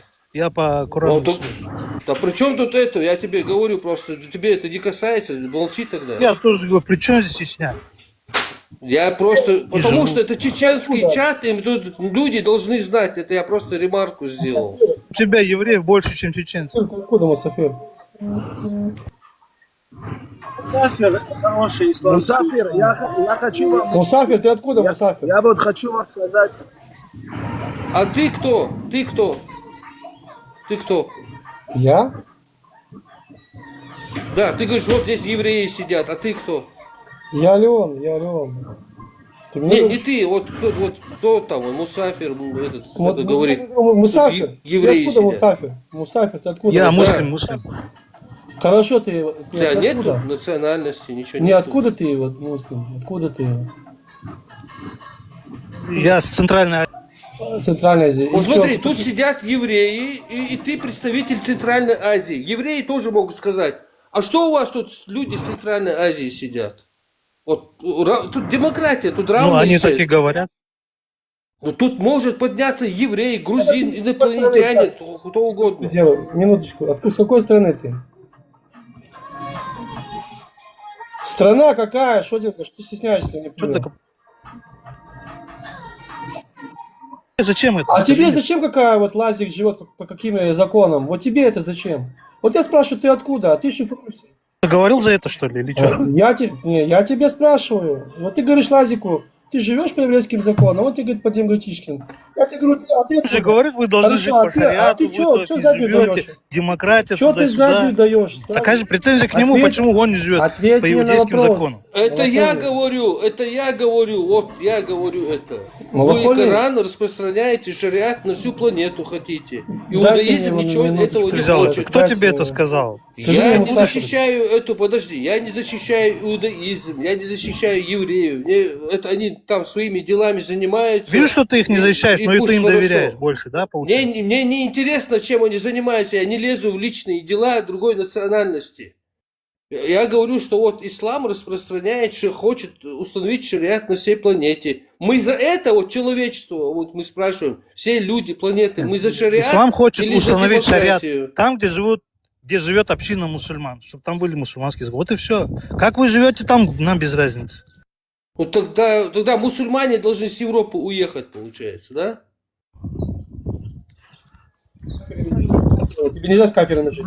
твоя Камасутра сказала не жить с Нет, кафирами. тут что-то не сходится. Тут что-то Да, не сходится. это ты пляшешь. Не сходится вообще. Вот, и все, что тебе говорят по твоей книге, а ты говоришь, откуда это взяли, почему вы это взяли. Ты что, кафир, я не понял. Ты кто? Я спрашиваю, ты кто? Кто ты? Ты откуда? Я сижу вот 5 минут, наблюдаю за всем этим цирком. Ты кто? Я спрашиваю, ты кто? Представься себе, кто ты, что ты, кто ты, зачем ты? Я Почему мусульман, ты? остальное не важно. Я могу любую точку земного шара назвать, и ты будешь верить, что ли? Хорошо, Абдулашка, откуда ты? С Уганды. С Уганды. Теперь ты знаешь, что у тебя в твоей Камасутре написано, ты не имеешь права жить с людьми Писанием. Не имеешь права пользоваться. И у индусов забираешь Камасутру. У тебя, ну правильно, смотри, это еще это не оскорбление. Ибраим, хуяттар, если нельзя жить с верующим, неверующим. Тебе показать? Зачитать? Я не понял. Ты что, ты не знаешь Хочешь свои мне писания? показать? Что ты мне Подожди, можешь ты показать? не знаешь, секунду стоять. Ты не знаешь свои писания, что не понял? Или должен я показать тебе твои писания? Что вы лезете? Что вы лезете в другие страны? Что вы лезете, блин? Слушай, учите на этом кого? канале написано Демократия. Это мой канал, что ли? Это вы лезете? Подожди, стой. Нет, ты. Вы приходите к европейцам, к евреям, другим и рассказываете, как жить. Да, мы не приходим. Хотя, услышь меня, что я говорю. Ты приходишь, ваша ума, исламская ума, вот это вся вот эта болезнь приходит в Европу, в Израиль, в другие страны, и вы рассказываете, как нам жить, да? Хотя вы ни хрена не сделали. Вот что сделали мусульмане? Что исламский мир создал? А ну-ка, расскажи мне. Давай. Все создал. Вперед. Всё. Что? Давай. Все это что? Что такое что? Астрономия, Что? математика, медицина, научный давай метод. Все Слушай, создал. у меня есть Аиша, искусственный интеллект, моя любимая. Уходите, вы Я понял. Я понял. Смотри, смотри, вот наш друг говорит, что мусульмане там, где живут, там хотят шариат установить. Ну смотри, а как тогда мусульмане попали во всю Африку? Как тогда мусульмане попали в среднеазиатские, там, центральноазиатские страны? Как мусульмане на Кавказ попали? Как мусульмане... Так же, как и христиане, атеисты туда же попали. Не, друг, смотри, ты сейчас говорил, что где мы никому не лезем, там, где живем, там и хотим шариат устанавливать. Это называется лезем, то вы тоже лезете, получается. Не, ну, я с тобой нормально пытаюсь понять, да, лезем, не лезем, а не об этом. Ну ты такой вопрос, как вы оказались там, так же евреи Не, там если оказались. мы же понимаем с тобой, что по исламу тебе предписано устанавливать во всем мире ислам, слово Аллаха, Коран и Сунну, и всех неверных, короче, их мочить осуждаю, да, до тех пор, пока они не будут, будучи униженными, платить джизью. Ты в курсе? Исламу у нас называется это так. Нет, там как раз таки так и предписано, что мочить всех неверных, да, иудеев. Контекст это поднимать полностью. До этого аяты. Ну, я тебе поэтому говорю, по этому же контексту и дошли до Африки, до Европы, до Кавказа, там, до Азии. Как раз по этому контексту. Да. В чем проблема? Да, не, просто у тебя чуть-чуть противоречие было, я тебя хотел подправить. Не было никаких противоречий. Не, было, ты говоришь, никуда никто не лезет, где живет, там хочет шариат установить. Это же не соответствует, потому что... Им жить в Африке, и там будет шариат. Проблемы какие? Ходишь, у меня... Нет, я с тобой просто хочу подискутировать, а ты вот, да, какая проблема там, сам себе противоречишь, потом, да. Смотри, еще раз, это вопрос задай, подискутируй. Подожди, завтра я приду к тебе, послушай меня, казах, я завтра приду к тебе, поставлю свои законы, и ты будешь жить, как я сказал. А если нет, я тебе голову оторву, и тебе закопаю. Без проблем, если сможешь, делай, газуй. Если не сможешь, придется в черенке жопу упереться. Это уже мои проблемы, смогу я не смогу. Но я это приду, я это сделаю. Тебя это устраивает? Поднимите его, куда он ушел? Вот если вот так вот будет разговаривать, он не будет здесь. Оставь, я хочу, чтобы он так разговаривал. Конструктивно должен отвечать. Оставьте, мне надо с ними, тут надо, есть пациенты, которые надо мимо ушей пропускать и донести до них. Вопрос должен Когда ты быть трогаешь... чуть-чуть по-другому Да, поднимите, заключаться. Да, пожалуйста. вот, допустим, он говорит, извини, Леон. Поднимите, пожалуйста, его. Вот Поднимите, сейчас, пожалуйста. получается, мусульмане приехали в Европу жить, да? И или в я его Америку пригласил. жить. В Америке живут мусульмане. Шариат где должен Сейчас, Лазик, дай секундочку. находиться? В районе или в стране? Лазик, дай минуту, Лазик, Да, минуту, Лазик, минуту. Мусафир, слушай меня внимательно. Завтра я прихожу к тебе. Получится у меня, не получится, это уже мои проблемы. Но я приду к тебе, услышь меня, и поставлю свои законы. И скажу, как я хочу жить. А я сильнее, чем ты. И я это знаю. И ты это знаешь, что я сильнее, чем ты. А если ты не сделаешь, как я сказал, я тебя через мои телефоны, через мои гаджеты, через камеры все увижу. Я тебя приду, и тебя просто буду делать тебе райскую жизнь. В тюрьму закопаю, прибью. Тебя это будет устраивать? Ответ Вопрос нет. не в том, что устраивать или не устраивать. Весь мир так и живет. Подожди, стой, давай не будем весь мир. Где ты ввел, что весь мир так делал? Оставь, не уходи от темы. Давай будем. Ты же говоришь, что только мусульмане так четко, делают, да? давай четко по моему вопросу. Тебя это будет устраивать, да или нет? Ну, меня это должно устраивать. Вот, правильно. Видишь, давай четко говорить. Почему других людей должно это устраивать, когда вы приходите со своей идеологией, да, и начинаете пихать в наглую, как будто это весь мир вашу идеологию, которая... Я понял. Куда пришел Понял, Афганистан, да? Иран, Ирак? Куда они пришли?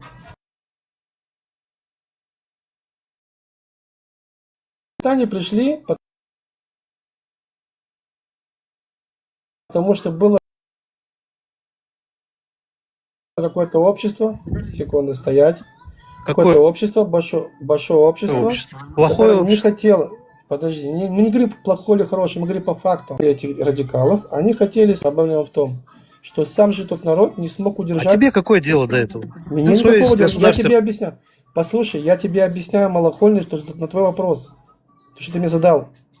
Ты лишь весь мир. Не прыгай от меня тема на тему. Я тебе объясняю, что произошло. Они попросили у всего мира, и это факт, что поменять им нужна помощь. 20 лет. Когда за 20 лет уже поняли, что накидали туда денег, армию усилили и ушли, они не смогли отстоять свою защиту, как бы свободу. И быстро захватили. Но свобода зависит от тех людей, которые живут на этой земле еще. Пример, как мы, Израиль, каждый раз воюем за свою свободу. Вы приходите нападаете на... Объясни, что Афганистан сделал? Внутри Афганистана живут люди, я же тебе объясняю, которые не хотели вот этот шариат. Которые противостояли Америке, Мы- Советскому Союзу. Есть Это какие люди были? С Марса пришли или что? Или те же афганцы? Были две стороны. Одна сторона, которая не хотела шариат и ислам, а другая сторона хотела. И вот они были, гражданская война, попросили помощь у кого? Пусть между собой разбираются, тебе какое дело? Не, никакого дела. Они пришли туда, вся Европа пришла. Европа, Америка, весь мир пришел. А что ты одну сторону выбрал, а другую не выбрал? Почему? Россия помогала исламистам. Что он делал? Корейцы помогали исламистам. Китай тоже помогал исламистам. Там страна, политика пошла. Но в чем проблема? Если там была бы демократия, смотри, дам тебе пример про Израиль, как ты говоришь. Вы даже определиться не можете. Я тебе объясняю, как она ведет жизнь. Ты даже не понимаешь, о чем тебе говорю. У тебя мозги засраны. Вот как у нас в стране, смотри, у нас верующие сидят даже в парламенте. Кнессет называется, Кнессет, да? Это для тебя парламент.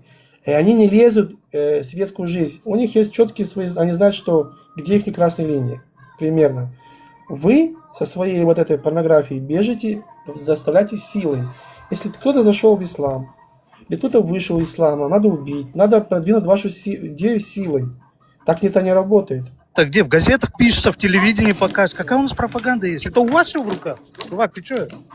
Ты что, с луны упал? Я не понял. Ты что, блин? Лезем. Ты интересный. Мусафир, смотри, ты отвечал на вопрос. Леон, можно по-братски? 2 минуты. Давай. Мусафир, ты отвечал на вопрос якобы по поводу шариата и так далее. Ты говоришь, любой мусульманин, куда бы он ни приехал, допустим, жить, неважно, страна будет демократичная, там есть демократия, нет демократии, надо дать ему право жить по шариату. Ты это сказал, правильно? Да. Не, он Ну, сказал, по крайней мере, должны быть шариат. не, он сказал, установить надо Ну, шариат. такие противоречия. Установить там или надо он должен установить жить по шариат. шариату? Еще раз, Мусафир. Установить там надо шариат или ты должен жить там? Установить. Установить. Все. Я понял. По возможности, да, установить надо. Так получается, ты противоречишь своим словам, что я тебе объяснял сейчас. Ты понимаешь? Ты сам себе противоречишь. Ну, ты противоречишь. Короче, твой призыв и твоя цель в этой жизни установление шариата получается, правильно? Завтра мы придем к вам. Так, потому что где мусульмане есть? У тебя мусульмане уже есть. У тебя есть Афганистан уже мусульмане. Ну, Палестину, У тебя уже есть Израиль шариатская. выгнать оттуда. Ты конкретно Это твоя... исламские Подожди. Палестину, оставь Палестину в покое. Палестинцы не хотят жить с тобой. Ну, не хотят они с тобой жить. Вот видишь, не хотят. Не хотят. Ну, тогда забери тогда, если они хотят с тобой жить. Забери их к себе. В чем проблема? Так, забери их. Забери, в чем проблема? Забери.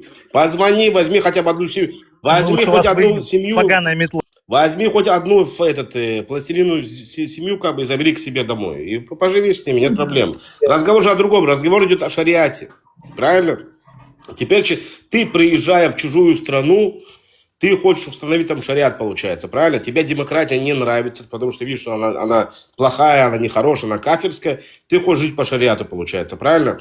Ты хочешь продавать, получается, не продавать, а отдавать свою дочку там за своих ученых, там, 50-летних и так далее. Как бы. Вот это ты хочешь проживать вот так вот, но при этом ты приезжаешь с этими правилами, которые ты хочешь, приезжаешь почему-то в демократичную страну. Ты с какой целью туда едешь? С той целью, чтобы установить там шариат, или потому что ты хочешь сначала пожить нормально, и там рассказывать, что ты строишь шариат? С какой целью туда едешь жить?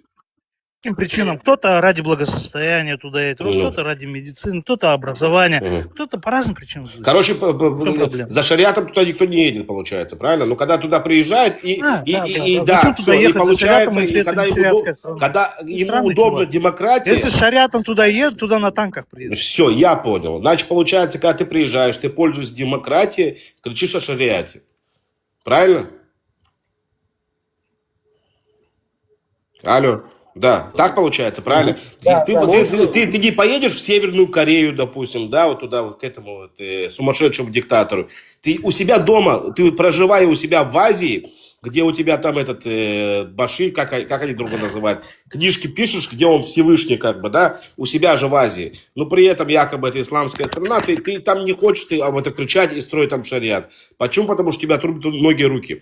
Тебе надо поехать, и получается, значит, в демократичную страну, там, где у тебя демократия, и там только ты можешь об этом шариате орать. Я так понимаю, правильно? Не, просто сейчас сил нету. А так? Сил у тебя нет сейчас, да? Да? В смысле сил нет у тебя? Так, подожди, почему ты у себя дома, проживая у себя дома, не строишь шариат? Я, может, и смелый, но не Ты там, где ты живешь сегодня, ты строишь шариат, да или нет? Сегодня у себя дома, там, где ты живешь. Да, конечно, в своей семье, не в семье, не в семье. В стране ты там, где проживаешь сегодня, ты строишь дебил шариат? или что? Как я там могу? Я что, депутат или что? Ты смотри, то, что ты маленький лицемер, это было понятно, как бы. Конечно, не дебил, да. Вы лицемер, ты просто дебил. Ты не понимаешь ни в политологии, экономике, социологии. Ты посмотри на него. Крестьянские вопросы задаешь мне. Ты колхозник, что ли, или кишлачник? Ты не понимаешь, это другое. Ты строишь шариат? Ты дебил или что? Как я строить буду шариат? Один, что ли? Новости, тихо. В смысле один? А что там? Подожди, там мусульмане нету, кроме тебя, где ты живешь? Хотите новости, Лазик? Новые новости. Совсем вчера и сегодня. Зайдите, почитайте. Внимание, новости. Саудовская Аравия, Катар и Бахрейн меняют учебную программу. Все, что рассказывали про сионистов, про Израиль, они теперь меняют и рассказывают, что евреи – это их страна, это евреи, Израиль, сионисты – это израильтяне, это евреи. Они меняют все. Ты понимаешь, что происходит? Откуда подул ветер, они меняются на ходу. А вот вы, бараны, которые они вас считают... Переобуваются на ходу. Да, а вы, бараны, которые вас считают третьим сортом, вы сейчас махаете сливчиком за вот все в этот бардак. Вас просто конкретно подставили. Да какого барана? Какого барана? Вот сейчас, говорит, я просто балабол, говорит. Я, говорит, просто ну, сижу, да, говорит, мне ну, скучно, говорит, да, говорит, как бы, да, и, да, а что нет, ну, да, мне там папа с мамой продолжайте рассказали, что я быть мусульманин, как бы, да. идиотами. Продолжайте Он быть на уровне идиотами. кафира, это еще один кафир, чтобы ты понимал. Нет, Дайте я ему приведу суру аят про него прочитать. Он просто заявил, что он сейчас слаб и не сможет установить шариат. Вот как раз про него. 4.97. 4.97. Да, сура 4.97 аят. Тем, кого ангел умертвят чинящими несправедливость по отношению к самим себе, скажут, в каком положении вы находились. Они скажут, мы были слабы и притеснены на земле. Это про тебя. Они скажут, и потом они скажут, разве земля Аллаха не была обширна для того, чтобы вы переселились на ней? Их обителью станет гиена. Как же скверно это место прибытия. Если ты гений. Мусафир, про тебя. Мусафир, это чисто про тебя. Точно про него. Это не про меня. Вы слишком глупые, Ты чтобы это не понимать. принимаешь, поэтому ты кефир, понимаешь? Не, просто я бы тебе разъяснил, но вы не слушаете. Правильно? Вы больше 10 секунд слушать не можете. Аллах в аяте говорит. Вы NPC-боты. Ты кефир с этим, ну, уже с ровной годности уже все, как бы, да, вот получается. Прикинь, он ада не боится. Аллах ему говорит, что он аду будет гореть, он не боится ни Аллаха, ни ада. Это вообще какой-то... Да, но зато Ты такой предлагает это. Другим предлагает. Давай, к какому событию не спослан этот аят? Давай. Шарищина. К твоему событию как раз. Тебя, тупой, ты говоришь, что ты животное. слаб и не NPC, можешь, короче, бот. шариат Ты установить. бот просто одно толдычишь и все, а разъяснить ничего не можешь. Ты сказал, что ты слаб и не можешь установить Бот. шариат. Тебе вот... Ты понимаешь, ты бот. И вот там написано, они скажут, мы были слабы Тебя и не спрашиваю, могли... какому событию данный аят не спасал Аллах? К твоему событию, про Саллиллаху тебя, алейхи вот про вассалям. твое событие. Почему моему? Про твое личное событие там. Это Мекканская или Мединская сура? Да какая разница, это Аллаха, сура, Аллаха, аят. Он про тебя, он про тебя. Он про тебя. PC. Одно только тверди, что запрограммировали и все. Ну ты, подожди, ты сказал, что ты слаб и не можешь установить шариат. И тут про тебя Этот говорится, мы аят были ко мне слабы не и подходит, притеснены он на не земле. подходит, меня Они не притесняет. скажут, Я намаз... и им вот тебе скажут, разве земля Аллаха не была обширна для того, чтобы вы переселились на ней? Понимаешь, вот тебе скажут, если ты слаб, иди переселяйся. В чем разница? Вот смотри, намаз читаю, курбан режу. Мне никто не мешает совершать. Алло, 29-й. Ты в день суда стоишь перед Аллахом, и тебе Аллах говорит, почему ты не установил шариат? Ты говоришь, я был слаб. Он тебе говорит, так вы, разве земля не была обширна? Афганистан же был шариатский, вот я создал Афганистан. Кто тебе сказал, что в Афганистане шариат? Кто тебе сказал, что в Афганистане шариат? Мавританию установил. Чтобы ты туда Кто тебе сказал, что в переселился. Афганистане шариат? Чувак. Ну, аяте так и сказано. Там что демократия? земля обширна, чтобы ты переселился. Куда переселиться? Скажи, я переселюсь. Билет Помогу, купим тебе, если Мавритания хочешь, есть. в Мавританию, выбери. Это просто. что, шариатское государство? Конечно. Это Уверен? лучше, чем Центральная Азия в 1000 раз. Конечно, Меня уверен. туда В пустят, Мавритании даже рыбы меня туда есть. пустят без загранпаспорта за то, что я просто мусульманин по шариату должен жить. Пустят, смотри, в Афганистане Уверен? у меня есть, смотри, я Уверен, живу- балаболом сейчас не прошлешь и тупым ботом. Я, после этого. да блин, послушай, я живу в Австрии, я работаю вместе с афганцами. Тебя Меня пустят нормально. только если ты покажешь, что у тебя хуй обрезан. Тебе вид на жительство, да, выкинь его этот. Тебе вид на жительство может быть дать. Вот я тебе это могу устроить. Вид на жительство, я хочу быть гражданином шариатского государства. Просто на основе того, что я мусульманин. Потом похож. Да блин, тебе что, нужны все условия там, еще тебе 600 Шариатское государство, он так работает. гелик какой-то, все тебе, да? Только тогда ты будешь Аллаха слушать. Да, Да. следующий. Вот дебил. Мусафир, а какая разница, это сура мединская или мекканская? Разница в чем там? Ты будешь знать контекст, чего она была неспослана. Это сура мединская. В честь чего она была неспослана? Открывай GPT, там дальше. Они даже не Опять читал GPT через у них. GPT. Ой, никогда не читал. Никогда. У него GPT Коран В отличие от тебя. Это действительно смешно. Читай. По GPT там открывай, читай. Его, ты знаешь, Образование хоть по... Ты вообще ты чё пользуешься системой кафиров? Я не понял. Слышь? Ему тяжело там, где он живет, он один мусульманин, там больше мусульманин нету, понимаете, в чем дело, как бы. И человек вот плачет, он пришел жаловаться. Море. Он говорит, я здесь живу, говорит, Ни одного здесь я яхуда живу нет. в христианской, говорит, в кафирской стране, скорее всего, да. Он сейчас обманывает в Азии. Давайте еще один аят прочитаем, вот тоже от предыдущий там, через один. 95-й аят. Те из верующих, которые отсиживаются, не равны тем, которые сражаются на пути Аллаха своим имуществом и своими душами. Кроме тех, кто испытывает тяготы, понимаешь, тяготы. Вот. И потом он поясняет тебе вот про эти тяготы через аят. А которые были слабые, вот у вас тяготы, вот идите и переселитесь, иначе будете гореть в гиене. Куда переселиться? Куда? В исламские страны, где мусульмане, большинство мусульман живет. Мусульмане. Куда мне переселиться? Ну вот Афганистан, потом что там, Пакистан, там, Мавритания. Мавритания, кстати, рыбы Чем до сих Афганистан пор лучше есть. моей страны? Как Чем раз лучше? вообще. А Мавритания при чем здесь? Я мусульмане в твоей стране не живут там один.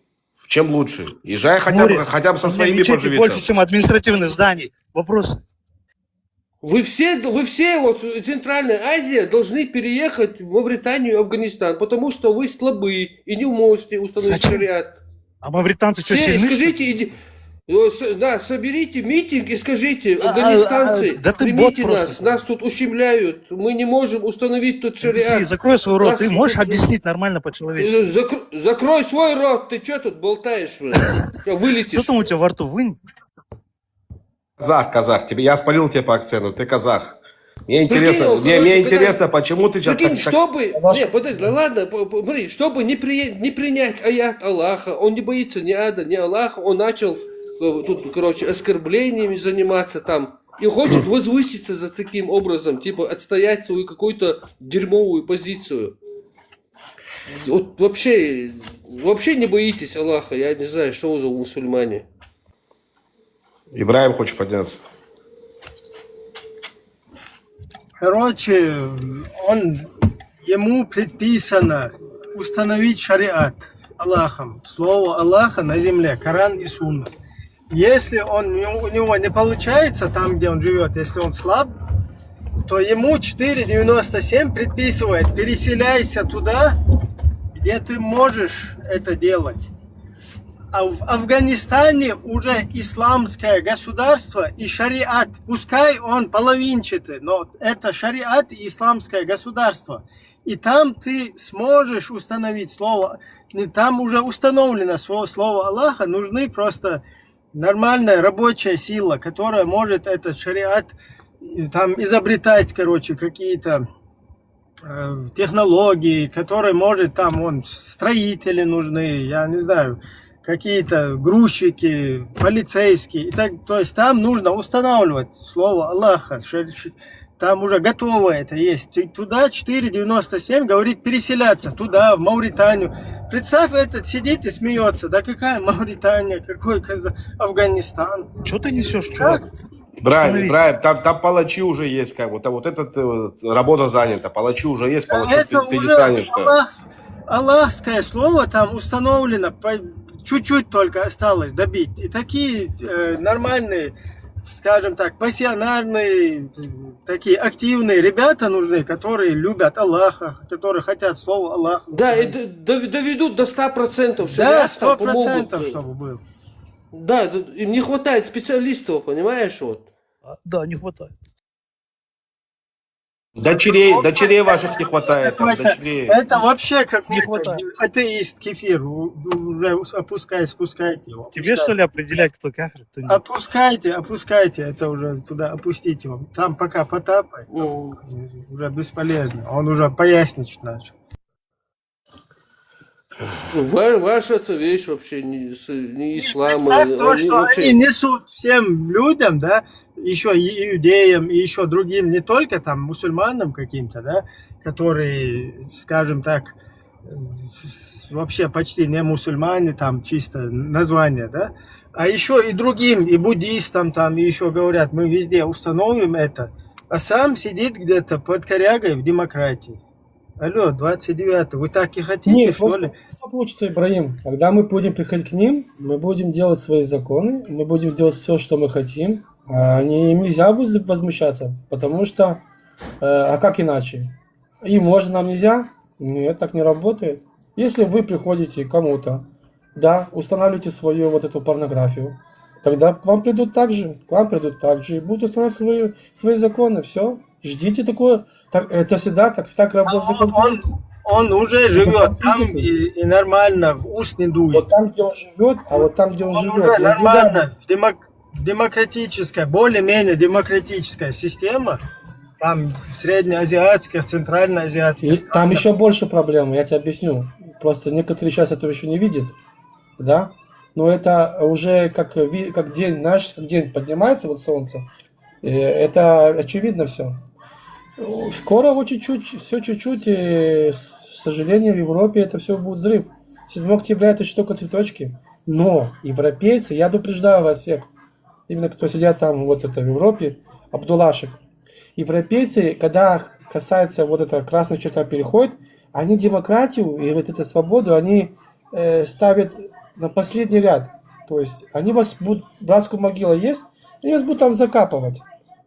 Пример сейчас, как в Испании было.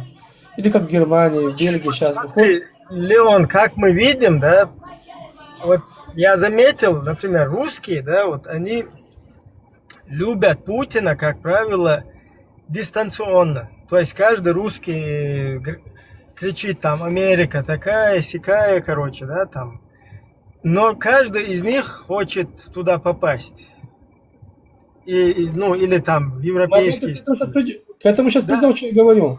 Сейчас да, и смотри, когда они туда попадают, они оттуда начинают там на всем вот этом, на чужом, да, кто там себе построил это, и там паразитируют и начинают ходить везде. Я русский, вот с такими этими.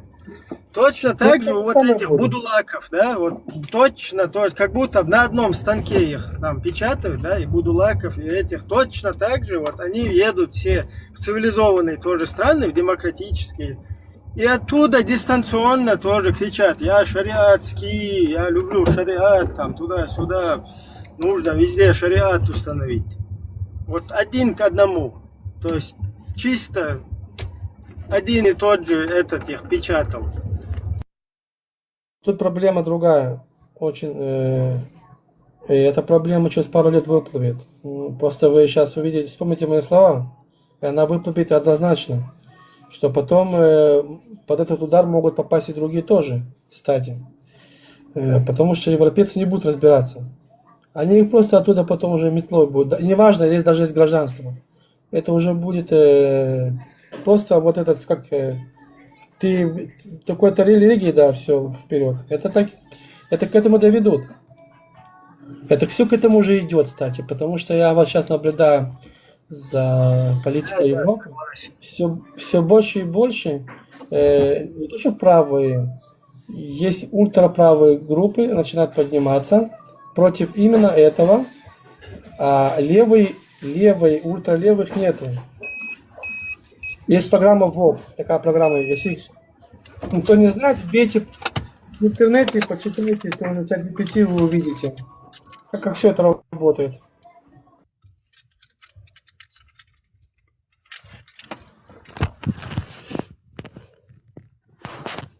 Из этих дебилов пострадают другие люди тоже. Абсолютно, вот заходит, не может, как бы, я с одной стороны тоже понимаю, потому что для этих людей, там, тем более евреи здесь, там им наговорили, у них ОРТ головного мозга у многих, и они все как бы, евреи, сразу враждебно, да, там, они Кораны там печатают, изменяют, там, институты у них работают, чтобы искажать религию.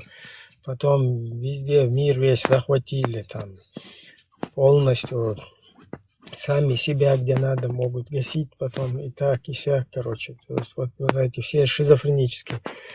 И он с вот этой шизофренией заходит, и раз, когда видит здесь, для него там уже, скажем так, не так эффективно это работает, да, ситуация, потому что он начинает не пытаться найти как бы истину, да, там, дискутируя, к чему-то прийти, а вот любыми путями победить, да, здесь победить кого-то, там, как бы побороть, короче, и когда это уже не получается, там, обматерить, короче, и уже выскочить отсюда, нагадив.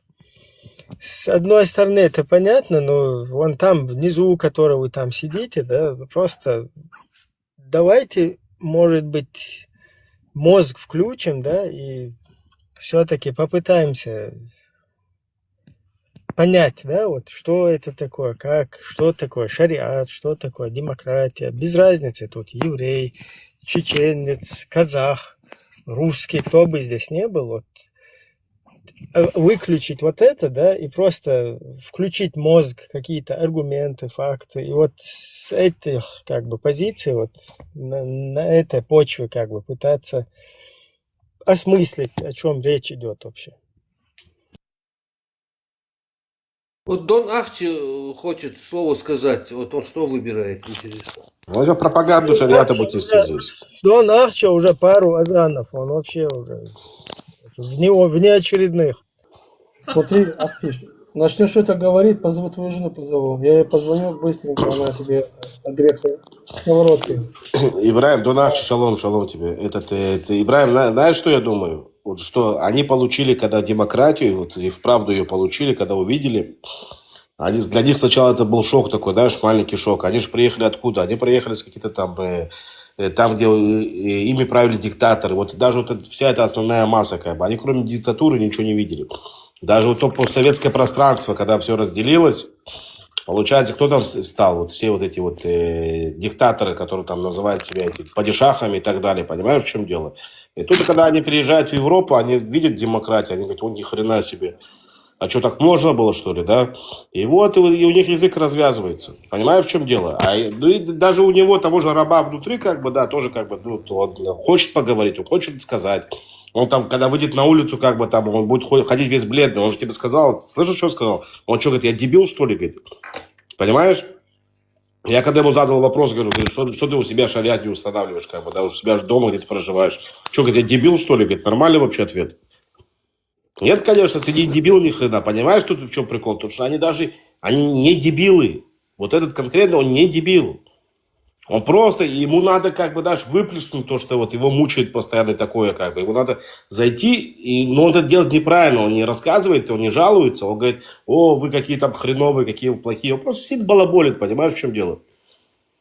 Вы там убиваете мусульман, и такое вот, я за шариат топлю, как бы. Ну, просто сидит, как бы, да, и несет херню какую-то. А тут, когда задаешь ему вопрос, а что ты у себя дома такое не делаешь? Что Лазик, ты не здесь нет.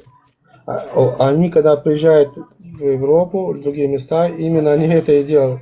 Они этим сейчас и занимаются. Ну я же подчеркнул, когда они едут в Европу, да, а когда у себя дома, если он не в Европе, я взял здесь две ситуации, понимаешь, в чем дело? Когда в Европу, да, он там орет и свободно, он на улицу выбегает, там эти брошюрки раздает, как бы, да. Может, голову кому-то там, осуждаю, отрезать, как бы, да. И к нему какой-то либеральный полицейский хрен подойдет, он стоит по телефону разговаривает. Ты вообще видел эту ситуацию, как происходит в Европе? Откуда он? Знаешь, почему он будет сказать, откуда он? Потому что я знаю, откуда он. Я даже знаю, могу узнать спокойно его данные, а потом его на бутылку посадить, и он это прекрасно понимает. Понимаешь? Он это очень хорошо понимает. Кстати, можно на бутылку посадить, как пример, чтобы все тоже видели. Вот. У меня вопрос к Дону. Слышь, Ахчи, если к тебе придет шариат, что ты будешь делать? Я возглавлю его. У нас же Академия джихада для чего открылась? Чтобы возглавлять все противоборствующие силы со всех сторон. Мы должны возглавлять всех. Джихад, он должен быть со всех сторон. И Академия джихада готовит руководителей со всех сторон, участников джихада. Красавчик. Вот, пожалуйста. Вот, у нас же Академия открылась. У нас там разные отделы есть. Не, Но- как-то, да, Ахчи, ну как-то слабенько. Ты должен при этом употреблять вот сионисты и так далее. Как-то ты так, Не, так не, себе. сейчас Джихад. употреблю. Подожди, смотри. Смотри, если не будет антисемитов, вообще не будет, то не будет и сионистов с яхудами. Должны быть и те, иначе наша Сейчас, академия Лазик, разорится. сейчас с сионистами накладненько в Украине, поэтому как бы... Ну, у нас же международная академия. Мы же сейчас в такое время можно руководить по интернету. Скоро будем... Привет, еще раз.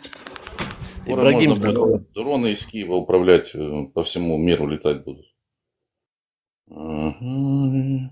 Скажите, что ты еще доктор, кандидат наук по всему этому. Да, у нас наука джихад, у нас на научную основу поставили все. Все, видите?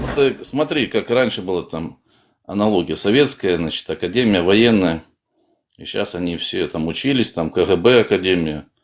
И они, значит, с разных сторон участники. Бывает процессов в разных странах там. А все выходцы из одной академии там. А сейчас они там везде, в Узбекистане, Казахстане, все, понимаешь. Одни на джихад идут, другие против джихада. Вот. Наша задача, как бы, мы главный центр управления, у нас выходцы, одни будут на одной стороне, другие на другой. Ну, как бы так. Война – это хороший бизнес, поэтому мы... В любой войне на две части будете разбиваться. Не, чем больше противодействующих, на 2 минимум должно быть. Желательно на 3, ну чем больше. А кто у вас это самое там заправляющий? Сунжинский, сионистский казак или кто? Да, я один из основателей Академии джихада, поэтому я заправляю. Все сдал, все, просто всю программу рассказал и сдал. Да, мы с Аляфом основатели Академии джихада вселенского масштаба. У нас есть разные отдел, например, Маюш возглавляет отдел, кафедру женского сионизма и яхудизма. Она там потом, пока вот сейчас открыты вакансии кафедра, исламских террористок, смертниц, кто возглавит, пока нет, никто не подошел. Вот вакансии, у нас все направления. Сейчас эфир. С этим проблемы, что ли? Осуждаю. Они быстро заканчиваются, конечно, проблемы. Поэтому надо постоянно, чтобы был еще кто-то. У нас приходят более способные. Раз мы того старого увольняем или опускаем ниже по должности и возглавляет, у нас демократический прием в академию. Конкурсный. Опускаете или не понял, что опускаете? Ну, в смысле, например, он начальник кафедры, например, какого-то там, подпольной работы. Дональд, ты это самое, тест делал на ОРТ головного мозга? Сейчас ты будешь ко мне чувствовать через 2 минуты в подсознание залазить, да? Смотри, а что вы делаете с ними, когда вы меняете? Вы сразу пояс шахида и вперед за родину, да? Нет, подожди. Зачем материал теряем? Это пояс, это самые тупых отправляем. Вот. Кстати, Ибрахим, смотри.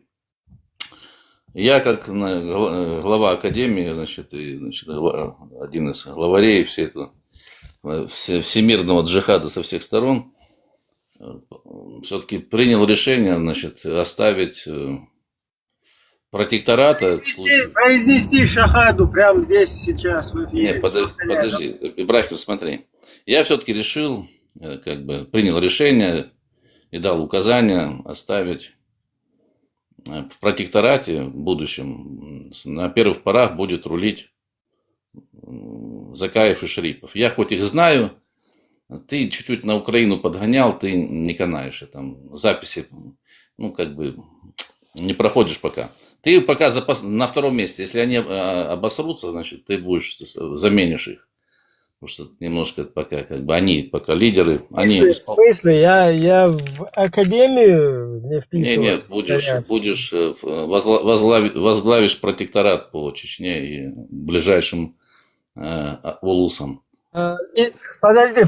Значит, у нас теперь перефокусировка идет. У нас будет исламский протекторат, да, в Чеченской Республике? Ну, такой гибрид будет, знаешь, такой вот на полшишки такой, наполовину такой. Одной ногой там, а другой там, сям.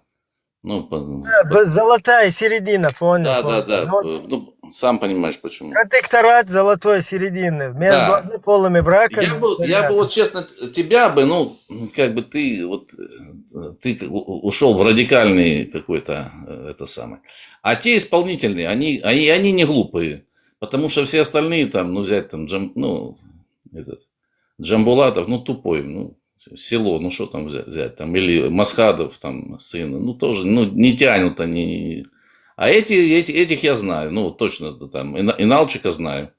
Тот, они, как бы, тот тоже Закаев, он такой, ну, такой, не глупый там.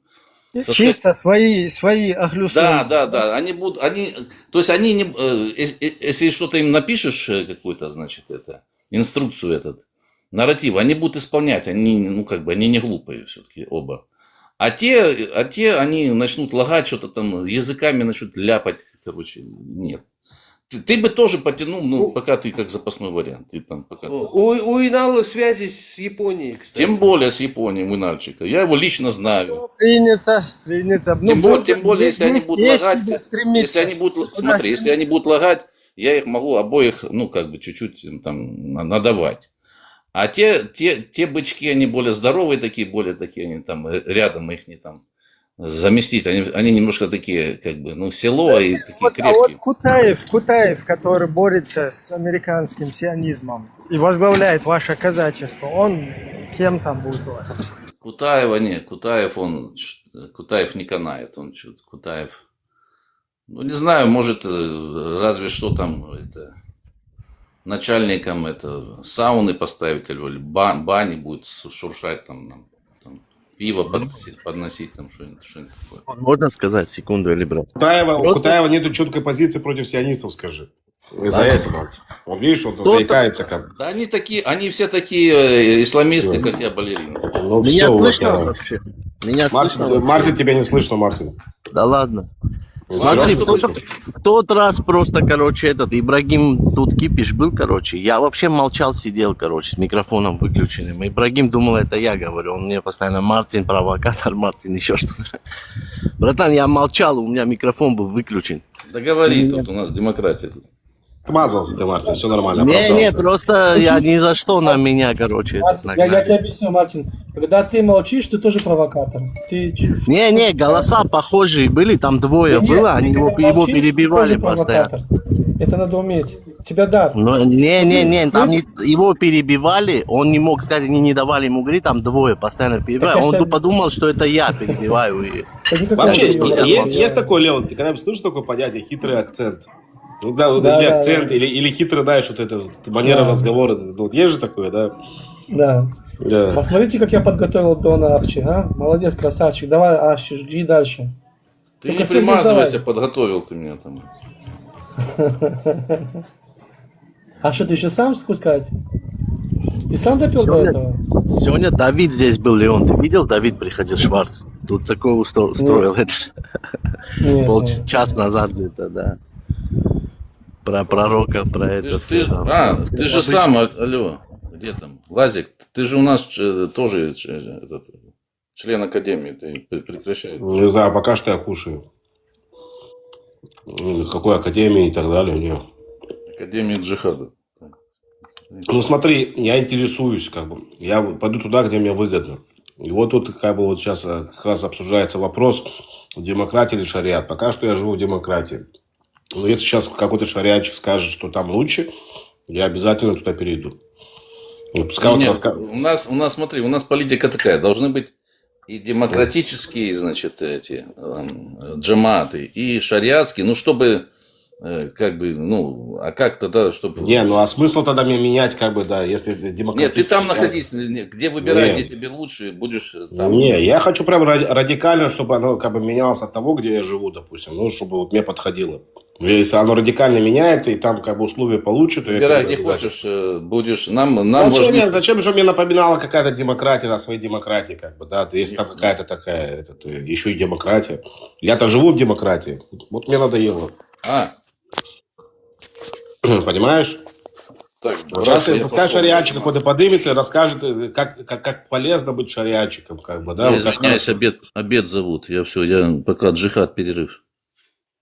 Все, приятного аппетита, приятного. Война, Я не война, могу обед по отключиться, я все расписанию, жду. Я даже когда кушаю, я жду, пока кто-то зайдет и мне расскажет, как мне будет хорошо жить при шариате. Вот я сижу даже.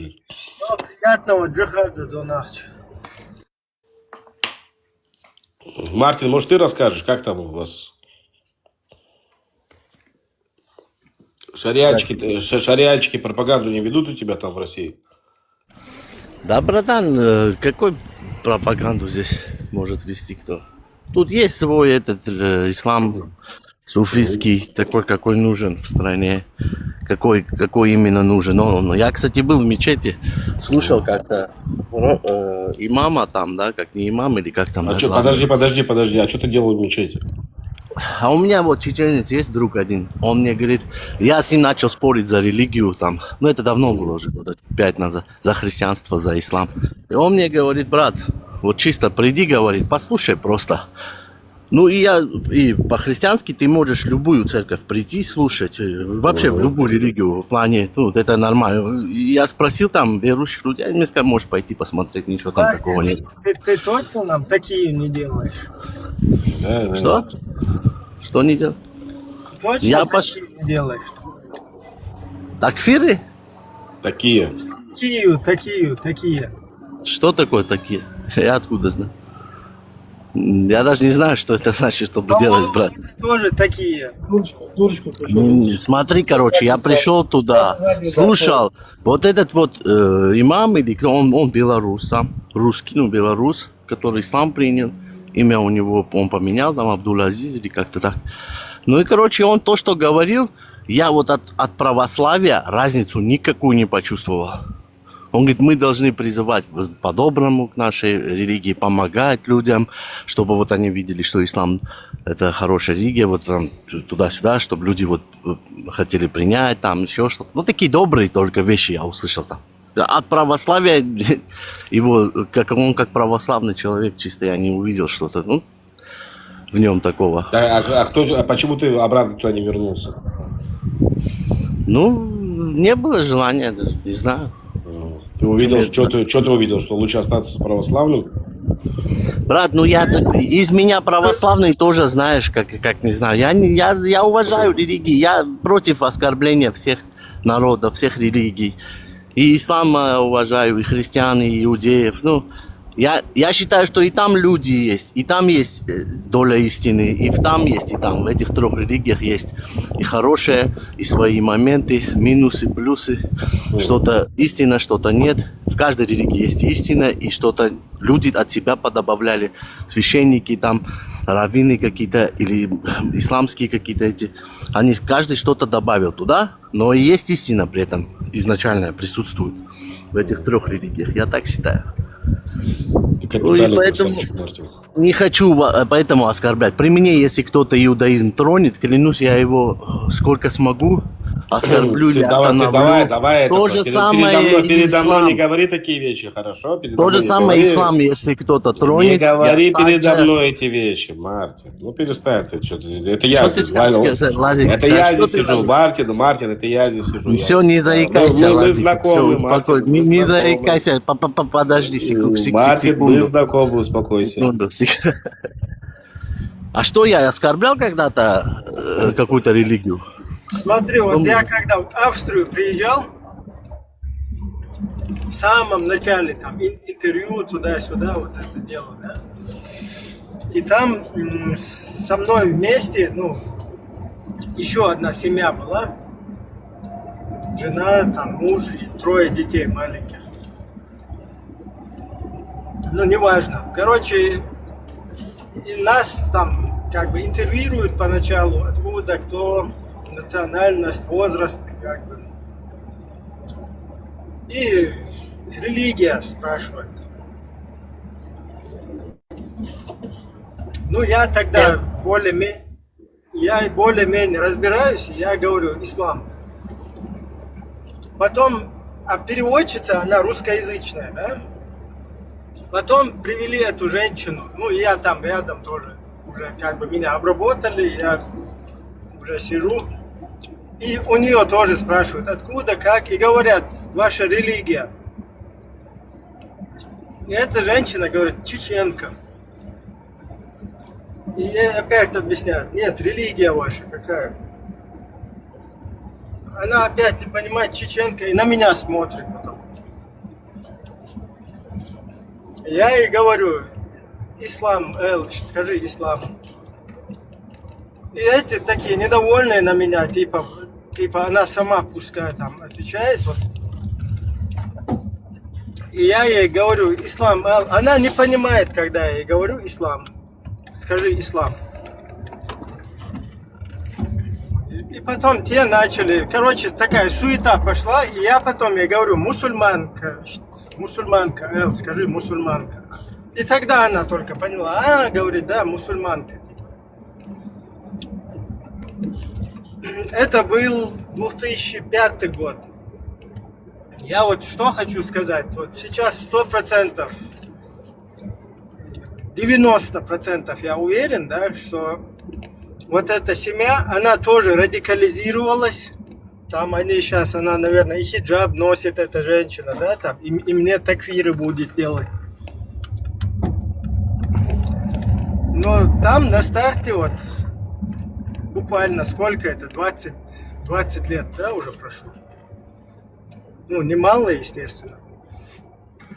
Вот там тогда вообще люди не понимали, да, ни чеченцы, ни что такое, ни ислам, ни мусульман. Просто вот сейчас Мартин, когда рассказывал там про чеченцев, что они ему там рассказывают что-то, короче, что это как православие. В эту мечеть. Позвали туда. Не чеченцы. Как православие, не православие. Я просто вот вспомнил, да, этот момент. То есть вот наши люди, наши соотечественники вообще даже не знали, что такое ислам, да?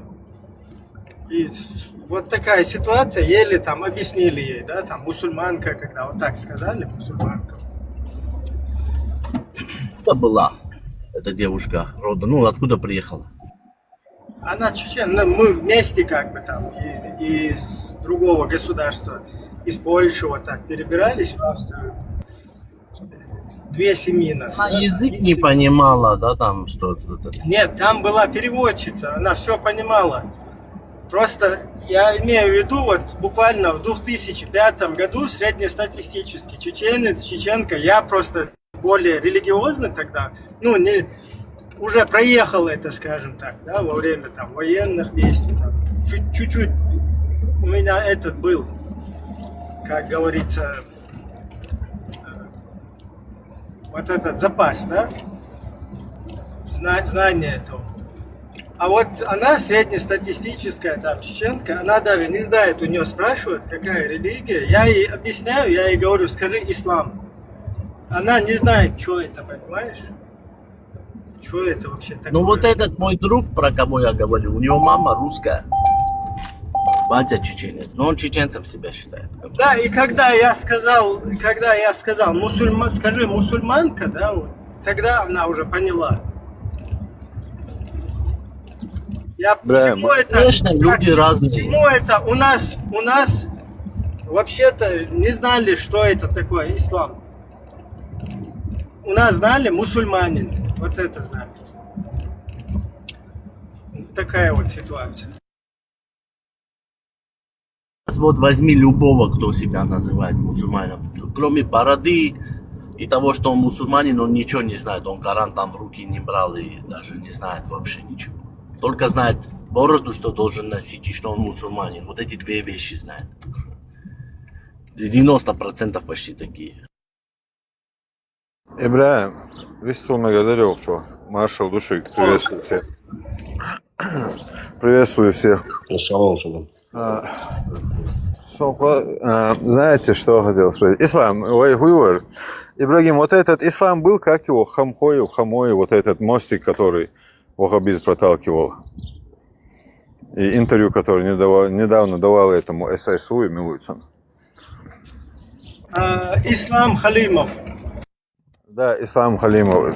Я одно заметил, полностью пересматривал. И он там сказал, что на адрес его сестры они приезжали, он жил у сестры. И так, мне это чуть странно показалось. Или он конкретные какие-то там интересы все имели, или у чеченцев уже не принято у сестры жить. Сестра, если не замужем, она отдельно обычно не живет, если такая не взрослая, старая уже. А так не бывает. И сейчас он какой-то, тогда он вот этот главный мостик был, который проталкивал весь вот этот, все вот эти, кто вот этот сдох, который был старик, который к нему приезжал. Фатха. Вот этот Фатхи, Матхи, все через него туда, походу. Он же там все рассказывает, все через него как бы было. И он находился на адресе сестры. Не на адресе, а он говорит, у сестры жил. Тогда, получается, там сестра была. И как это сумца? Или сестра, все были конкретно там, проплачивались, и там конкретно выгодно. Этот колхозник оттуда съехал с горки, а в городе не было места остановиться, у сестры жил. Это что-то подозрительно интересно. И тем более такой тип, короче, про там молодой воин, синце, ваххабизм. Просто вот сам подумай, смотри, он когда рассказывает, что на него вышли вот эти исламисты, да, ваххабисты тех времен, да, еще, он тогда является хирургом, врачом, который...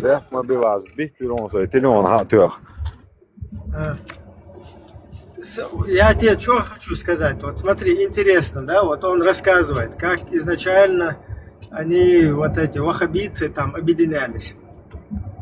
К нему наведываются какие-то ваххабиты, да, исламисты, еще вот самое начало, да, парниковые какие-то эти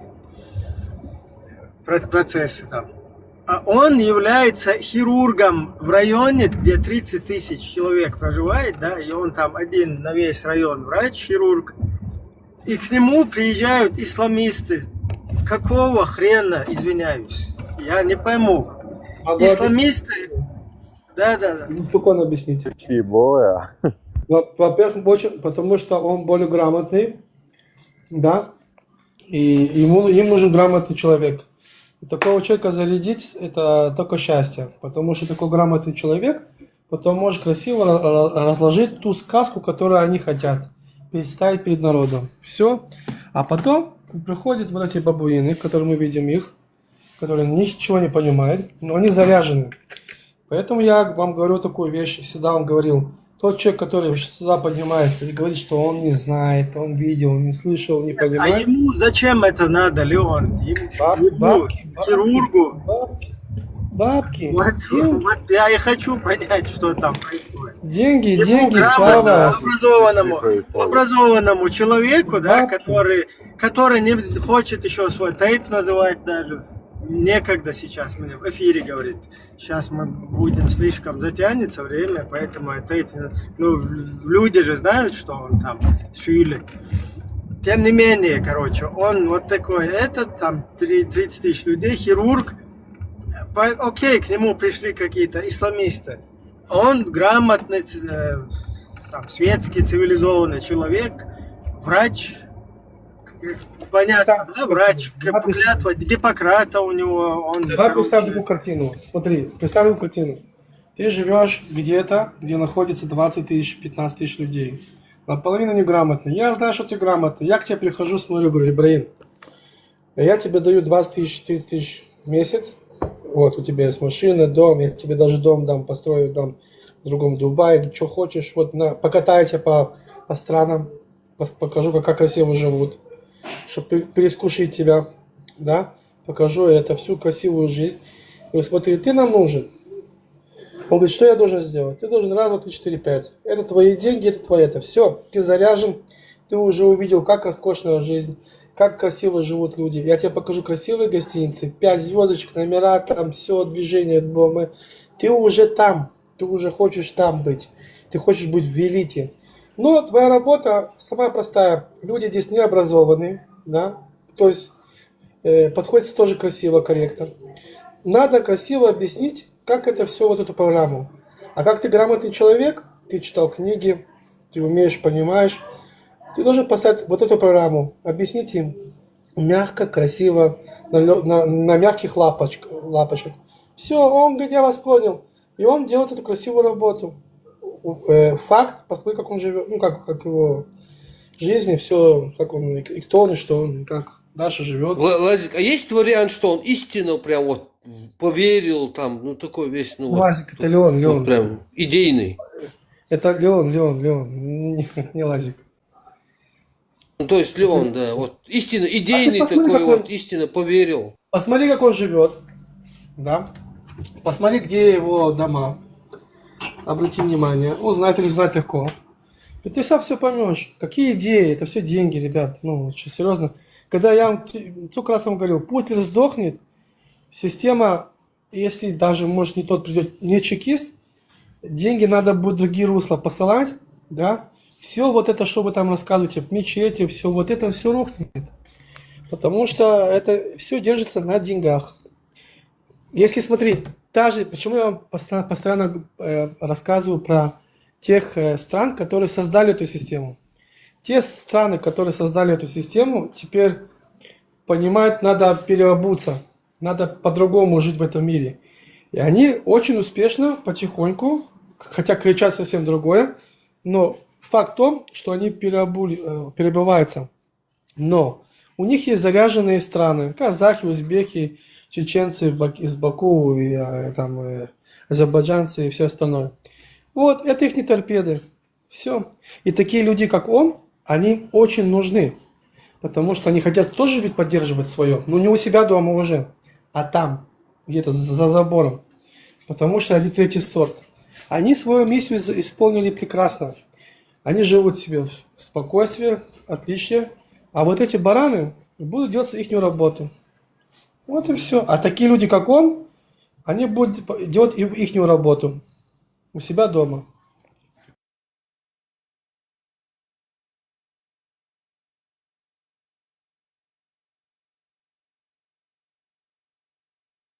К Путину пришли те же ребята, сказали, смотри, вот тебе деньги, мы тебе поможем с нефтью, это, то, здесь, движ в политике, в мировой политике. Но ты будешь продвигать нашу идею. Вот тебе деньги даже, не надо, И этот Путин рад стараться тоже делать вот эти вещи. Почему? Потому что он у них тоже под колпаком. Вот и все. Тут все очень просто.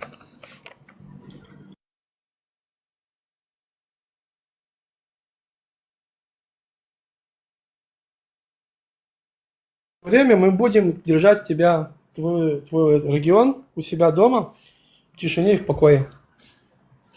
Почему бы и нет? Знаешь, в чем фишка, братан? Вот эти, допустим, смотри, вот такие, как Ибрагим, там, Зеро, такие чеченцы, и возьми любые там, вот эти тенгрианцы, у казахов, у азербайджанцев там. Если там исламисты, если будут среди них, эти исламисты все равно вверх возьмут. Вот эти тенгрианцы, вот такие, как вот ребята, да, они там ничего не смогут. Это сама по себе, эти мусульмане, они немножко, как сказать, жестче, что ли. Но они все равно возглавят эту страну. Ты думаешь, в то время не было таких чеченцев, которые там родноверы, это то, но они ничего не смогут сделать против вот мусульман чеченцев. Они их просто поставят, скажут, ну, сиди ровно, максимум, или вообще тебя этот... И все. И то же самое эти тенгрианцы. Просто пока вот эти большие державы, сейчас такое время, Сейчас религия... армян из России, армянин будет рассказывать, что у нас будет. Ага, давайте мы вас слушаем, эксперт. Это я тебе говорю, какая разница армия есть? Есть то, что я говорю, это так. Вот ты приди в Чечню, вот то, что ты здесь говоришь за ислам, приди просто скажи и увидишь, что с тобой будет. Ты знаешь прекрасно. Ты вот там, где ты есть, Мартин, вот там скажи, что нет войны в Украине. А что, подожди, я говорю, что это не так, ты правду говоришь, я это признаю. Да, ты прав. Я тоже Нет, правду ты про говорю. Чечню не говори просто, Чечня же в Ну, я заднице правду России. говорю же, правильно? Нет, ну причем, а до этого что там, 200 лет назад, все равно ислам там был. И если бы ты там говорил бы Алло, что-то против... чеченцы находятся в заднице Российской Федерации. Ты не понимаешь это, да? Это сейчас, а раньше, в те времена. Раньше. Привет. Смотри, ислам, когда там был еще до этого, ну, может быть, в то время он и появился даже. Когда-то... О чем ты Ну, в говоришь? 17 веке возьми, в 17 В веке. 17 веке там никаких Да. ваххабитов не было. Ну ладно, возьмем этих, например, казахов, тенгрианцев. В то время были, но мусульмане их просто зачмырили, забрали власть, и всю силу у мусульман была. Эти местные там староверы, какие-то язычники, у христиан даже язычники были. Их тоже христиане зачмырили. И все. Убили или зачмырили. Их не осталось. То же самое и тогда. Вот эти... Ты берешь на всех, переменяешь какой-то один это, да? Да, а что ты думаешь? А ты подожди, а что, чеченцы это такие же люди, как и мы, как и все? Разницы никакой. И евреи. Подожди. У тебя какой-то один, скажем так, как это по-русски правильно, да? У тебя микрофон этот прерывается. У тебя как бы один рецепт для всех, да? Один для всех. Да, ты знаешь, все люди одинаково хотят жить, кушать, и все одинаковые. 2 руки, 2 ноги, да. Ты меня извини. Да, тоже. Да. Кто против имеет Я всех чеченцев? приветствую, Маша Думасяги. Смотри, Никто прежде не чем имеет судить ничего там, против. слушай, брат, как, не знаю, как твой сейчас никнейм, не вижу. Прежде чем вот такое утверждать, нужно знать историю проникновения самого, как бы, ислама в Чечню именно. Ислам, прежде всего, в Чечню и как бы Русские принесли, остался да? среди... Не русские принесли, почему? Мне в тот раз так сказали здесь просто. Не, тот я сказал, это человек сказал по своему невежеству. Не русские принесли, но факт то, что русские поддерживают. Тогда? Вот это факт, да. Русские поддерживают этот ислам у нас. Ну, это то факт. есть свое мнение на это Смотри, не переходите, что ты хочешь сказать, объясни. Всё. Да, вот ислам пришел через тюркский суфизм. А тюркский суфизм это не совсем ислам. Тюркский суфизм, который основан на именно вперемешку с христианскими традициями, понимаешь, да? Потому что у нас вплоть до 21 века, начала 21, да и сегодня люди по пятницам раздают христианскую милостыню. Мы еще в конце 20 века знали о пророке Мухаммаде как о бедном человеке, который страдал за бедных, освобождал рабов, завязывал за пазухой камень, потому что он всегда голодал. Вот такое представление у чеченцев было про ислам. Про хадисы, сунну мы услышали в конце 20 века. Так вот этот тюркский суфизм до сих пор среди нас и существовал. Сегодня, в начале 20 века, перед 21 веком, мы узнали истинное лицо ислама. И теперь поверь, никакой мусульман-чеченец, когда перед ним станет родновер чечен, скажет, ты женишься на своей двоюродной сестре, или для тебя старший, когда входит, ты не станешь, этот мусульман никогда не решится перед родновером чеченцем сказать, что он этого не сделал. Никогда. Если он так скажет, но один момент он что-то против сделает ислама, как они посчитают, они его сразу же моментально, Хорошо. даже Как говорить не будут с ним. Хорошо, как Никахро сказал, Ибрем, недавно тебе, сегодня ислам, вот этот ислам у нас на родине пропагандирует именно Российская Федерация. Именно Российская Федерация строит мечеть нам на каждый квадратный метр. Именно Российская Федерация проталкивает этот ислам, чтобы чеченцев держать в этой Российской Федерации. Вот когда эта Российская Федерация исчезнет из нашей земли, мы построим свое национальное чеченское государство. Никакого ислама там не будет. Тем более шариата. В этом Вот это- можно поверить на слово. Вот этот Помимо суфизм- есть Россия, и сегодня Чеченск находится в оккупации Российской Федерации, как сказал тебе Ибрагим, ты попробуй сейчас выйди на улице Грозно, скажи, я не мусульман, тебя же тот же раз уведут, ты сгниешь где-то в тюрьме или пропадешь без вести, или расстреляют. А это кто делает? Это делает российская власть в лице так называемых кадыровцев. Народ находится под оккупацией, народ не имеет права своего голоса. В Конечно, тебе сегодня в Грозном никто не скажет, что он не мусульман. Это я тебе сегодня говорю, что я не мусульман, потому что нахожусь в свободной европейской стране. Имею право на это. Дай чеченцам права вот такие, как сегодня европейцы имеют. Тебе каждый чеченец будет говорить, что он не мусульманин. В этом может быть 100% уверен. Я закончу. Спасибо. Маша, ну, Маша. Тех времен, насчет тех времен то же самое. Когда была вот эта русско-чеченская, так называемая Кавказская война, это было национально-освободительное движение. Потом появился Шамиль, Мулла Шамиль, который перевел все сопротивление из национально-освободительное в религиозное. И в итоге этот Шамиль был в усадьбе, я дайте закончу. В итоге Шамиль оказался не в усадьбе, не в Анкаре где-то. А он... Да, в Калуге, в усадьбе. Нормально, при неплохом месячном доходе со всей своей семьей. Нормально там проживал. Поэтому тут понятно, да, он был турецкий подданный. Понятно, что суфизм, он тюркский. Кто тебе сказал он, что турецкий был он? Российский он был. Своего сына отдал в монастырство. Отдал в монастырство. Это в заложники отдал России. И потом пришел к нам. Как он оказался турецким? Смотрите, ребята, суфизм придумал ученик армянского этого табина, армянина, Фаркада Сабахи. Это можете написать. Ну вот этот суфизм первый появился. И причем, от него. Смотри, придумал его кто-то, понятно. И что теперь? То, что он правильно говорит, этот Фаркад Сабахи был христианином, армянином, он и вот это там есть христианские эти, то что... Не рассказывай, да, не сказки не рассказывай. Интересно вообще, кто этот армянин. Он что угодно может придумать. Сегодня придуманную там какую-то Мерседес, БМВ, все что угодно. Не сказки. Ты можешь например, в Америке придумали студебекеры. Эти студебекеры использовались... Так, ты улетаешь, Мартин. Эти студебекеры использовались во время там выселения чеченцев, да, например, их на вооружение дали американцы в качестве этого, как оно называется, когда оружие передают? Ленд-лиз. Да, в качестве ленд-лиза передали русским, они это использовали для выселения нас. Эти студебекеры. То есть изобретение может быть чем угодно, а вот кто его использует, это уже смотря от ситуации к ситуации. Имам Газали придумал это смесь христианства и мусульманства. Там, оттуда брал.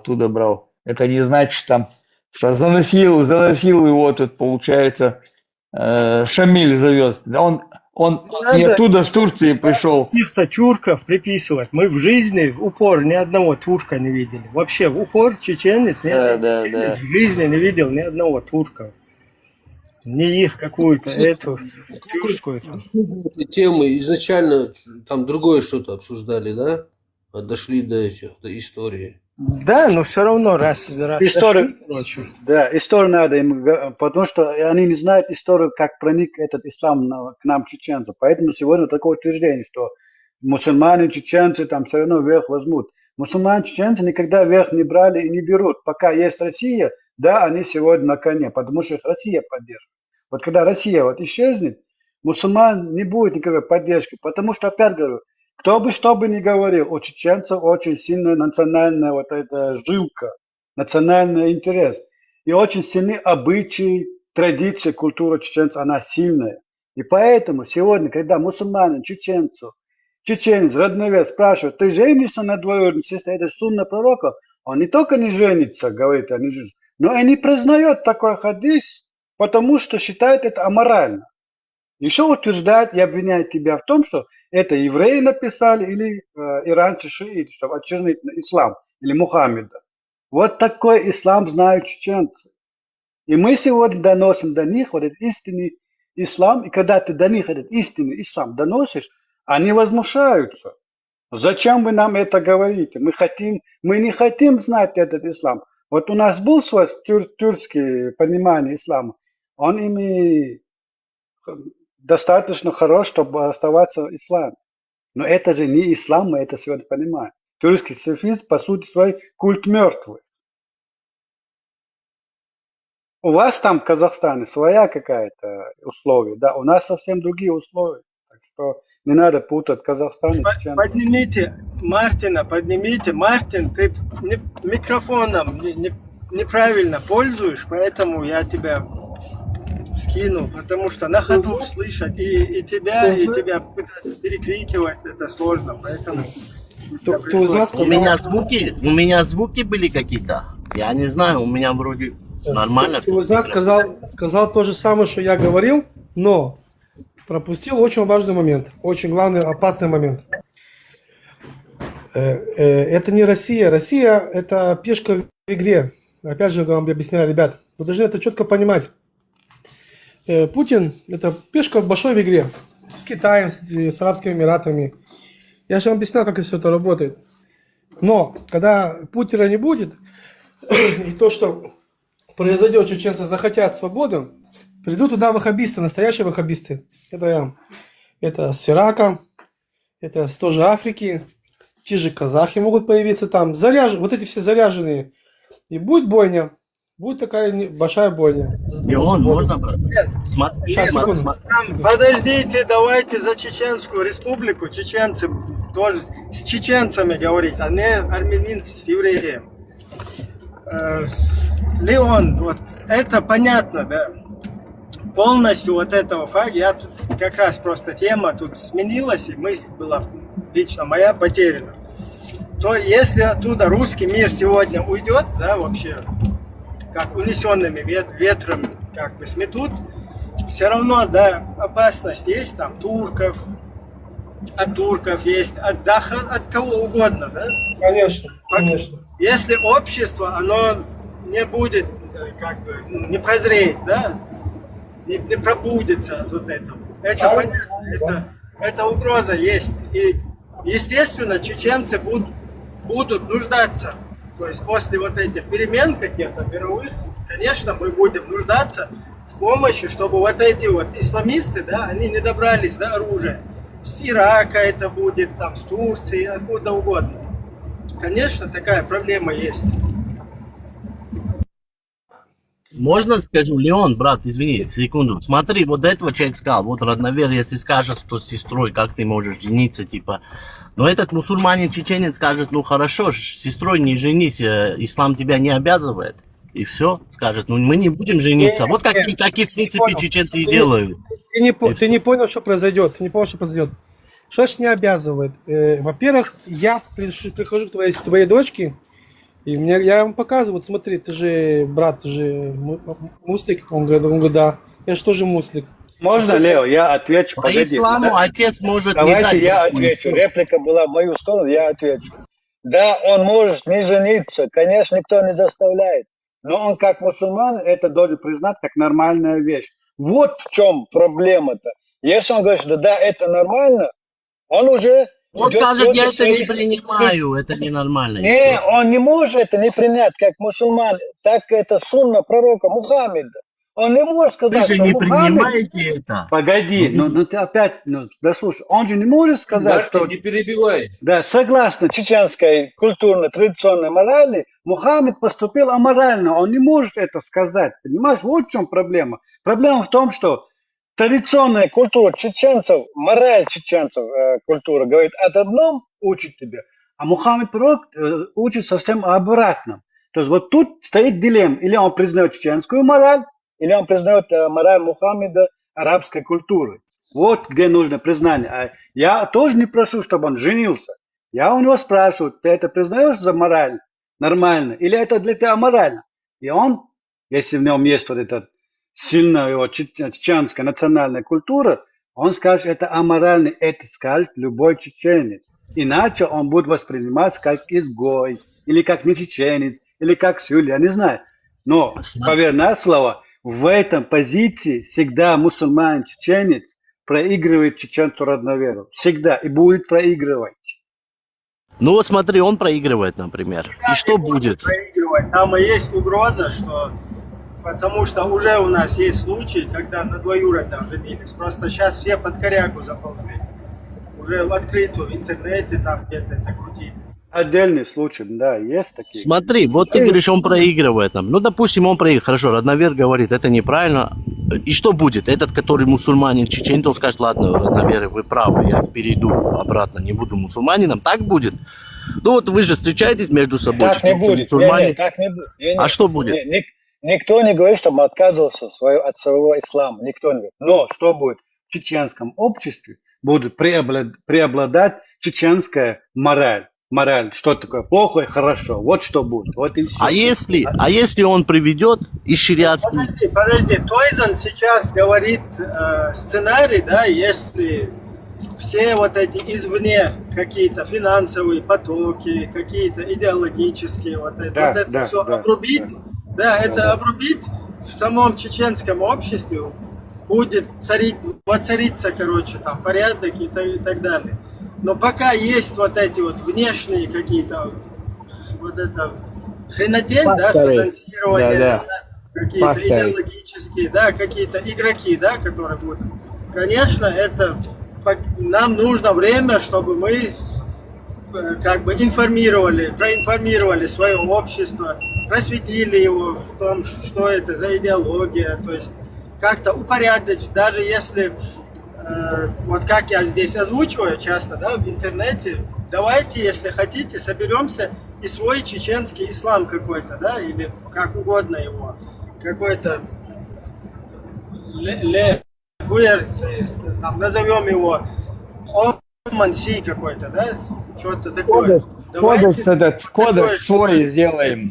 Да, себе какой-то сделаем. Ну, окей, своруем у евреев пророков, если это нам польза от этого будет, как и другие воруют. Своруем там у арабов, у каких-то японцев своруем пророков. Только чтобы нам от этого польза какая-то была. Я еще вот тебе жизненный пример приведу, который недавно у нас среди нашем обществе случился. У нас есть такой блогер Муса Ламаев. Вот он проповедует исламские ценности равно арабской культуры, да, вот мы это понимаем. Вот он в каком-то своем стриме недавно, когда с ним чеченец Родновер поздоровался приветствием чеченского народа, он сказал, не, ты должен сказать ассаламу алейкум, когда тот возмутился, сказал, почему, я чеченец, я здороваюсь на своем языке по-чеченски. Он говорит, Муса Ламаев, блогер этот, говорит, я это все чеченское не признаю, это чеченское, чеченцам не идет. Вот его слова в интернете висят. И проходит какое-то время, появилось возмущение, людей стали критиковать. И этот же Муса Ламаев сегодня на белом глазу отрицает, что он такие слова вообще и говорил. Сегодня, уже под корягу заполнил. Да, вот тебе пример яркий. Вот недавно произошел. И то же самое. Да, очень хороший пример. И то же самое происходит, когда вот чеченские авторитеты где-то выступают. Сначала они вот запускают вот это что-то исламское, арабское, да, и смотрят на реакцию нашего общества. Реакция неплохая. И сразу обратно переходит на старый свой путь и отрицают, что они даже такое говорили. Это не только простые блогеры делают, это чеченские так называемые сегодня авторитеты, которые проповедуют нам ислам. Этот же. То есть я опять подчеркиваю, что чеченская культура, традиция – это наша ядерная бомба против этой исламизации нашего народа. Я считаю, что который любит арабскую или там иную другую, или там армянскую, или там, не знаю, неважно, какую культуру или идеологию, или там религию, мы его никого не держим. Он имеет право в любое время взять свою семью и уехать, покинуть Чечню. Тем более в нынешнее современное время самолеты летают. Никого мы не удерживаем. Со своей той культурой, которую он любит, уважает, ценит, просто ему на выход. Можно на государственном уровне спонсировать, там, финансировать это.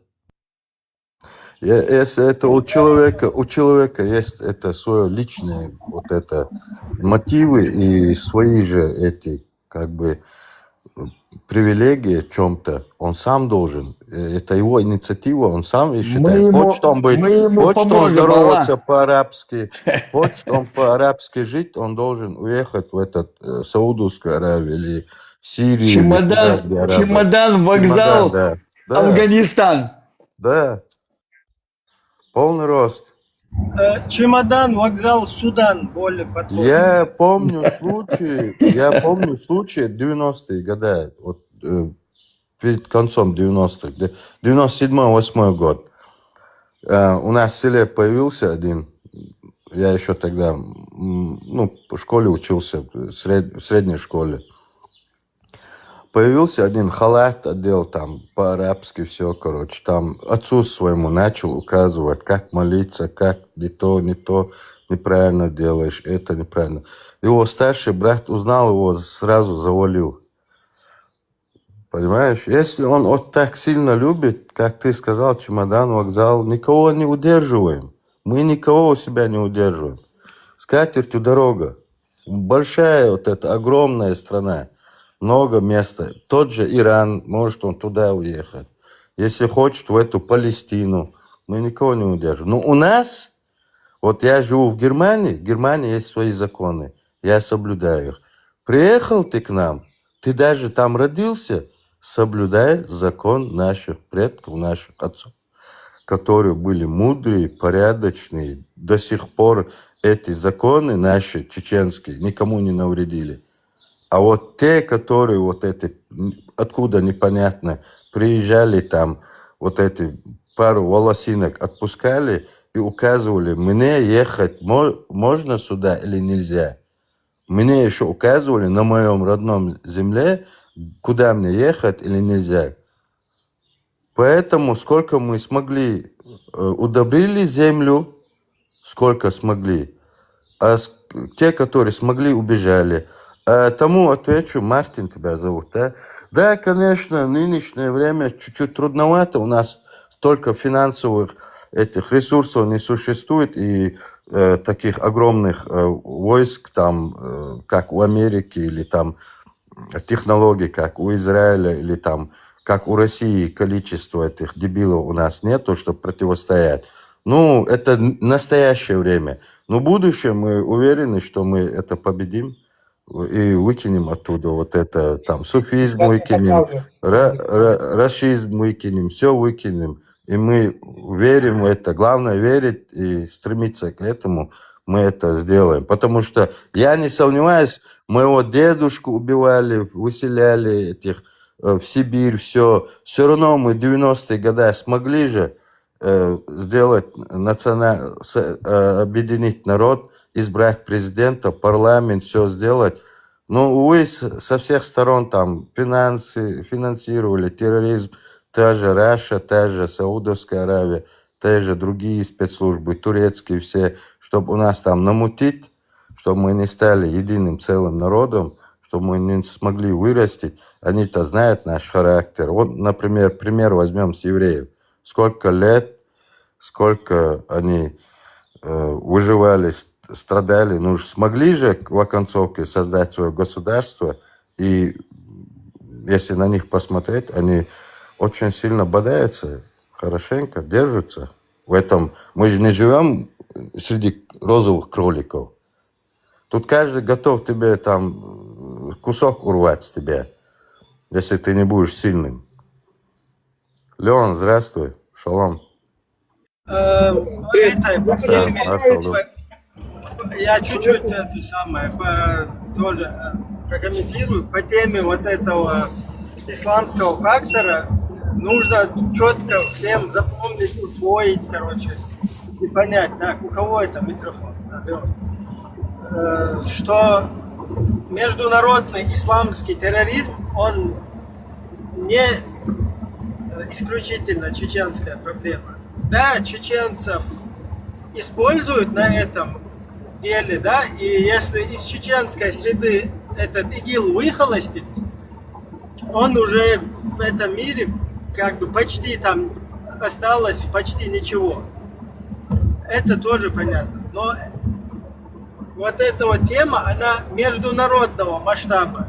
И сегодня весь мир цивилизованный, со всем оружием своим, со своими спецслужбами, в отличие от нас, разбросанных там по всему миру, каких-то здесь на энтузиазме, пытающихся проинформировать общество личности, вот этот весь мир, да, такой мощный, цивилизованный, не может это победить, не может как-то полностью как бы искоренить вот это дело. Поэтому тут как бы сейчас чеченцы придут, на себя тельняшки порут, и международный исламский терроризм, там, я не знаю, это самое, на потроха, короче, раскидают. Нет, конечно, это всем миром нужно помогать вот это искоренить. То есть весь мир должен вместе работать против вот этого зла. И понятно, да, опять-таки, подчеркиваю, что самая основная вот эта за основу взятая нация, общество, скажем так, это мы. Почему? Потому что главный, тот, кто использует вот эту террористическую, исламистскую карту, это вот как раз русня вонючая, да, которая и в Афганистане у нее есть на этом опыт, и сейчас в Сирии ИГИЛы, шмигилы всякие, и вон на Кавказе то, что у нас происходило. То есть там огромный опыт, вот это, чтобы, скажем так, свои какие-то отстоять геополитические позиции и так далее. И мы не являемся независимым государством с какими-то спецслужбами, с какими-то институтами и структурами власти. Мы не можем просто, у нас такого потенциала сейчас нету. Мы не смогли устоять против этой империи, против которой сегодня весь мир борется. И не может там в Украине устоять против них. То есть это не получится нам победить вот так. Плюс вот это, если брать какие-то другие государства, да, там, тоже мусульманские, скажем так, да, там, ну, Турцию возьмем за основу. У Турции есть свое государство, правительство, которое тоже работает с международными спецслужбами, со всеми там организациями и в своей среде это контролирует. У нас нету, у нас Раша стоит за нами, а Раша как раз таки нас использует, 1500 мечетей нам строит, здесь в Европе понаплодило это дело. То есть у нас абсолютно кардинально другая ситуация.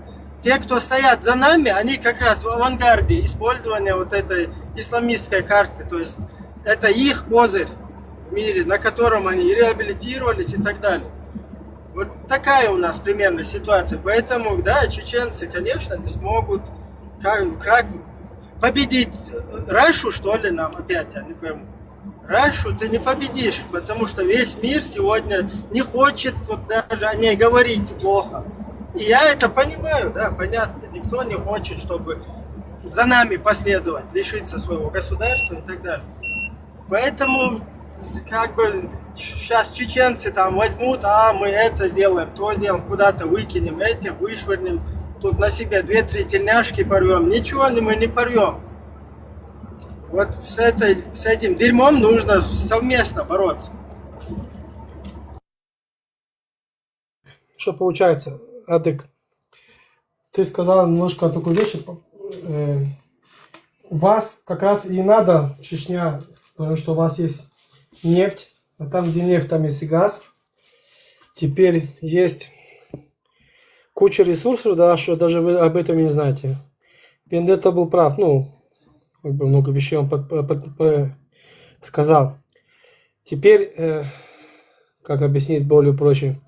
Вот смотрите, Китай сейчас захватил Сибирь, половину даже взял лицензию. То есть это идет против интересов России. И даже, может быть, это война на руку России. То же самое по заказу арабов и договор, политический договор, русские строят в Чечне мечети, все это. Леон, у тебя неправильная информация. Арабы русским не заказывают мечети. Мечети русские заказывают у арабов. Все фетвы русские заказывают у арабов. И эти фетвы, вот сегодня какая-то ситуация, даже здесь в Европе происходит, сразу же идет заказ, туда садится в телевизор какой-то Халид Фулейч, и именно по нашей теме, вот, которую мы даже здесь, да, информационно ведем, завтра, послезавтра как раз в противовес этому туда сажают Халида Фулейча, дагестанского Габнюка, переводчика, и нам эту потихоньку, эту фетву на русском языке здесь скидывают. То есть вот так это работает. Арабы, ни одна арабская муха в России ФСБ не пролетает. Леон. Большая игра, это большая игра, когда Советский Союз распался, арабы сыграли большое дело, сыграли большое дело распада Советского Союза. Никто не верил, что Советский Союз распадется. То есть, что Путлер, я опять говорю, Путлер это маленькая пешка в большой игре. Он также продал Россию и Китаю, также и себе много выстрелил с Кавказом. Теперь, вы потом это увидите, что я вам говорю. Видимо, то, что русские сейчас, это как рабы в большой игре. Когда закончится Украина, всплывет большая проблема с Китаем. Когда Россия будет распадаться на регионы, тогда вот тогда уже... Ты все-таки недооцениваешь. Я вот тебя чуть-чуть перебил, да, но я вижу, что ты недооцениваешь. Просто в мире я как бы их не считал, да, там, рабами какими-то этими, но вот в плане пропаганды, идеологии, они всем жару дают. Это не исключено. Это да. Вот это нельзя исключить. Это да, это, конечно, то что, у них огромный опыт от коммунистов, у них огромный опыт передан им, они большие деньги туда вкладывают. Но сам факт, что когда война в Украине закончится, а война заканчивается, всплывет большая проблема с Китаем. Увидите, вспомним все это дело. А потом уже, когда начнется кипиш в России, тогда мы вспомним про Чечню, про Кавказ. Вот. И оттуда выплывет те данные, которые я тебе говорил. Кто, что, откуда и зачем. Путлер это пешка в большой игре. Потому что, когда с помощью арабов завалить СССР, никто не думал, не гадал, что Советский Союз распадется.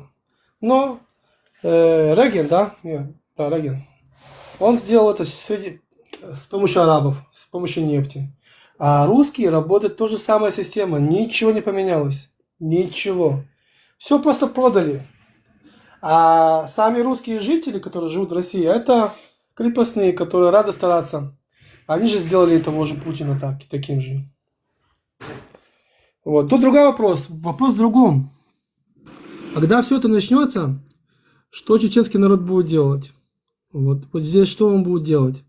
Потому что кто-то закричит, пацаны своих бьют, и туда могут прискакать такие, знаешь, эти ваххабисты такие с Ирака, с того же Ирана, с Африки. Вот это будет кровь, вот это очень жалко. Вот это надо избежать. На первом этапе нужна будет нам помощь по-любому. Свобода Европы.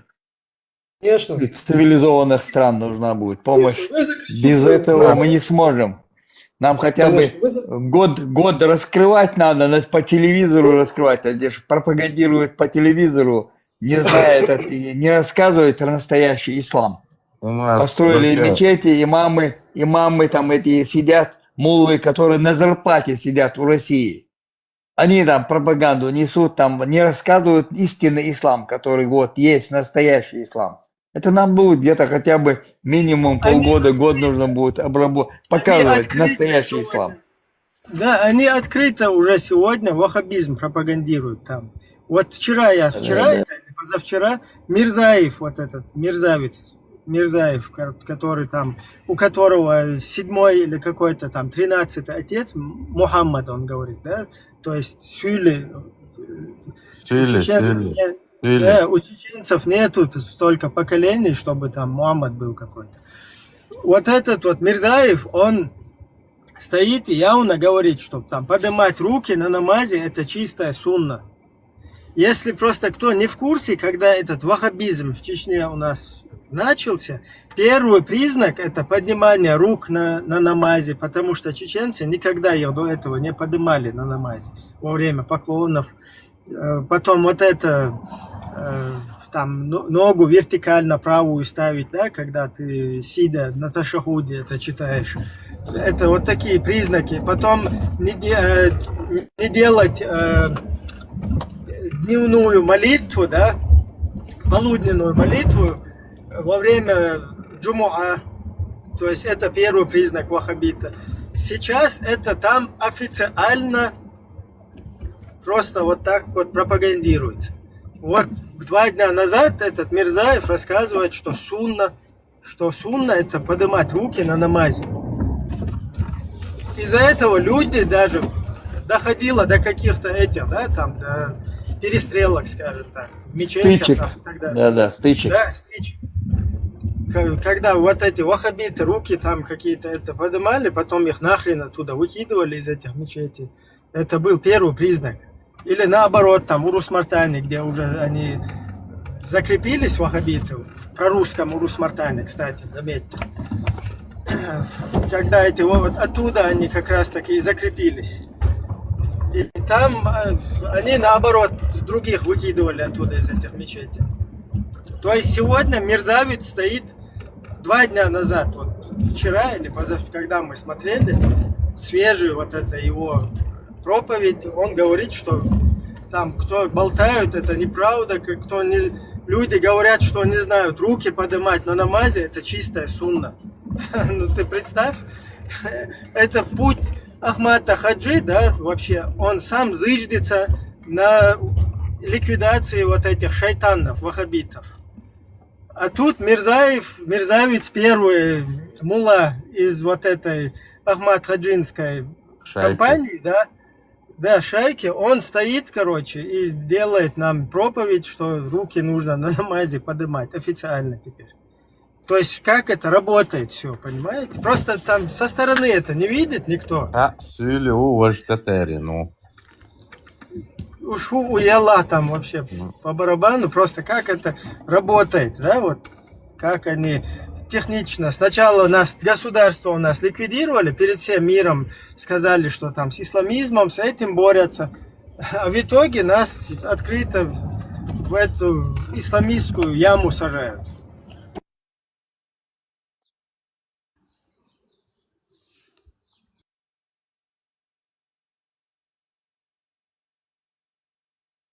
Другая проблема, Ибраим. Я представляю, как вам было больно. Когда показали картинку, 44 тысячи людей, детей погибло первой чеченской, то поднимались чеченцы, мусульмане. И я ожидал, что скажут, ну да, это наше горе, наша проблема, мы же вся одна нация. Хотя вы не мусульмане, это наши дети. Никто не обратил на это внимания. Всем было, только вот Израиль и Палестина. И ислам. Все. Это, по мне, это люди уже все, пропавшие люди. Их надо просто, знаешь, под корень просто. Не, просто нужно раскрывать это нужно молодежи, особенно раскрывать настоящую сущность этого ислама. Не рассказывают же, в мечетях не рассказывают настоящую сущность. Когда вот ходишь, глаза открываешь, думаешь, как это так? Нам рассказывали про пророка, сказки рассказывали, оказывается, он тут нападал на деревню, убивал мужей, женщин, насиловал детей, продавал имущество людей, захватывал. Да вся его политика была настроена на этом. Я про такого пророка мне никто не рассказывал никогда. Я там в этой религии не был. Я не говорю про пророка. Мне и выходить не пришлось из нее, там я в ней никогда и не был. Рассказывали, как камень в Каабе, этот камень висит в воздухе. В воздухе камень висит, нам рассказывали про это чудо. Да. Вот Zero сделал картинку с часу до 11 ночи, сколько там было. Трагедию чеченского народа. Помните? 16 часов эфир был беспрерывный. Да, и никто, один из них, никто это траур, Это общий траур. Я ожидал, что сейчас поднимется какой-то, даже мусульман скажет, я сочувствую, это наш траур, это не... Это, да ладно, Леон, мусульмане. Леон, Вот что, понимаешь? много, которые у нас в нынешнее время есть, молодежь особенно, они не знают истории. Им вот как до этого парень сказал, в мечетях сидят, рассказывают только чисто вот это, все вот эти сказки арабские, короче, вот это Аладдин, которые мультики были, там вот этот Абу Шимпанзе, вот это, все такое про это рассказывают, они уши развесили, неграмотные, и они это все годами слушают и в это верят. А на самом деле много лет противостояния было, когда даже тот же имам Шамиль, который назывался вот это с Дагестана, который работал на царскую Россию, его даже многие, даже сами чеченцы не знают. У нас был полководец, который вот в 2004 году он только умер, убили его, Хамзат Гилай. Его прадед, когда этот имам Шамиль увозил серебро, золото из Чечни килограммами, тоннами в Дагестан, его прадед его 6 раз ранил, он успел его 6 раз своим кинжалом ранить, его охрана убила его. Даже вот этого факта не знают многие чеченцы. У нас много чего сожгли, когда выслали. Это только вот это имена Махмуд, там другое, Мухаммед, это все появилось в начале 19 века. Большинство имен даже изменили. Эти темы надо поднимать на эфире все больше. Это у нас трудно поднимать надо, потому что очень обязательно. Но до этого мы разговаривали насчет вот это Раши, там что вот пропаганды, они мощные, они платят, они мечети оплачивают, они их строят, они их-то финансируют, на них работают вот эти все, которые там сидят, у них удостоверение ФСБ, у них охраны, поэтому перебороть это в настоящее время трудно, но над этим надо работать, очень надо работать, они везде. Так эти темы надо хотя бы здесь поднимать, такие темы. Так Вот, ж видишь, поднимаем, ребята конечно. стараются. Поднимаем, работаем же. Круглые сутки работаем у нас вот. Ты В что, Телеграме не там круглые сутки идет. Леон, ты не помнишь, это Мусик с тобой разговаривает? Понял, Мусик, я понял, брат, я слышу Вот тебя. это ты сам знаешь, сколько я на родном языке с ними общался, когда мы в стриме там разговаривали, сколько заходили за Палестину, вот это.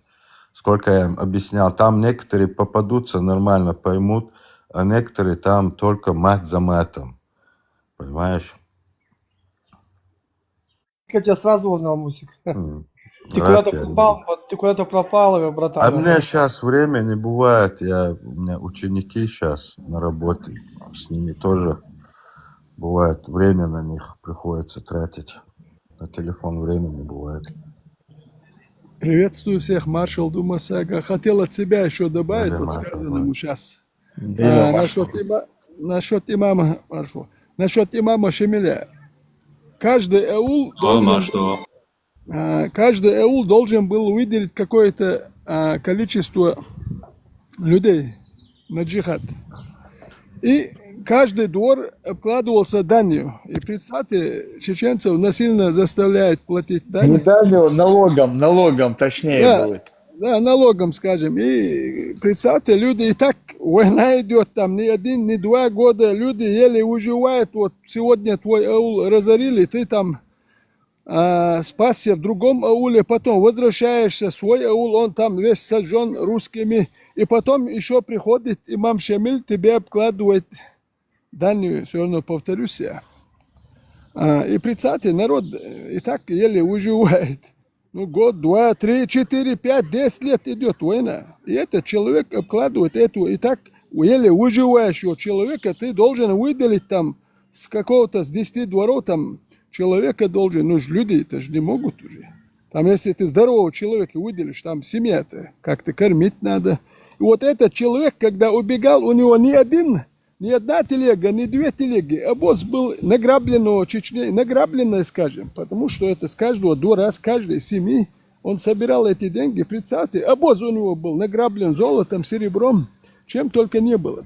И этот человек, убегая, ну, если ты с этих народов собрал, и в конце концов кидаешь его нищим, там уже сколько мужского, там, говорит, каждый почти, кто ходили по улу, видно было, кто-то без руки, кто без ноги, кто-то раненых. Здоровых мужчин уже оставалось мало. И эта свинья, убегая, все это награбленное забирает с собой. И, конечно, люди, видя это все, предательство, он предателем давно был-то.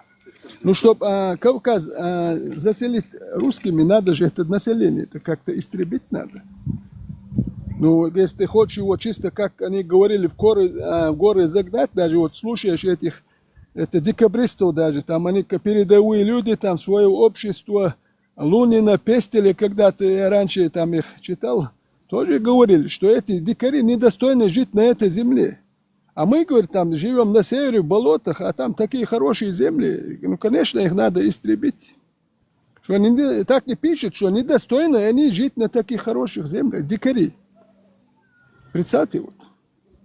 И, конечно, эта свинья, все награбленное в Чечне, забирает с собой, и люди нападали, отбивали свое-то. Свинья убегает-то, представьте, свинья. То И его язин называют кир нам героем. дяшия. Казион, ветеран. То язин цуцуку, язин до кир дяшия. Нохчи кам дугу муд дугу диес хаешун бошки. Кирча из ушмайла цари. Да, я помню. Ублюдок и Есть ублюдок. бумаги. А вот эти вещи нам не будут, как есть, называть, не будут нам читать. Нам сегодня про Иерусалим. Чтоб ты о своем родном не думал, чтоб ты свою историю не знал, своих предков не чтил. Если будешь предков чтить, тебе там Чумаков называют что-то, как ты должен, какие действия там совершать. И вот люди, которые, вот, конечно, Межиева, Чумакова, Фуледжи будут слушать, что они там будут свое родное знать. Но чтобы чтить, надо это сначала знать. А не зная, как ты будешь чтить. Но сначала надо свою историю знать. Чтобы хранить, надо иметь ее. Если у тебя ничего нету, я буду сегодня называть, я чеченец там. Ну какой ты чеченец? Что у тебя чеченского осталось? Если ты хорошо посмотришь о арабском платье, ну какой ты чеченец? Вот ты даже приветствовать своего уже боишься на своем языке приветствовать. Даже чеченец, который приветствует на своем языке, ты начинаешь там. Потому что нормального языка у них в лексиконе уже не осталось. Одна это мат. Как у русских-то. У холоп обычно матерились холоп. Им можно было друг другу. Ну а люди, общество выше, они там себе не позволяли такого. Это язык холопа. Вот сегодня именно люди, которые превратились в рабов, они сами себя называют холопами, рабами, поклоняются в сторону Арабистана, даже не знают, что там. Раньше нас обманывали, там камень на весу. Какой камни там? Там 360 камней было, сейчас одного оставили. Даже 360 камней сегодня было бы, они ничего не думая, эти 360 камням поклонялись бы. Думаете, что они стали бы с колен, мол, там 360 камней. Также поклонялись бы. Рабская психология. Сегодня она, начиная с медресе, это рабская психология маленького ребенка, у которого еще мозги там, мозг растет, с каждым годом мозг растет. У маленького, соответственно, маленький мозг. Он еще ничего не видел. Что ты заложишь в этот мозг, там и будет. Это же медресе, они же просто строят. А кто там учит? Вот эти же предатели народа. Чему там учат? Арабским сказкам. А на арабских сказках как ты можешь быть чеченцем? Я все. Ветеран, здравствуйте. Приветствуйте. Кого не видел сегодня, всем шалом. Приветствуйте. У меня, кстати, вот я задался таким вопросом, да, вот по поводу матершины и так далее. Мусульманину можно материться? По исламу можно как бы, ну, сквернословить, скажем так, Мусульмане показывают, что им можно, потому что много примеров. Ну, чеченец, вот я, допустим, стараюсь, чтобы не говорили, чтобы про меня не писали, я же материть себе не могу позволить. Но им можно, они показывают, что им можно грабить, насиловать, что только, продавать детей, женщин, можно, что угодно, но чеченцам нельзя. я сейчас объясню, что я пытался сказать. Как бы. Потому что есть некоторые, как бы, сквернословие получается, если это не на родном коранском языке, вот я даже употребляю слово коранский, как бы, да, это коранский, потому что написано на арабском. Значит, сквернословие, как бы Всевышний их сквернословие не слышит. Ну, как-то один из баранов здесь мне такое рассказывал. Теперь чего-то я задаюсь вопросом.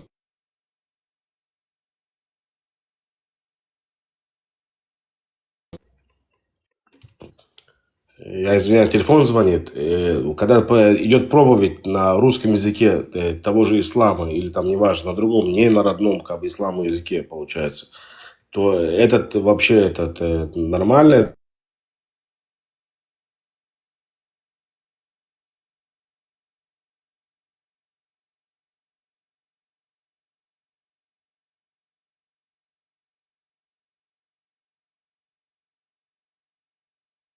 Мармат, ты видел, что я тебе послал?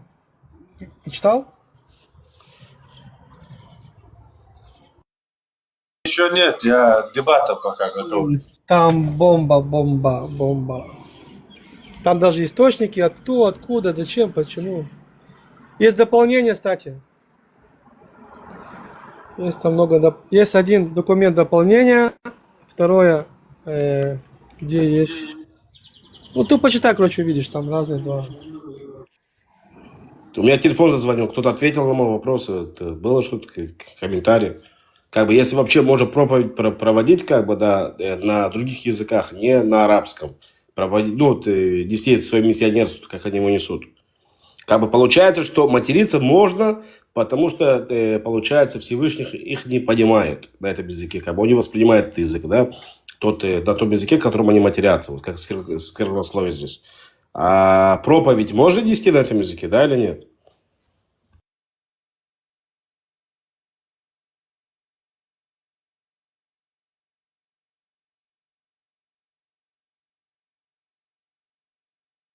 Чего лазик я пропустили, это, видимо, все не... Так, еще раз, тут некоторые бараны оправдываются. Что значит оправдываются? Я говорю, тебе нельзя сквернословить, как бы, да, тебя Аллах запретил сквернословить, тебя Мухаммад, скорее всего, как бы, ну, запрещал тебе это сделать, правильно? Он говорит, мне, говорит, пофигу, говорит, на том языке, на котором я сейчас говорю, как бы, да, я все равно, как бы, это не считается.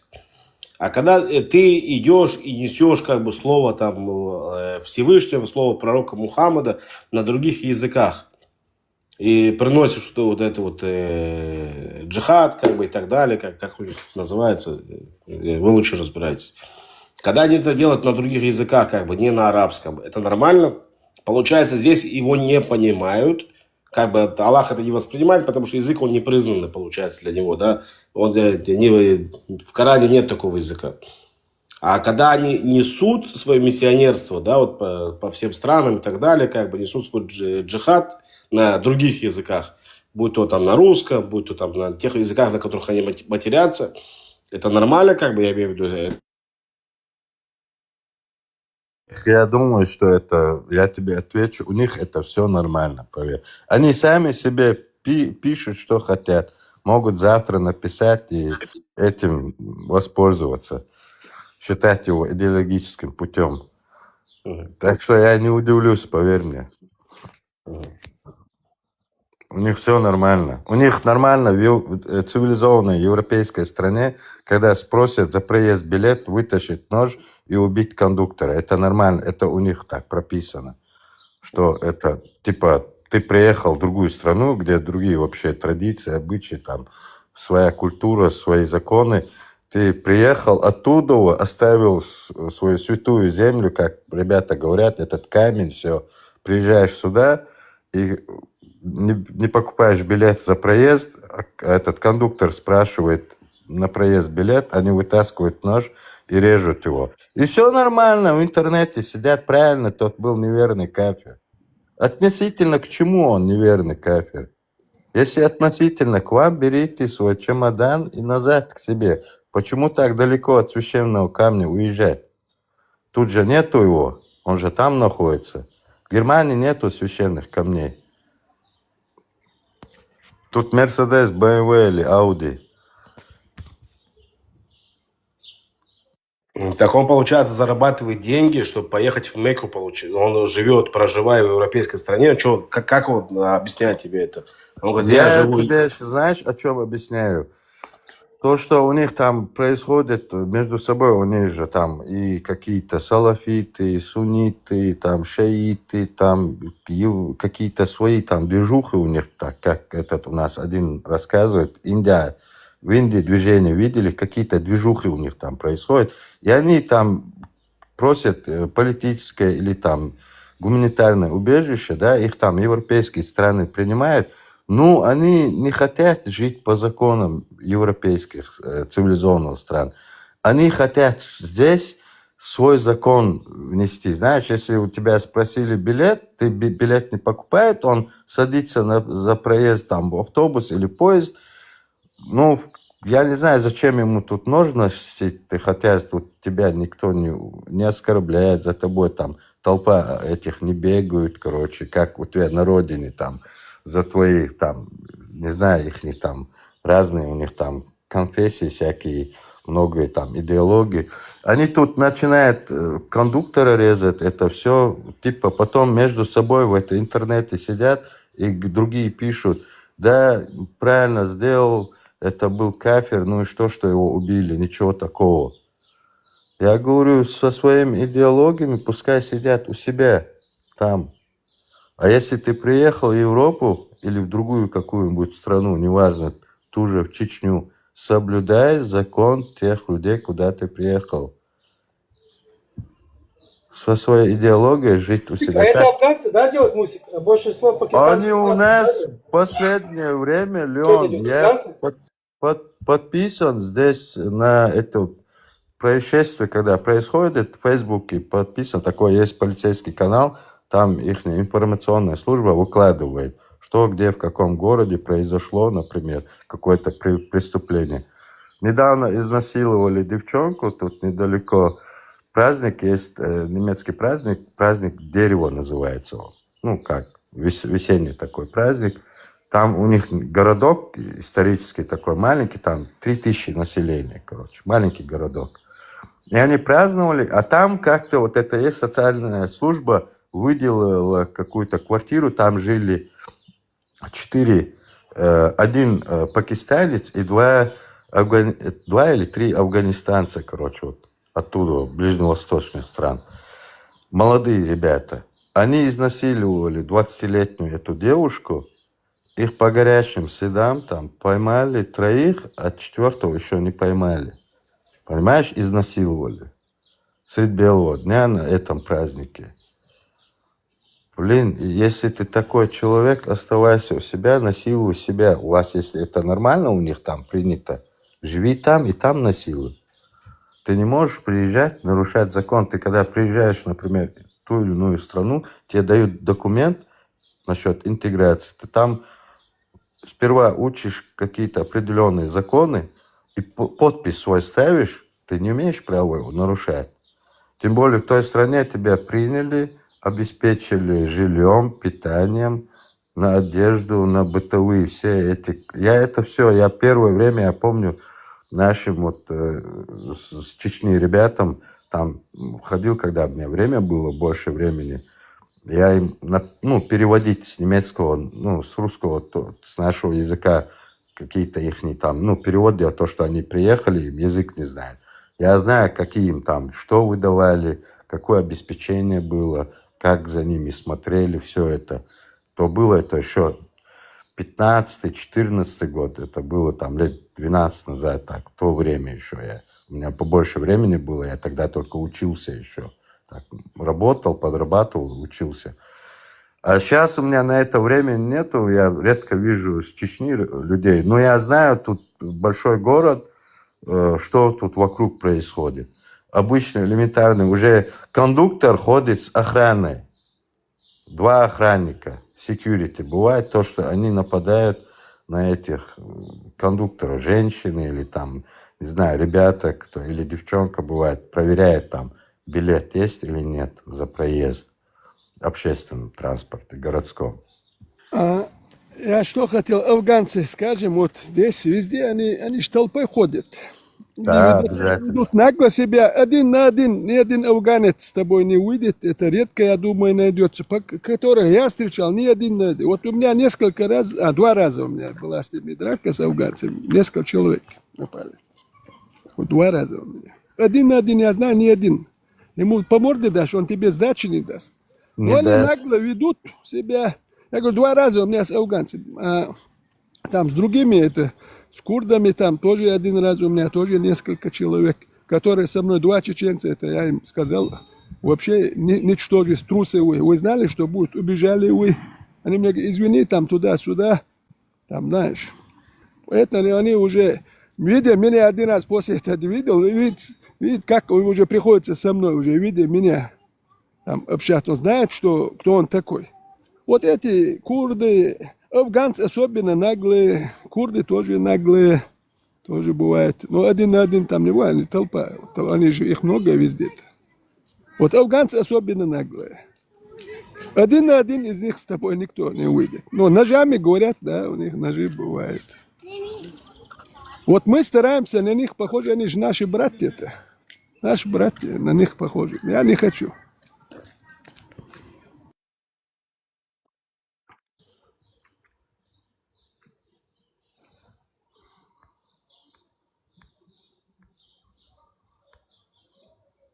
Интересно, я уже не помню, 13 дней или 15 дней, что-то 13 дней, 15 дней, 13 ночей, что-то 15 дней, 15 ночей, что-то такое там идет.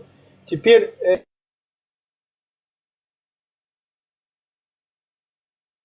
там прикол в этом фильме, что, да, сам прикол в этом фильме, сам прикол в этом фильме, что афганцы убегали, когда с Афганистана, на самолеты прыгали, там, все что угодно, да, на все что угодно. А теперь их забрали тоже в Европу, спасли им жизнь, дали лучшую жизнь, а вот теперь они себя вот так ведут. Вот мне, Мусик, до скольки это будет у вас, как ты думаешь? Сейчас терпение вот это будет. До скольки?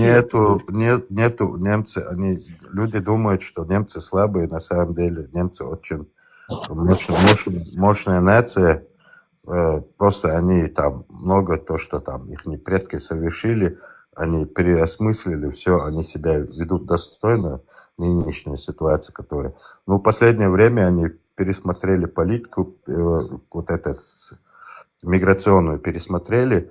Сейчас уже на самолетах, больших вот этих Боингах, они, которые совершили там, в Германии считается жесткое преступление, если ты за рулем даже без прав поехал, на дорогу выехал без прав, или без страховки на машине, тоже считается большим преступлением. Вот они начали их сейчас выселять в самолетах, то, что все у них как бы порядок считается дома, их возвращают домой. Ну, это у них, они как долго, Европа вообще долго запрягает. У них бюрократия сильная очень в Германии. Им нужны бумаги. Пока это длится, это месяцами, бывает годами длится. Даже вот этот 1 рейс они, походу, собирали 2 года. Я так думаю, потому что здесь все по бумагам, надо обязательно это. Люди, у которых нравственности, морали нету, ограничителя, самоконтроля нету, они, если человек, ну, как говорится, доброту принимает за слабость. Даже в Чечне приедет человек, мы знаем, в Чечне как. Везде посты, слово нельзя там что-нибудь сказать. То же самое возьмем Афганистан. Афганистан еще хуже. Вот этот человек там был подавленный, задавленный. Он приезжает сюда и видит, что здесь нормально. Что можно угодно делать. А там он это не делал бы. Его камнями побили бы, и там еще что-нибудь. И этот человек видит, что ничего не делает. И начинает наглеть. Вещи, которые там не делал, тоже приезжает с этого исламского мира. Мы знаем, как там. Вот это видит, что ничего не делает. Ну, понятия-то нету, человечности нету. И начинает наглеть. А дома я на эти вещи не делал. Он знает, что будет дома. Я был бы рад, если начинали бы высылать. Люди построили себе цивилизацию, их предки. Миллионы погибали. Возьмем Первую мировую войну. Немцев несколько миллионов. Вторая мировая война. Ну там и средневековье, читай, там 30-летнюю войну, 7-летнюю войну про Фридриха II читай. Фридрих Великий называет. Он был против кого только, против Франции, против Австрии, против России, против Швеции, одновременно против нескольких стран воевал, одновременно. Он создал это государство, когда на Пруссии называл. Одновременно против таких держав. Единственное, там Англия финанс помогала, но Англия далеко, она там, армия не могла. У нее слабая сухопутная армия, флот-то был. Один Фридрих воевал против одновременно нескольких держав. Они создали свое государство. А мы не хотим, мы хотим прогибаться. Кто Афганистану мешает? Кто Сирии мешал? Сомали кто мешает? Там сейчас Сомали на несколько стран, Судан на несколько стран, а мы их конституцию. Судан уже сейчас сначала на северный и южный разделился, южный христианский, северный мусульманский. Сейчас Северный Судан уже на две страны будет делиться. Воюют между собой мусульмане. Лима, я пропагандист, как это не мешает? Кто мешает? Как это им всегда мешали? Продвижение, развитие им тормозили, на века назад откидывали и афганцам, и другим.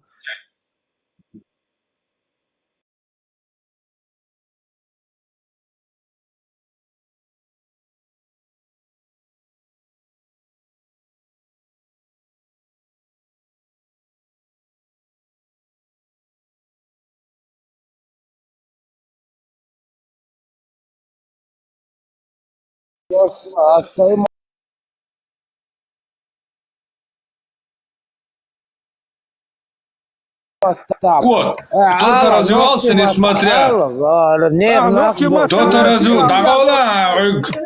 Кто-то развивался, несмотря на все эти откидывания.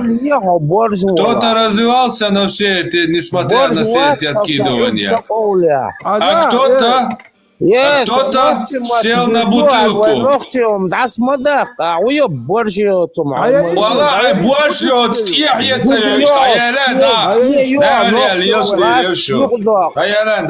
Да я ищу, газ, да я ищу. Gaz veriyor. Gaz o yol değil bas. Ayala şnır mayor пичу. Газ. Выключите эту гицебай, да я ищу, выключите эту шуэль.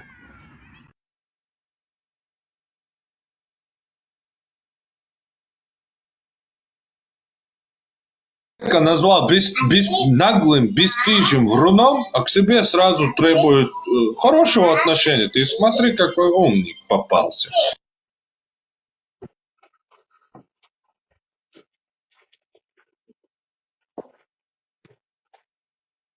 Смотри, дадится ветеран. Спара дول خواتش أقوى سايق أسقامي على دويتر دوتي خاسو. أرميل خلشي أسقامي أقوى ديك. يا دايا وشم يا خليت يوشتا. نقشهم ديت والولش هرجاز ريات. صناخل ورد كوكشو يا كوكشو تصدوش يحدود شوي. صم سيدش يا حوق شو. ثاموسو يحدود شو تسألنا بروت أتحاره بلغ وش قير ميتجو أباسنا والله. بوش حوش أسا إيش شلق ميل سو ديش تابعنا وات. يحدود شوي هروي هر جزري تعديك هدو تانا يتسلنا بخ إيش شيك تام ألا وجه الله قيت بيلبل الخس قيت بيلبل هرش تقيتر هر جزري هو قيت دوريات ميلو قيت يلادت Самолет. Я 100% мелви гол шуа вот эс ому я он гой буболш. Это он гой эс он гой я ключит да ключ беш иш бу гезри это нюк я йолшу. И гезерш عارف شنا جيزش لوردو وحكلوشن لو غاس شنا وحكلوشن لو أختش تسوى وحكلوشن تسلوا وحكلوش وحيوت تسوى وحكلوش وتسويت هو كان أختش نشحلوها عاوزينش كان لوش بيش منشبو تشوف حتى دان قال هر جيزر شو قيش ولا شات شو ين جازا مايات هون ده شو ما هو أولش دو نتش تشوف مدي هون ده شو بوح لدو صحبش شو بحكي بتشوف شو هو ده نان قالوا ما هو كاك شو ده ولا ميجي يش ناخ شو بحكي باش ما بات شو وعود المدات وتشوف وتعام قالوا سنة هاي يخشوا كرجيز ديك تقول شو ветеран خزيوت أقان اقسملي أتصير عاد حابي نشبات تصير إستوري أو يوز شي إستوريال تصير إستوريال أو دوغلاس цер халка махка, чего Доглас цер, халки махки, чуян оскорбляет, дуй, помил что, вахи, пармуат. Румшам, чуяхкич, моя сбаха, я еще раз повторюсь, строго-настрого запрет заходить в этот канал и слушать. Дома везде говорят, но люди, которые сюда заходят, значит, им прямое целевое указание сидеть, говорить гадости, не давать им говорить, выразить свою мысль, целенаправленно ведется понятно. Они так не зашли бы сюда. Люди, которые живут в Европе, ездят, я знаю много людей, потому что, которые со мной учились, всякие встречались, спокойно ездят домой. Многие, которые здесь дома раньше похищали людей, чтобы реабилитироваться, они, живя здесь, он домой не поедет, не хочет. Он знает, что нормально устроился, но он дома строит дом, чтобы ездить домой, чтобы дети его могли гарантировать безопасность. Дети, он начинает здесь работать. Ему говорят, будешь там работать. Хочешь реабилитироваться. Потому что не только ты, они знают, что они дома сами такие гадости похищали людей. Вот сейчас Кадыров сами все делают. И вот ты только себя должен реабилитировать. Будешь там работать. Веди работу там.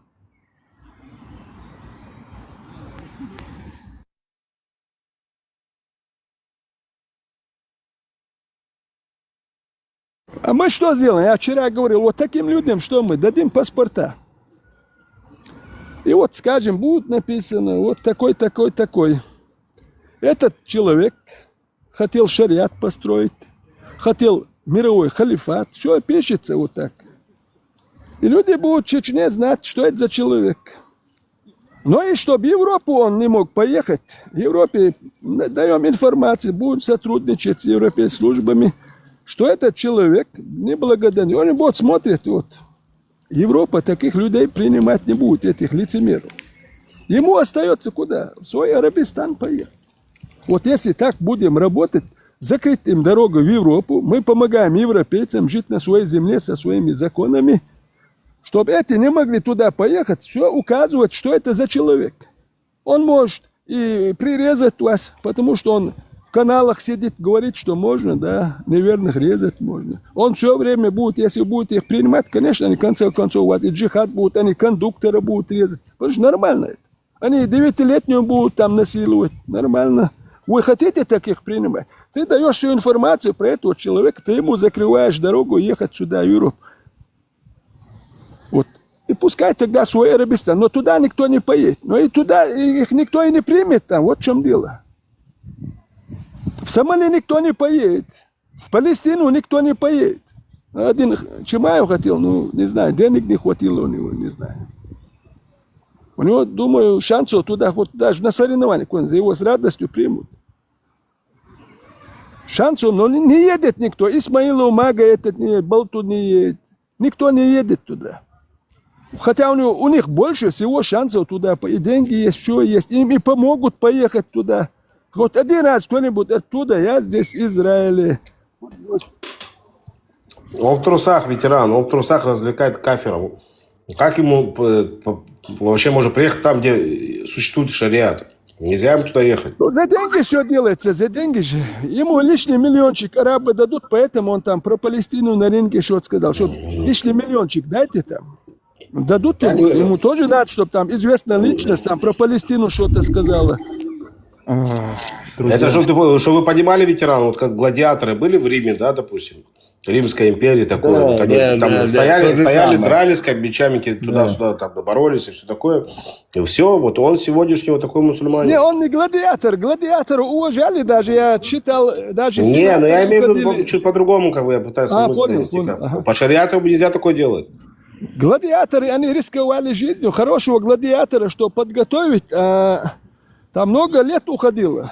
Много лет. И когда даже некоторые уходили на пенсию, ему говорили через какой-то... Некоторые гладиаторы не уходили, потому что слава, все их там, даже богатые женщины там за ними там ухаживали, чего только не было. Они все на виду были. Зато они там на ринге рисковали. А эти-то никогда не будут рисковать-то. Не, ну это была римская тематика, как бы. Это к исламу вообще никакого отношения даже не имеет. Вот но этот, сегодня, да, но он пытается туда стремиться. сын Марка Аврелия, это мы его знаем, это философ был, он император, он труды у него есть, его сын Коммод был. Он тоже даже на ринге, говорят, выступал. Ну там, хоть жестокий он человек был, но его там убили. Тоже, говорят, много там, богатые люди даже записывались, гладиаторы добровольно. А эти-то не поедут никуда. На ринге, конечно, но в Судан не поедет он. В Сомали не поедет, в Палестину не. На ринге, конечно, за такие деньги любой согласится. Ветеран, можно быстро А скажу? что там Я с хочу мужиками не вообще- подниматься, как бы, и все такое? Почему бы нет? Нравится? Лазик, привет. Привет. Хочу быстро решить ваш спор. Смотрите, да, демократия лучше, однозначно, раз в миллиард. То есть, ну, шариат-то полная параша. Я думаю, все. Я думаю, я как бы решил ваш спор. На здоровье, ребят.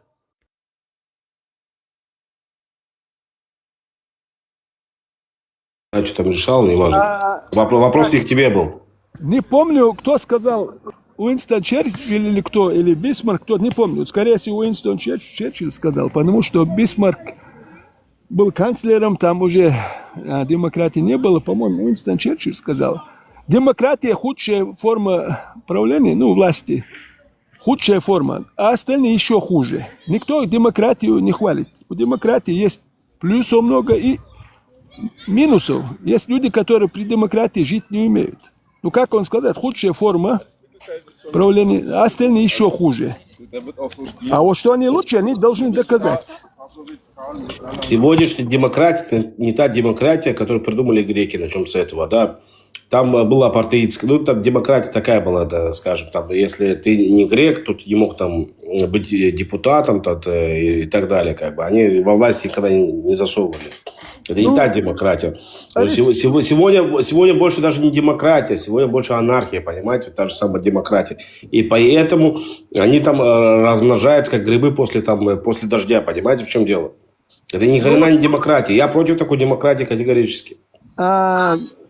Возьмем Спарта, там олигархический строй был.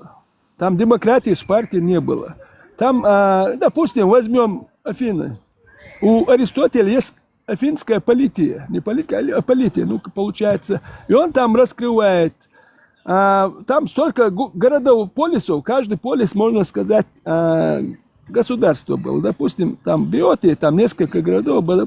Главный город Фивы был. Там Аргос был, Коринф. Много городов. Потом союзы, Ахейский союз, Эталийский союз, там много союзов было. Вот, допустим, возьмем Афины. Полноправные граждане, там какое-то время большинство, там, ну, может, 10 тысяч, 20, 30 тысяч там менялось. Ну, 30 тысяч граждан, допустим, было. И эти граждане, если ты гражданин, ты должен был участвовать в политике, должен был служить в армии, должен был идти в поход. А не как у нас там, я там гражданин и больше ничего не делаю. Обязанности у тебя были.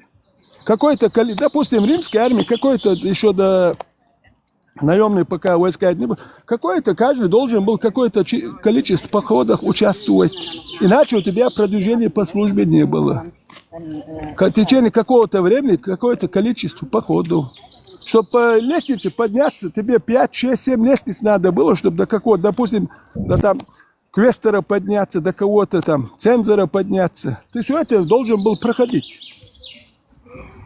Демократия, конечно, тоже обязанность не так просто. Своей воли нету такого. Нету.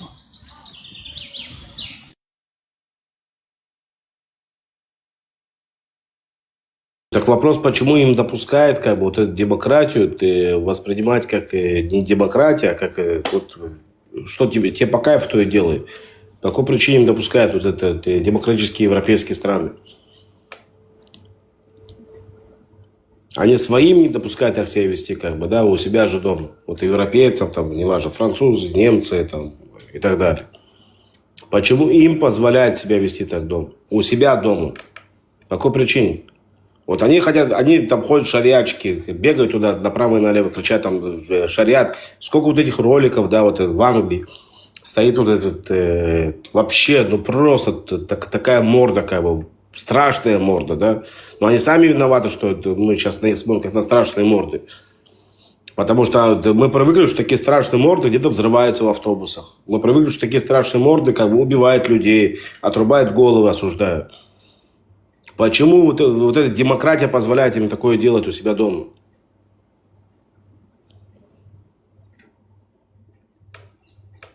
Он стоит и топит за шариат, как бы, стоит и топит за шариат. И орет, и прям призывы такие. Права женщин даже взять, вот в Спарте, там законы намного... Женщина имела намного больше прав, свободы. В Афинах женщина, там уже намного строже было. Замужняя женщина покрытой головой ходила. Женская половина, там женщины свои комнаты называлась гинекей. Как-то это разделено все. Ну, в Спарте как-то более свободнее было. Хотя это те же греки были, хотя они себя греками не называли, они себя называли эллинами. У них тоже было это как-то. Но вот этих арабских, арабского беззакония у них тоже не было. И греки уважали своих женщин. Спартанцы, у них вообще право. Они говорили, что женщина рожает мужчин. Женщина рожает мужчин. Вот даже в этом слове, этой фразе понятно. Наши женщины рожают, у вас там женщины, типа там много прав у них. Они говорят, они рожают настоящих мужчин у нас.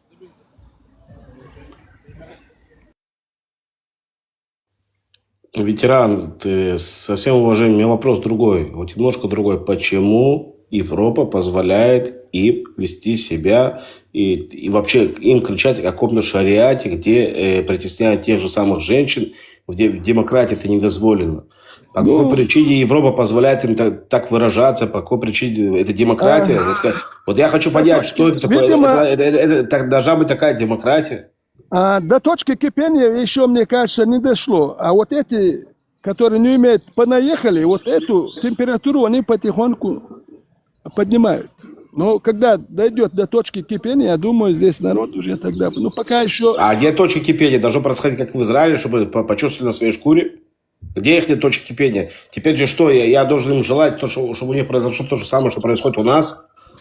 Чтобы они понимали, с кем они связались? Мне жалко сказать. Я вот в Германии, мне жалко немцев. Зная их историю. Мы эту тему проходили уже. Я показывал. Не знаю, как бы, видимо, вы почему-то не смотрите. Я не знаю, не видел что-то. Кто мэр Берлина? Мусульманин. Сейчас мусульмане очень хорошо заходят в политику. Государственные как там, тавкид, как там русски сказать? Культуры, да. Как государственные структуры и там... Теперь, да, политику. Где они все обломались, нет такого понятия левый, ультралевый. Есть такая программа VOG. Опять я вам говорю, зайдите в интернет, посмотрите, что такое программа VOG, откуда она идет и кто ее питает. Я уже не буду это уже.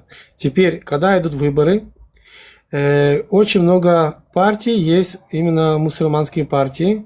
И вот эти все бурдулаки именно идут за них голосовать. Потом та же большая левая партия присоединяет их голоса к себе и дает им хорошие условия. И вот на этом все держится. А когда будет взрыв? Взрыв будет через пару лет, когда будет хуже, чем 7 октября там в Европе. Но они думают, что там же демократия. Но они не видят всякие отрывки такие, знаешь, мелькают, что когда надо, демократия в сторонку уходит и начинается массовые дубинки там бить, избивать, закопать. Как вот в Испании было сейчас недавно, да, в аэропорту встретили, как в Англии. Ты знаешь, что в Англии было 3 недели назад, я тоже показывал, словили этих бурдулаков, их же там переломали им там все кости. Там же просто массово было это. Спросил Мусика, когда в этой деревне, я уже не помню, как это деревня, они изнасиловали там, перевернули дома, пришли в их, где там они живут, там же всех просто сожгли. Там закрыли караван и сожгли их там. Так поэтому это все просыпаются такие наши мелкие такие... Леон, что я говорю, смотри, в демократия вообще, откуда произошла демократия, кто придумал демократию? Это были греки, но при этом у них был апартеид, ты понимаешь, в чем дело? Но мы сегодня взяли, мы называем это демократией, но при этом не устанавливаем какие-то правила. Мы просто взяли демократию, сделали анархию. Сколько евреев умерло за счет той демократии, которую мы установили? Ты вообще понимаешь себе? Только вот эта демократия нас убивает. Понимаешь, в чем дело? Потому что вот эти шариатники, тут демократия или шариат? Потому что мы позволяем этим шариатникам пользоваться нашей демократией. Понимаешь, в чем дело? И то же самое делает Европа. И то же самое делает вообще весь цивилизованный мир. Теперь эта программа ВОК зашла к нам тоже. Вот Пальцари, когда словили эту, ее Маши словили за 1 миллион чем-то, ей прилетело. Понимаешь? Это сейчас будет большое, через год-два это будет все взорвется. Почему? Это идет с демократов. Даже, смотри, у демократов в Америке 2 серьезных политика, очень серьезных. Это типа как Лапид перейдет сейчас к Биби, представляешь? 2 таких серьезных ушли оттуда, потому что сказали, ну это все, там уже не то что коммунизм, там уже такой бардак пошел. Они уже видишь, к чему это все идет. То есть это все подпитывается то же самое из Катара, из Саудовской Аравии, и все вот это байда идет. Но всегда есть какая-то красная черта, и будет взрыв. Вопрос в другом, что могут потом пострадать другие люди, которые не в исламе были, а там разбираться не будут. Это мы знаем, к чему это все придет. Это будет большой бардак будет идти. Давай не будем им угрожать, они наших угроз не боятся, наших предупреждений угроз они не боятся, потому что они живут якобы по шариату. Вот именно конкретно те, которые взрываются, там, убивают, там, делают теракт какой-то. Ты понимаешь, у них в голове только одна боязнь. Ну еще раз, через нашу демократию они это делают, они приносят свой шариат. Это понятно. Понимаешь, что я говорю? Это понятно, ты не слышал меня. Что должности, главные должности, они еще и захватывают. Ты что, не слышишь меня? Что я тебе объясняю?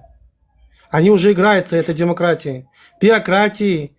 То, что вот как Мусик рассказывает, эти куча документов.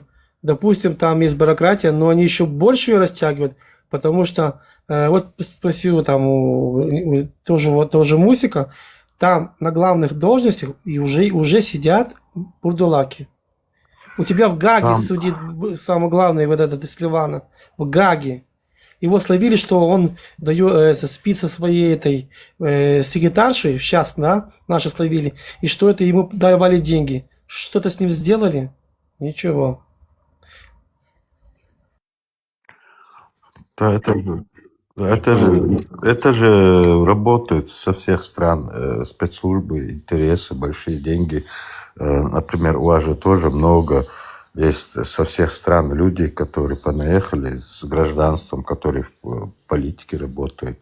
А там определить, кто из этих политиков, который работает, на кого он работает, как он работает, не знает же. Чтобы это узнать, надо много лет. Это спецслужбы должны. Там есть двойные агенты. Это все же, мы же это все видели, же мы взрослые люди. Тут вопросы есть, конечно. Ну, да, хорошо вопросы задавать, но на них ответы тоже искать надо. Это ответ сразу на них не получишь. Это тут тоже, например, тут очень простая вещь в Германии. Есть очень много в этих среди депутатов всяких, которые у них там имеют право свою там подпись поставить заключительную там на голосовании. Очень много есть с двойным гражданством, с турецкими, и очень много турков. Да, я заметил. Немецкими и турецкими, потому что после Второй мировой войны и даже, по-моему, еще раньше у них был заключен договор на сколько-то лет на восстановление Германии был еще после Первой мировой войны тоже, по-моему, Османская империя тоже помогала. Вот они даже были союзники, но напрямую Османская империя в войну не вмешивалась. А потом уже, когда уже после Второй мировой войны очень много большой диаспоры турецкой тут есть. Это большие деньги, это правительственные турецкие деньги везде. Те же мечети. Почему им нужны? Вот сейчас даже возьмем, сейчас в интернете гуляет вот такое, в последнее время такие новости.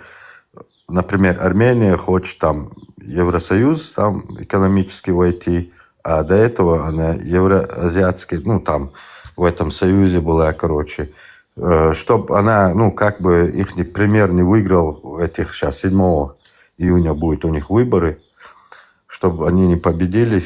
Есть двойным гражданством те же армяне, которые живут 3 миллиона человек на территории России.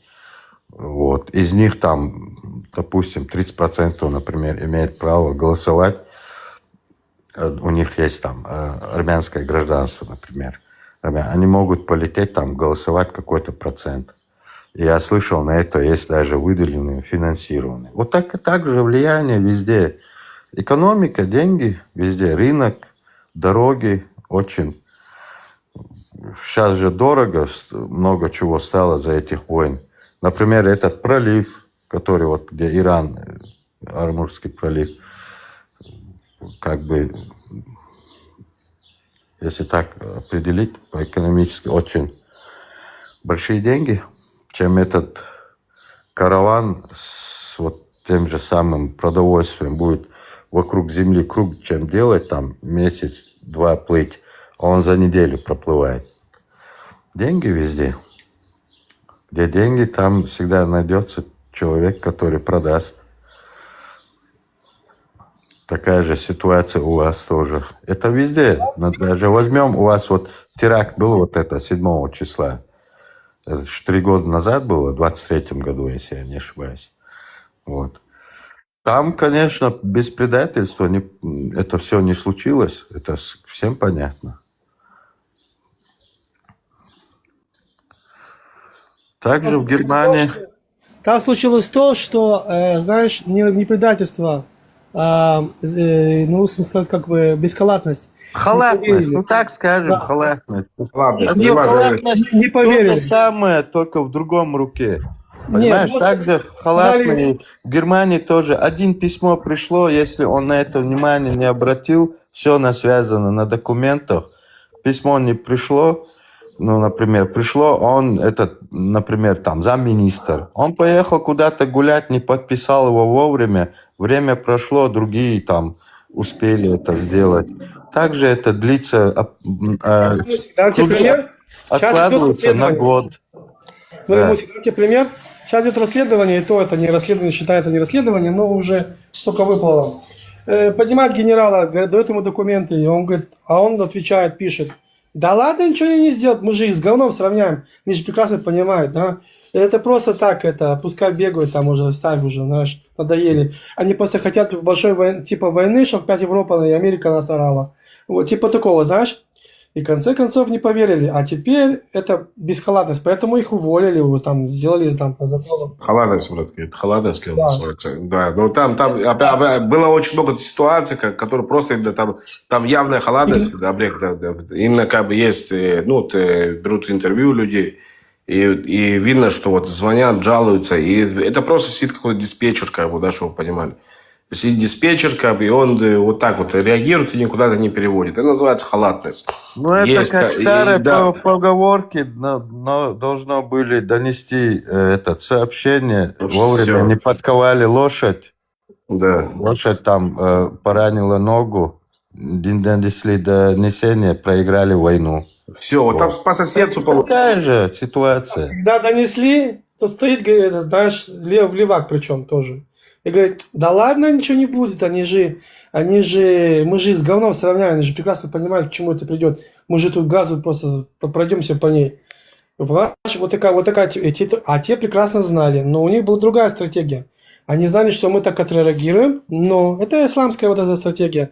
И покричать всему миру, какие они бедные, вот эти бородатые бедные дети, кстати, тоже, да, которые 1000 раз показывали, что вдруг дети шевелятся, которых покрасили краской, или трупы там этих тоже начинают оживлять. Или тоже держали под бомбежками детей, показывали, сколько раз наши самолеты вдруг засекают там дети, взлетают. Это тоже. Просто мир этого не видел. Мир это, когда...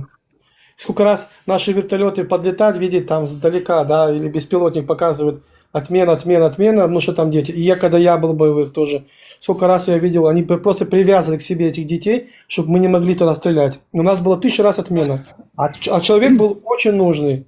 Все, они этим пользуются. Хотел спросить, вот когда нападали, они на что рассчитывали? Где-то, 1000-2000 нападает человек. Победить Израиль или чтобы война началась, чтобы их бомбили? На что вот эти люди рассчитывали? Может, да, они там убили 1000 человек. Я скажу, я вам отвечу, ветеран, я вам отвечу. Там была договоренность, там была надежда. Их бросили, кто их в конце бросил, кто там хвост поджал, это конкретно был на тот момент Иран, хоть он был в курсе того же происходящего, что должно произойти. В конце хвост в чем-то поджал. И вот все вот эти прокси, и Ливан в конце подключился, потому что там уже это выглядело некрасиво как бы с их стороны, если они не поддержат их. Это вот эти с той стороны шииты, они сунниты, тут шло какое-то разногласие. Саудиты, не знаю, как в этом участвовали, как бы, я в этом я интересуюсь этой тематикой. Катар, там 100% Катар. 100% Катар. Получается, потому 100% Катар и турки об этом знали. 100%. Нет другого варианта. Конечно, спецслужбы, если российские, иранские спецслужбы знают, этих спецслужбах работают. Расчет был построен по-другому. Они там просто, они обезьян пустили сюда. Скорее всего, там программа должна была быть по-другому. Там не должно быть столько заложников и так далее. Да. И мы в конце концов, что вы понимаете, что произошло бы? Мы в конце концов, пошла бы давка на нас, получается, как бы, да, вот, видите, убили, как бы, поубивайте их тоже немножко, а тут они что, заложников столько захватили, понимаете, в чем дело? И они засунули, как бы, в Газу. И все, и теперь они видят, что их якобы, эти уже, как бы, их бросили, как бросили. Не прям так впрягаются, как собирались, как им обещали. И вот они сидят с этими заложниками у себя в ямах, понимаете, в чем дело? И мы начинаем психовать, как бы, и их к чертовой матери, блядь, ебошить. Смотри, я извиняюсь за мат. Там, когда зашли в Газу, во-первых, зашли в Ливан, показывали, я опять показываю, наши показывают, не знаю, как это выходит в мир. Нашли огромные базы в Ливане, да, возле границы, под землей. Ты просто не представляешь, с бронетехникой, с джипами, с грузовиками, с мотоциклами, вот-вот готовы были зайти. То есть должны были зайти с Ливана и зайти с Газа в один день. Их оставили, договоренность была 100%. Те что-то поняли, что лучше мы сейчас зайдем, там все ляжем, да, пойдет кровь, а потом они дойдут полностью по всему Ливану. Потому что побежали. Сейчас, ни одна страна мусульманская.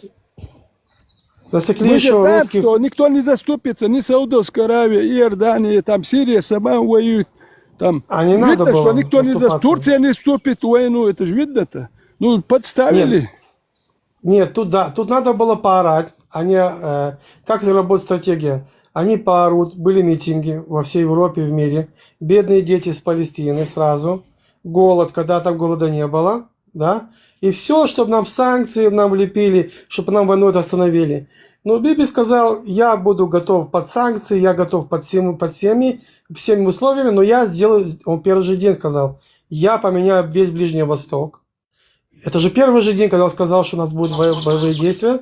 Я изменю весь Ближний Восток, я пройдусь по всем. Все лидеры, стратегия меняется. Это слово, как он сказал. Стратегия меняется, политика Израиля меняется. Все лидеры, которые были причастны, они будут уничтожены. Все посмеялись. Почему? Потому что все привыкли, лидеры, запустили торпеду, да, какого-то там солдата, и он умер. А его оставили. А тут политика поменялась.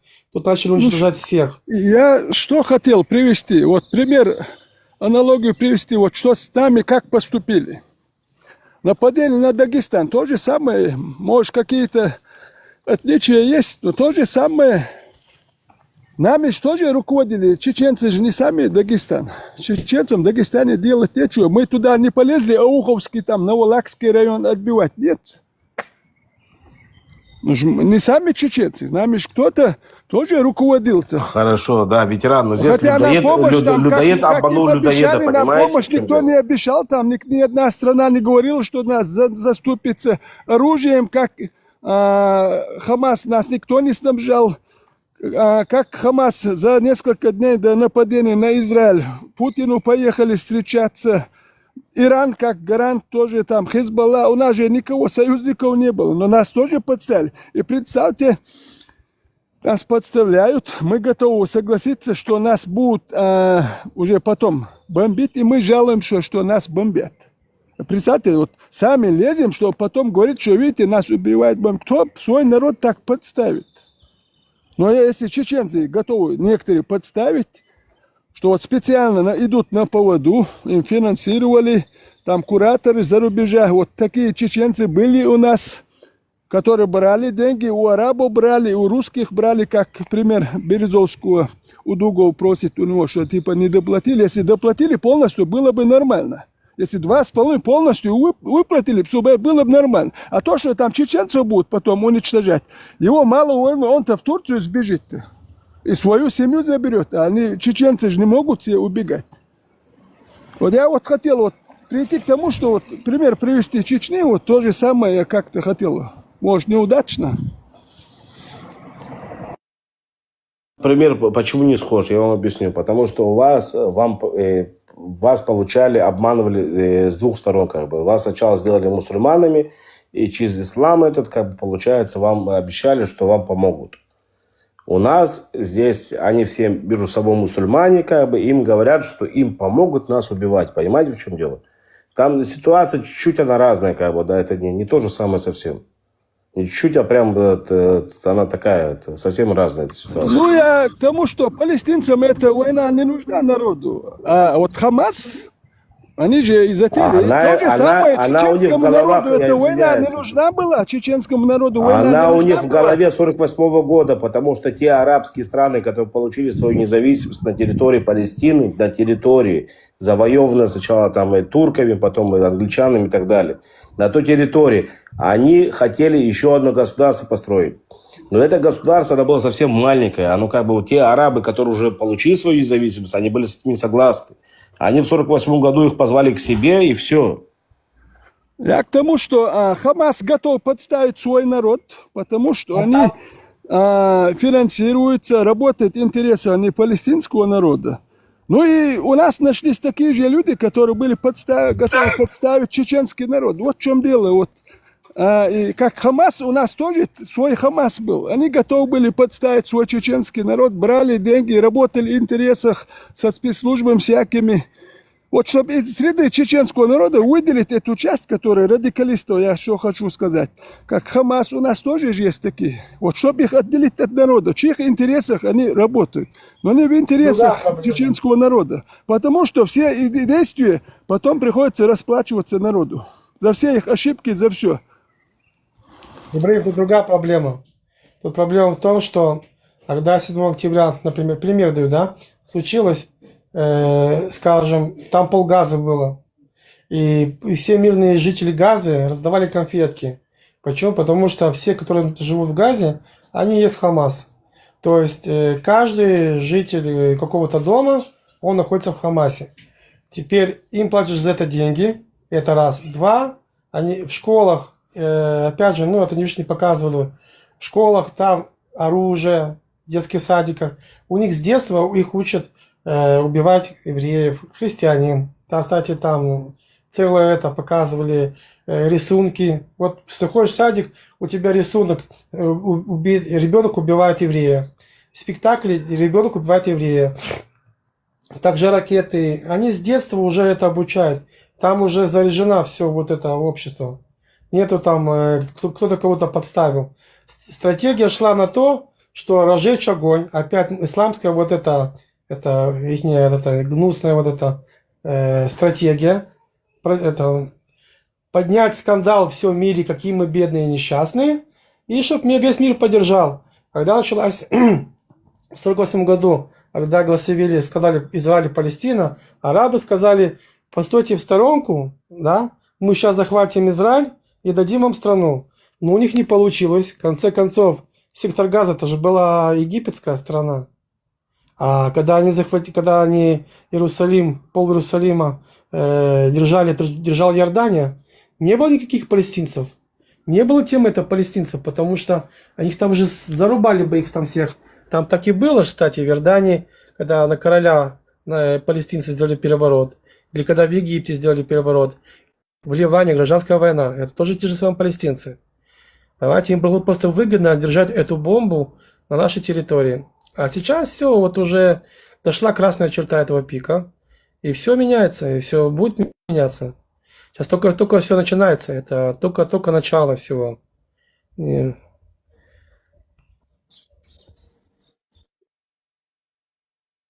Я к тому, что сегодня чеченцев видят не в лучшем свете. Мы это сегодня в этих каналах в Европе мы же показываем.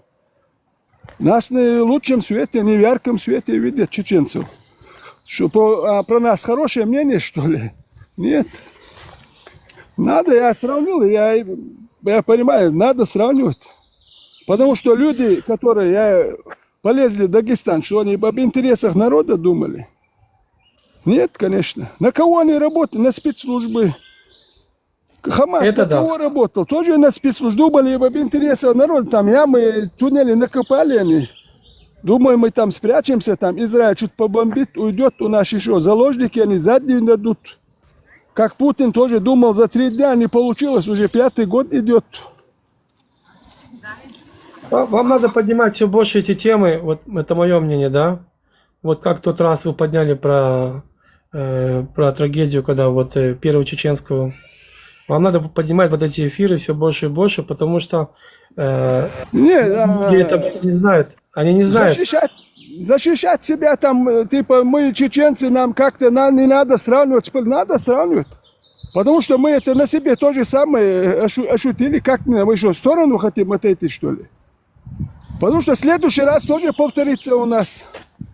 У нас тоже свой Хамас был. Тоже полез в Дагестан. Тоже на кого-то работал. Надо говорить. А кто это будет говорить? Что, кого, хвалить, что ли, будем? Такие герои не нужны. Пускай забирают. Работали на спецслужбы. Что, Россия не знала, что полезем? Что? Конечно, вот люди работают на спецслужбы, финансируют. И Россия не знает, что там скоро пойдут там 2000 человек. То же самое в Израиле знали, наверное.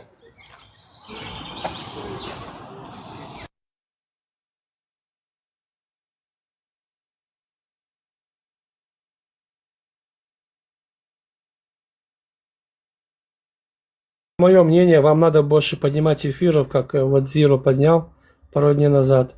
Потому что много людей не знают историю. Это раз. 2. Они не видели, что происходит. Первые войны были, второй войны. И эти эфиры ведь надо больше и больше поднимать. И тогда я думаю, что вот, тут появится баланс. Они вообще не были не в теме, понимаешь, ветеран? Вот позавчера был этот эфир, да, весь день. Люди вообще не понимали, что происходит.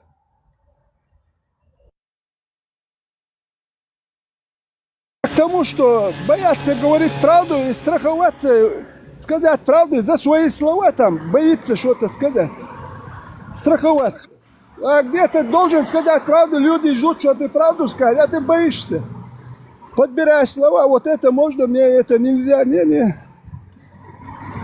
Все, кто такого же мнения, как Пахармат, я вашу маму ебал, всех ублюдки, конченые свиньи, бля, выродки, бля. Машаллах, машаллах. Машаллах. Губами, тикток воин. Тебя какой жареный петух в задницу клюнул, я не пойму. А я думаю, они спят с его плакатом. Блин, сколько у тебя поклонников, блин. Поднимайтесь, вы только делайте ему рекламу. Давайте. Кто ты, воин? Я не пойму. Он столько просился в него. Он там внизу писал, бедненький, поднимите меня, поднимите. Ты прикинь, тебе это даже поднять, чтоб ты что-то сказал, сам подняться не можешь. Так это он же их не пророк, что ты... Кстати, у меня ответ, у меня вопрос к пророку Мухаммаду. Мухаммад, пророк, он здесь? Антитеррор. Вот как вот мне к тебе вот честно, вот вопрос такой, еврейский такой. Как ты их так фертифлюхнул всех, да, 2 миллиарда, умудрился им там вбить эту бошку вот эту, да, что ты пророк. Хотя я тебе тоже скинул, как бы определение, это секретная информация от Масада, как мы определяем пророка, да, и то и не полностью. А тут вообще, блин, просто так, я пришел, я пророк, я все, вот ангел Джабраил, который в пещере там. Как у тебя это получилось? Вот я спрашиваю этот вопрос, как вы определили пророка, они не могут ответить. Как ты так их мог... Как ты их так надурил? Вот 2 миллиарда, вот просто на чистом слове тебя поверили. Я сейчас очень занят, Леон. Очень сильно. Так это был самый такой простой вопрос. Но я еще докопаюсь до этой истины. Я к тебе еще приду на эфир. По-другому еще спрошу. Так что ты от меня не уйдешь.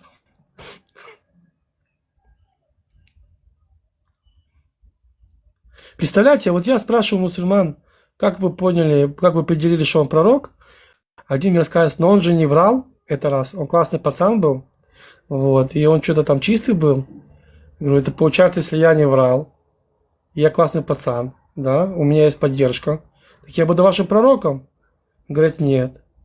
Окей, а как вы определили его? И все, и вот тут пошли теории, разные теории. Никто не может толком объяснить мне, вот как вы... Красавчик Промат. 2 миллиарда взял их всех. Это надо уметь, ребят.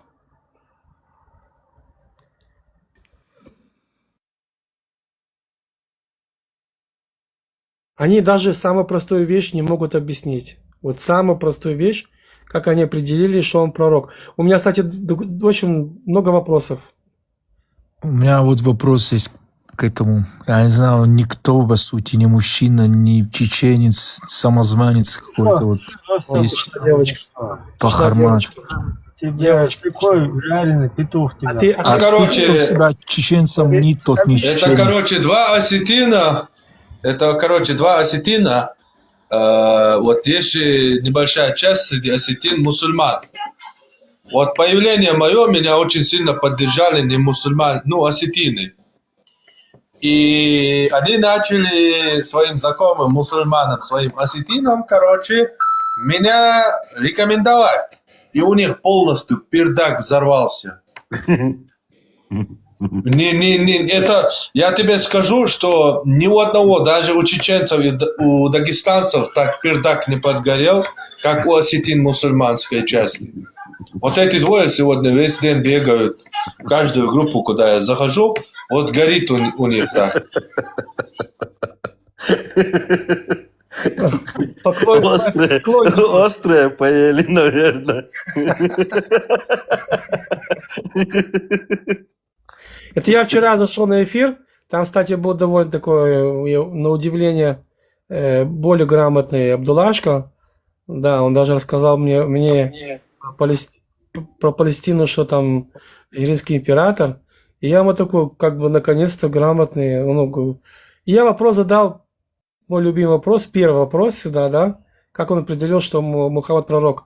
У него пена со рта пошла, он истерика, у него парня чуть приступ сердца не было. Я говорю, успокойся, все нормально. Попей водички. Все, что говорил, все падало, ломалось, рушилось. Всех приветствую. Всем доброго дня. Добрый. Осетин тот уже вышел, я просто хотел с ним поговорить. Это нормально, осетин, как я понял. Пошел, приветствую. Просто я хотел бы с ним поговорить, если честно. Я свою должность пророка отменяю. Я передаю по формату, антитеррору. Он ваш пророк. Все проблемы к нему, идите. Подожди. Еврейские пророки, они покруче, чем арабские. Тут есть еще один кошерный. Тут есть кошерный пророк. Да, кошерный пророк. Это антитеррор, он ими хорошо, мы ему доверяем. А то я там напечатаю такую камасутру.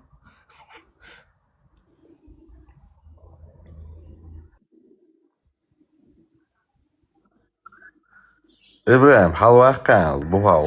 Сейчас это Лука поднимаем. Где он? Еще Лука, запрос закинь. Я бы просто хотел ему пару вопросов Нормально. задать. И Только не бежи, как девочка, вот это, слышь, Лука, вот это, не надо вот эти сопли здесь, это, слезы. где Лука, запрос сделай, я тебя нахожу. Вот он присоединился. Что пророк, или он сам должен сказать, что он пророк, или люди должны сами догадаться, что тот даже ничего не говорит, люди должны знать, что он пророк, сами догадаться людям послание, а не этому человеку. Но человек говорит, я пророк. И люди ему должны... Кто мне вопросы хотел задать? Я думаю, это послание людям должно быть. Вот видите, вот этот пророк. Чтобы люди сами видели, что... А не человек, что себя, я пророк. И все поверили. Как это очень грубо, мне кажется. Да, твое мнение не учитывается тут. Люди Слушай, должны видеть, люди должны. ты кто такой вообще? Ветеран освобождения из Столита, да, задавай Я свой мусульманин, да. Ты мусульманин, да? У меня к тебе такой вопрос. А ты кушаешь осетинские пироги? Да, кушаю. А с какой целью, если их придумали наши предки-язычники? И что, их кушать нельзя, что ли? Ну, это же языческое блюдо. Ну и что? Получается, ты тоже язычник, не мусульманин больше. Ты вот какой-то тупой вопрос задал, я тебе Потом отвечаю. второй вопрос у меня такой. Ты можешь жениться на однофамильце своем? Нет, не могу. А как ты можешь тогда называть себя мусульманином, если это, ну, типа, дозволяется у тебя в исламе? У меня дозволяется на двоюродных жениться. Ну, а что? А как ты? Ты только что сказал, что ты не можешь. Ну, на двоюродных. Двоюродный... Двоюродных дома, не mbora, ni šefkos. По нашим Ты что обычаям. мне пытаешься тупые вопросы задаешь здесь? Какие Ты кто тупые такой вопросы? самозванец вообще? Кого? Вопрос Я тот самый осетин. Я настоящий осетин. Я тоже настоящий осетин. Я это не отрицаю, но просто дело в том, что ты вообще сейчас Не, называешь ты его мне- не вот мужчиной, тебе кем-то еще. Ты, получается, ну, зачем ты его Отвечал, ты тупые оскорбляешь? Потому что он не мужчина, он тут А он набрался тебя задевал духа. разве? Я понятно. Он моего пророка задевал, да. Тебя Он меня лично он как задел? А хорошо, вы нас тоже не берете. Я же тебе вопрос задавал сегодня. Я же тебе сегодня вопрос задавал. В интернете ТикТок войны, это уже да, 3 года мне, я воюю. Какой-то аргумент. Ты говоришь, что я пророка задеваю твою. Я заставил твоего пророка в возрасте 53 года сандалить 9-летнего ребенка. Настоящий мужчина такую фигню, как ты, не делал бы. Ты не мужчина. Что не делал бы? Можно Ну, вот я так скажу в формат сидеть. ложи по-братски? Смотри, Лука, ты говоришь, что вот он не мужчина, да? Ну, уверенно, да. А Он почему не ты так чеченец, считаешь? не Вот то, что он он не задел своего чеченец, не пророка. мужчина. Смотри. Получается, вот ты, который, твоя религия тебе не дозволяет своих братьев и сестер по крови называть братьями, которые не в исламе. Я называю их братьями достойными. Вот тогда ты не мусульманин, тогда ты Нет, противоречишь постой, шариату. знаешь, я знаю религию. Знаешь, к чему? Вот я тебе сейчас скажу. Вот то, что в Коране указано, это вот когда война шла, против кого воевал пророк и другие сподвижники, они против них воевали, и вот в Коране за них указывается именно то, что они такие-то, такие-то. Я зачитываю тебе, смотри. Сура 98, аят 6. «Воистину, неверующие из людей Писания и многобожников, который вон наверху сидит, осетин твой, которого ты братом назвал, и многобожников окажутся в огне гиенны и пребудут там вечно. Они являются наихудшими из тварей». То есть хуже, чем жуки, тараканы, черви там, и все остальное. Но И это в то шайтаны. время было по Что одной значит причине. то время? Коран только на то время, что ли? Не, ну не, это не на каждый день тебе Коран, там вообще жесткие Давай вещи. прочитаю тебе Тавсир Ибн Касира. Всевышний сообщает о судьбе нечестивцев из числа неверующих людей Писания и многобожников, противящихся книгам Аллаха, неспосланным им, и пророкам Аллаха, посланным им. В день воскресения они будут в огне гиены, пребывая в нем вечно, то есть оставаясь там навсегда, не покидая его и не исчезая. Они наихудшие из творений, то есть худшие из созданий, которых сотворил и произвел Аллах, то есть хуже шайтанов. Затем Всевышний сообщил о положении праведников, которые уверовали сердцами и совершали благие деяния своими телами, что они лучшие из творений. То есть у тебя буквально он должен быть второсортным. Как ты его братом можешь назвать?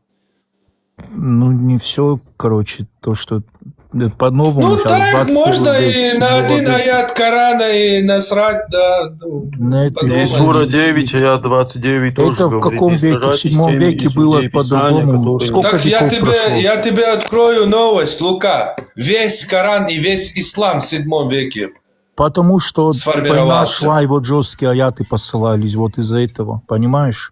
Война шла тогда. Что значит, этот аят вообще не относится к войне? Хорошо, у меня Ну, к тебе вопрос. Ты можешь на родном языке помолиться, Лука? ну так, чуть-чуть могу, да. Ну, ты можешь максимум дуа прочитать, правильно же? Ну да. А мы лично как молимся? Мы молимся сердцем, душой и разумом своим. То есть ты вот суру Аль-Фатиху заучиваешь, суру Аль-Бакару зачитываешь, там разные суры. Но ты не молишься, как мы, осетины.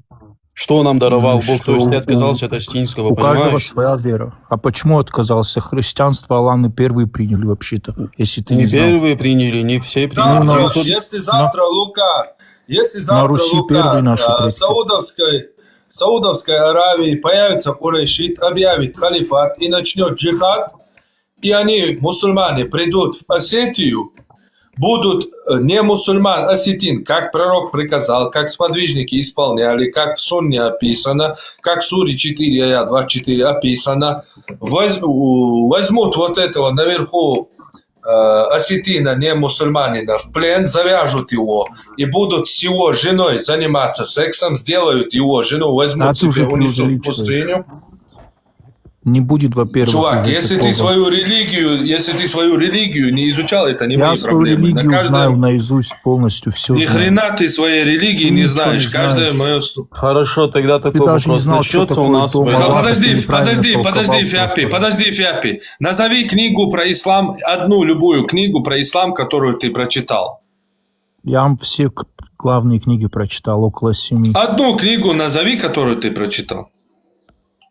Я Аль-Бухари полностью читал. Я читал много книг. Что тебе вот доказывать? Сахих Нет. Бухари ты полностью читал, да?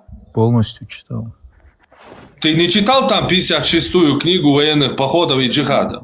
Знаешь, что я тебе скажу? То, что Сахих Аль-Бухари, это просто через 300 лет все собиралось. Все, Сахих Ой, Бухари это херня, не относящая к исламу. Теперь, значит, относящийся, ты но не ничего всё пока правда что... там. Не все правда там. А что там правда, а что неправда? Ты лучше знаешь, чем исламские алимы, да, шейхи? Ну, они свое мнение делали, тогда трактовали по своему мнению.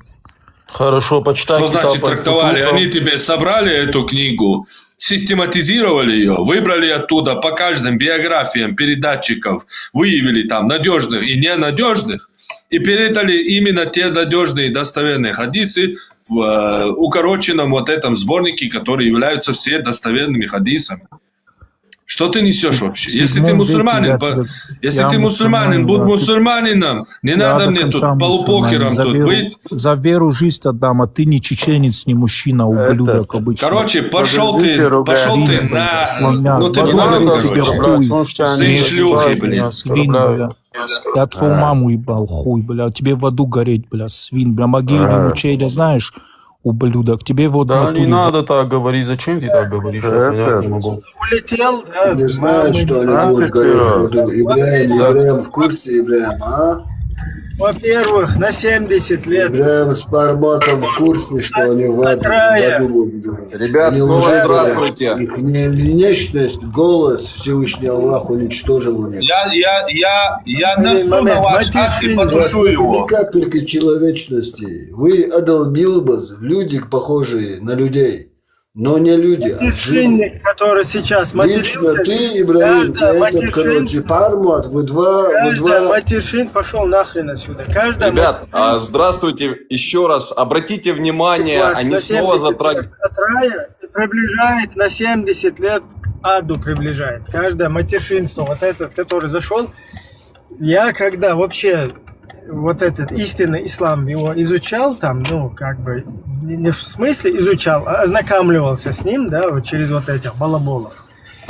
Одно из того, что меня зацепило вообще вот в этой салафне вот этой вот, да, это было то, что отказаться от сквернословия. Я не пойму вот эти вот, которые сейчас тут лазят, всякие разные. Вы вообще, что вы такое? Первый признак лицемера, сквернословие. У тебя голос чуть-чуть тут как у Дудаева, брат. Оставь мой голос. Кто-то меня с этим, с желтыми штанами сравнивает Абди Алаудиновым. Кто-то с Дудаевым. Зачем голос вообще трогать?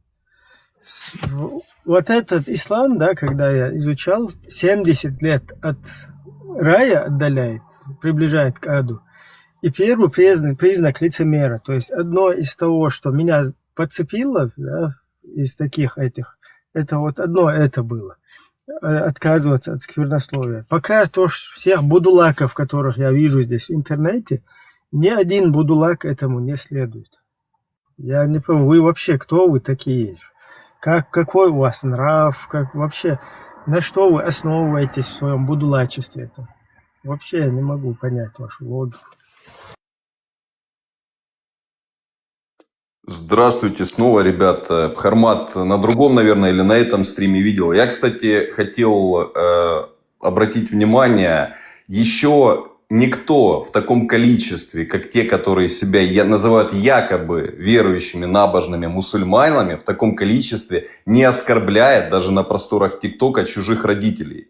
И сплошь и рядом, из стрима в стрим, я уже в ТикТоке около 2 лет, я постоянно слышу, те, которые себе приписывают любовь к исламу, в первую очередь, в первой линейке оскорбляют чужих родителей. Это машинально, или это какая-то рефлексия, или в чем причина, или так ислам прямо это учение проводит. Какая параллель в этом? Потому что среди христиан, среди язычников такого количества оскорблений в адрес родителей я еще никогда не слышал. Только те, кто себя называют мусульмане. С психологией проблема у них есть немножко, наверное. Они других слов просто не знают. У них этот словарный запас нету.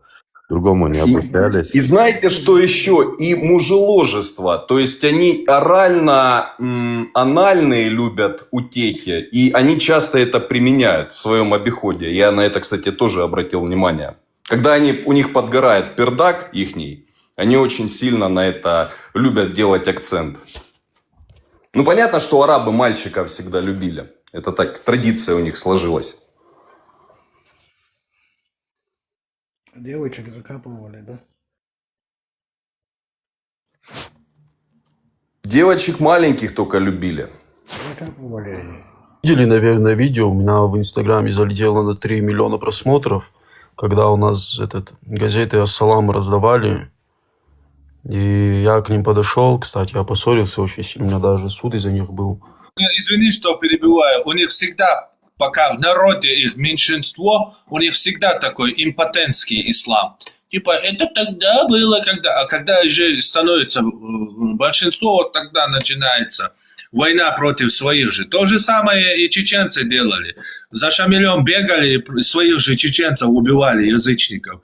То же самое, придет какой-то Шамуиль, или Анджарбек из Чечни к вам объявит какой-то имарат, то же самое они будут, вот эти осетины, бегать с ними и убивать вас.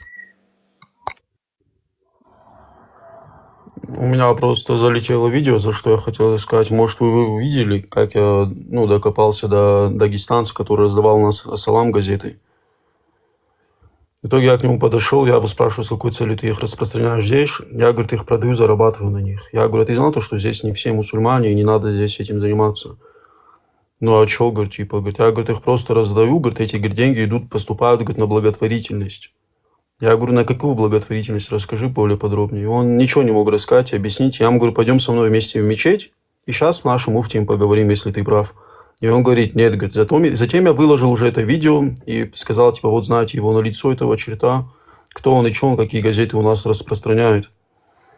И дело в чем? Дело в том, что, короче, мне сами же мусульмане писали то, что, типа, это, говорит, ну, типа, правильно, говорит, ты сделал, мы, говорит, их сами, говорит, с мечети гоняем, там, туда-сюда. И мне стало интересно, почему они их начали гонять. А оказывается, он раздавал просто суфийские газеты. Вот в чем дело, представьте. То есть вы поняли посыл в чем? Ну да, уже... Это один вопрос, пока не ушло. ФАПе, да? ФАПе. Да, У да. вас среди осетин вот до вот этого, да, там, до нынешнего времени, у вас суфисты уже были там тоже? Или... Нет, у нас этот рядом с планетарием, ну, в городе была шиитская мечеть. И когда они вышли, там, начали молиться, друг друга бить, то наши собрались пацаны и начали коктейлем Молотова закидывать и сжигать эту мечеть полностью. И ее взяли, разобрали без разбора. А вот так у нас Суна была все время из-за влияния Кабарды. Смотри, вот как вообще распространилось среди осетин, да, там, во время совка там, и так далее, вот это, то, что практиковали мусульмане осетинские. Это суфизм был или тот же самый салафизм, как и сейчас? Это салафизм, да, как и сейчас, и то это к нам пришло То есть из-за каких-то Кабарды. зикров такого у вас не было, да? Не-не-не, ни в коем случае не было. Интересно. Друзья, вам хорошего стрима, классного вечера. Там Стас внизу в чатике пишет, наверное, хочет подняться. Надеюсь, может, за вечер парочку мозгов, если там еще что-то осталось в этих коробочках, удастся направить в нужное русло. Все, всех благ вам. И вот у нас была шиитская мечеть, которую моментально сожгли, которую моментально, я не знаю, что только с ними не сделали. И вот те шииты, которые у нас были, их выгнали с республики. Ну так, ислам, вот я сколько вот историю читаю, к нам пришел и из кабардинцев, адыгов в целом. У меня вопрос тогда напрашивается вот этому осетину, который сказал, что он салафизм всегда был. А как так получилось, вот мы же рядом, вот, да, вот как бы нос к носу. И как получилось так, что мы об этом салафизме узнаем в конце 20 века? Это что такое?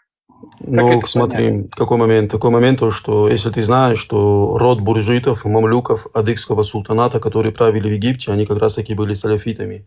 И сами адыги тоже были салафитами, и до сих пор салафиты, сунниты.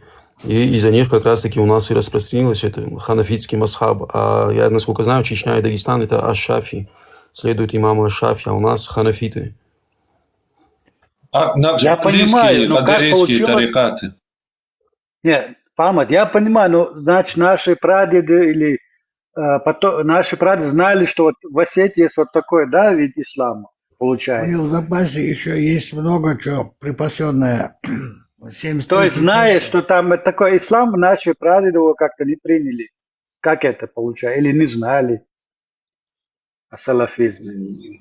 Так он не всегда там был, наверное. Он в поздние времена распространяться начал. Я слышал от старших наших. Наши прадеды взяли то, что нам подходит, а то, что не подходит, отвергли. Такое, да, или вот так. Значит, тюркский суфизм им показался более подходящий, а салафизм они в то время отвергли, получается. Наверное, так. Осетия очень близкая к нам по соседскую республика, народ.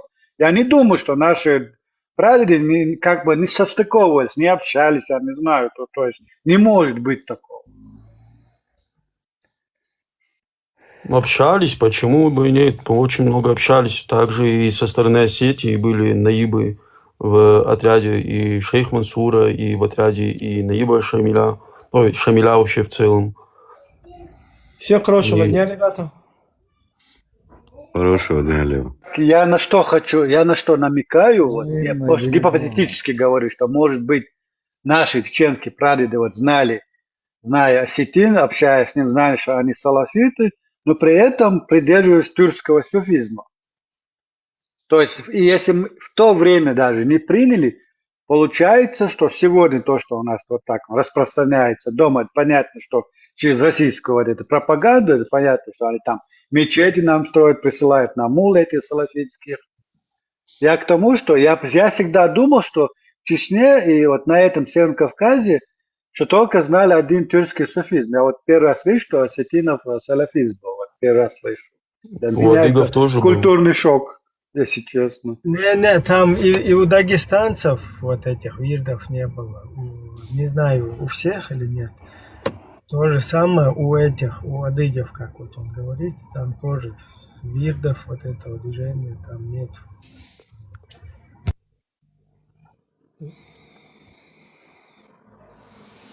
Да у нас вообще там наши деды, предки выбрали, не выбрали. Это не так, не выбирается. Вот сегодня посмотрите, кто-нибудь там что-то выбирает разве?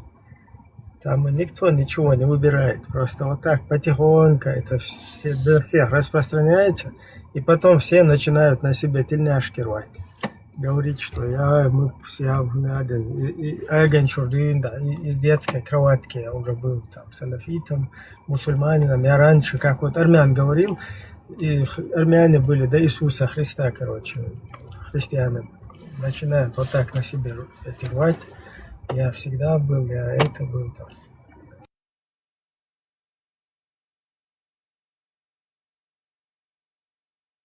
Как можно почитать еще от Табарини, Китаб аль-Футуха, походы на Кавказ, то очень много вскроется. Вот, Лука, я к тебе обращаюсь. Можешь почитать своих арабских историков, где рассказывается, кто как принимал ислам.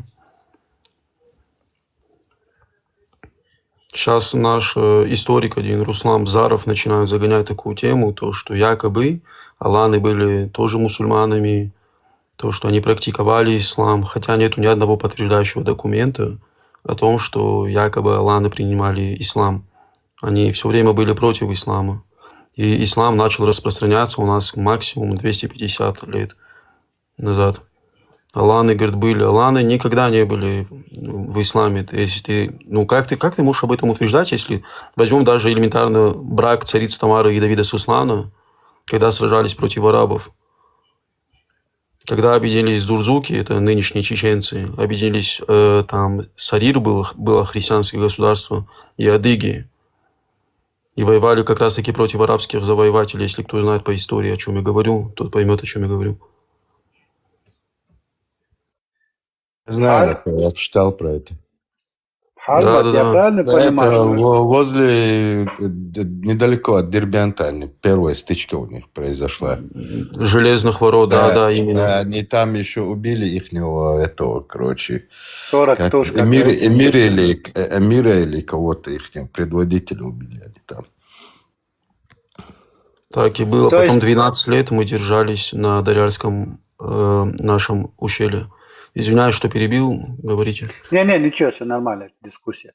То есть я хочу про своих узнать. То есть получается, то, что у нас вот этот тюркский суфизм распространился, таким образом, это благодаря этому культу святых, кунта, хаджи, киши, хаджи, вот они, по-моему, были вот таким распространителем этой религии среди нас. Не, мне кажется, у вас в ислам вообще появился из-за хазаров, из-за хазарского каганата. Почему? Потому что вот элементарно. Вы знали то, что у хазаров и у чеченцев языки очень сильно похожи? Сама Хазария, же знаете, она на Кавказе была, на стороне понятно. Дагестана. Ну, И а как дело в тюркский чем? суфизм появился? От осман у нас пошло это. Как это связать? Так, хазары это и есть тюрки. То есть у них уже в то время был этот суфизм, кстати, тюркский, да? У вас даже тейп был, я сейчас скажу, я читал, по-моему, Тингиш, или как-то так он назывался. Он считался одним из 10 потерянных от колена. Приветствую Надо будет всех. точно вспомнить. У меня про это книга есть. Приветствую всех. Привет. Что за книга? Приветствую, вашу. Что за книга это? Название, не помнишь? Нет, она у меня в PDF-формате. Я сейчас подпишусь на тебя. Я тебе... Да, вообще Я чётко. скину тебе ее, потому что вот Хазария только с чеченского языка и переводится, ну и с хазарского самого. Хазария сама переводится как «красивая поляна». И вот Хаза, насколько я знаю, на чеченском будет красивый, да? Хазария. Да, вот. И Хазария так и называлась. Типа «красивая поляна». Это совпадение, что на английском есть тоже слово ария, и тоже местность, ну, как бы сказать, открытая местность, ария называется. И наше слово это ария. Если я не ошибаюсь, столица Итиль назывался, по-моему, в то время в Хазарии. Это общего языка вот эти фундамент. Ага. Ибре, и цуани тех сона хата ждит смадила. То очень интересно почитать. Я что поднялся, вот хотел сказать, такой вот, когда читаешь по фактам, у меня лично, это я нигде именно не видел источников этих каких-то там тайных документов или чего-то, но когда читаешь, складывается такое впечатление, что был один источник ислама, но просто как бы разные, так скажем, проповедники поставлены, потому что у народов изначально были разные традиции, и просто как бы, вот если Завали ебало. Слава чеченцы России, слава соблюдают Иисусу Христу. свои, короче,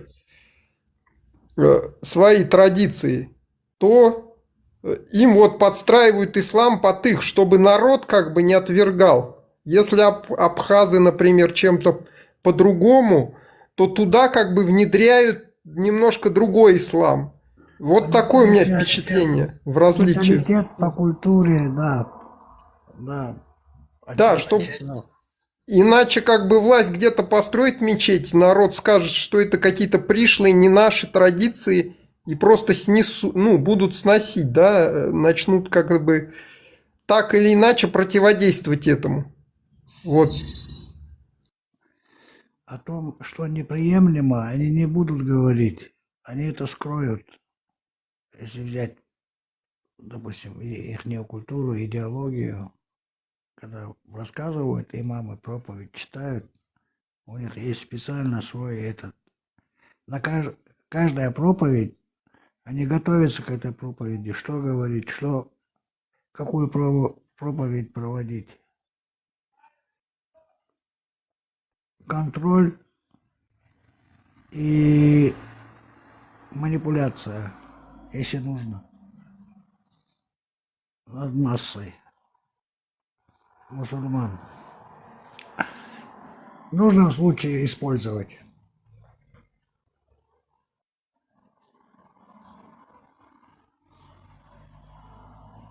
Он изначально не идет сразу против традиций напрямую. Он как бы заходит со стороны, скажем так. У меня сосед араб здесь живет 100 метров, 12 лет с ним поддерживаем нормальные, теплые отношения. За эти 12 лет порядочный, честный парень, он лет 40 уже здесь в Германии живет. Я еще тогда учил немецкий. Он говорит, давай выйдем погуляем, пообщаемся. Я говорю, давай. Дома сидеть нехорошо, работать не работаем, безработные. Прогулку сделали, переводчик включили, сели с ним отдохнуть на лавочку. Он мне сказал, вы, говорит, доказали этому миру, кто вы есть, хоть это не в тему, вы чеченцы, говорит. Вы, говорит, красивый народ у вас, красивая культура. Я засмеялся, говорю, откуда ты знаешь о нашей культуре? Он говорит, я знаю. Вас, говорит, будут использовать, берегите свою молодежь. Вот это ядовито-сладкоречивые вот эти саляфиты, ваххабиты, вот это все вот эти секты, они, говорит, будут использовать вашу молодежь, вы доверчивые. Как-то так. Я его несколько раз переспрашивал и переводил, что же он хочет мне сказать.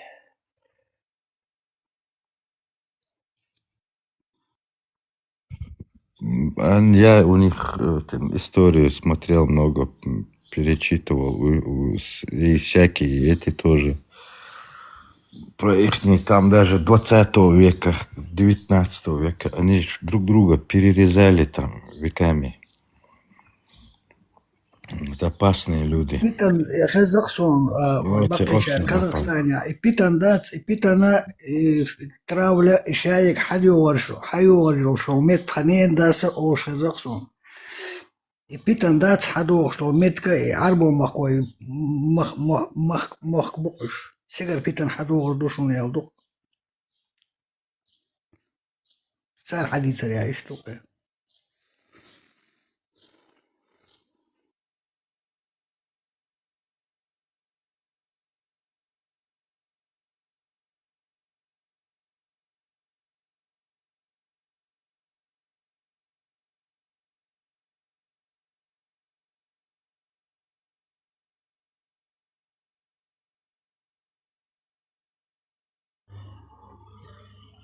это не значит, что мы унижаем армой или других кого-либо.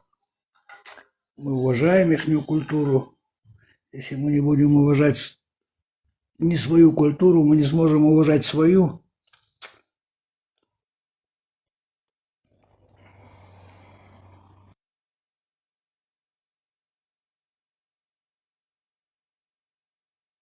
Вот заметил, у осетин, христиан и мусульман, у них арабизмов больше, чем вот у тех, которые держат веру предков. То есть вот у них там Дин есть, человек типа это Адам, Адаймак, что-то еще в этом роде. И много очень арабизмов. Сахат, Саапон, что-то еще в этом. Ну, типа обычные базовые слова, которых у нас вообще сроду не было. И сейчас это так утвердили, что и даже на государственный язык вывели. Типа Адам это человек, там Сахат это часы, хотя, ну, все по-другому у нас. Часы это по-арабски тоже сахт? Да. Немножко отходим от темы. А как на вашем языке будет человек? Гоймак. Гоймак, налгоймак, эмэсэлгоймак. То есть, смотри, гоймак это означает человек, налгоймак это мужчина, а сэлгоймак это девушка, окончание магуа. То есть наши предки и мы сами напрямую должны обращаться к Богу окончанием магуа. А то, что они утеряли, нас сейчас называют адаймак. Адаймак это типа сейчас на нашем человек будет. Хотя адаймак на нашем означает Адам, как вам перевести сейчас, смотрите. Адам это типа сам Адам, а маг, аг, что это такое на нашем? Аг на нашем это вот кастрюля, и ад на нашем это вкус. То есть вот этот Адам, который в кастрюлю кидает все подряд и смешивает с чем-то. То есть самого себя варит. И если ты будешь вот с приверженцем Адама, то, короче, ты будешь гореть в этом вот, котле, вот так переводится. Адаймак.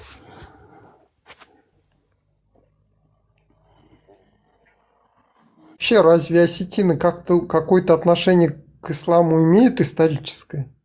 В исламе мы максимум 250 лет, если я не ошибаюсь. Прям исторически нет.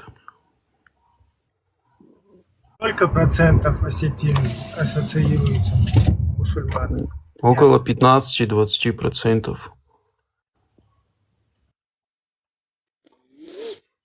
Смотри, вот до вот этого, да, уже такого массового появления ваххабизма на Кавказе,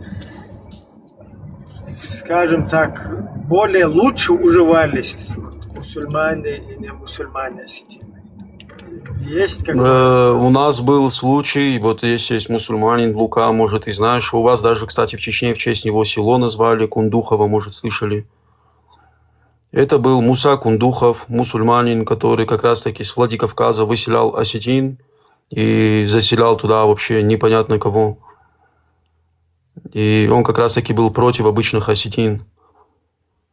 На это тоже есть документы и источники у меня, если надо будет, Лука, я тебе скину. Как Муса Кундухов, представьте, обычных осетин, которые христиане, которые держат веру предков, он выселял и убивал. Их было 4 брата. Потом после этого он собрал там ингушей и чеченцев, и они вместе уже эмигрировали в Турцию к османам.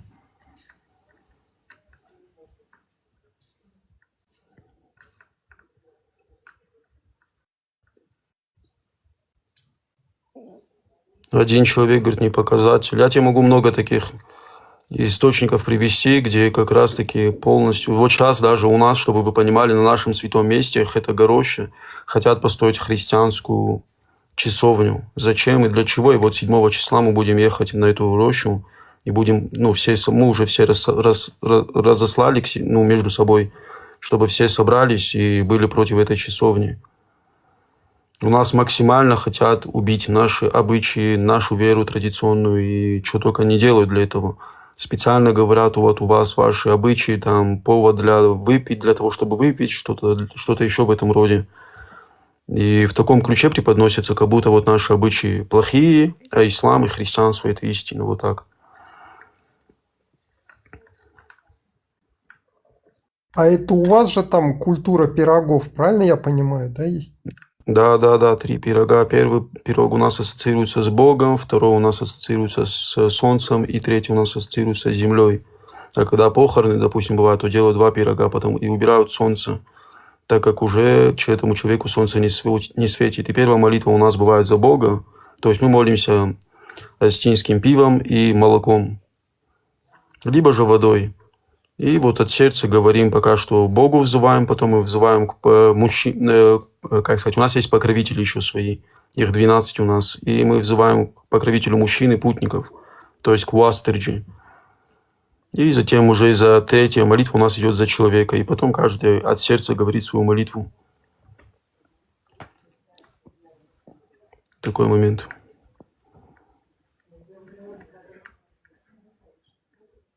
Ясно, интересно. Вот это вот национальные вот эти вот религии, они отражают вот их мировоззрение, взгляды на мораль, вообще вот это вот.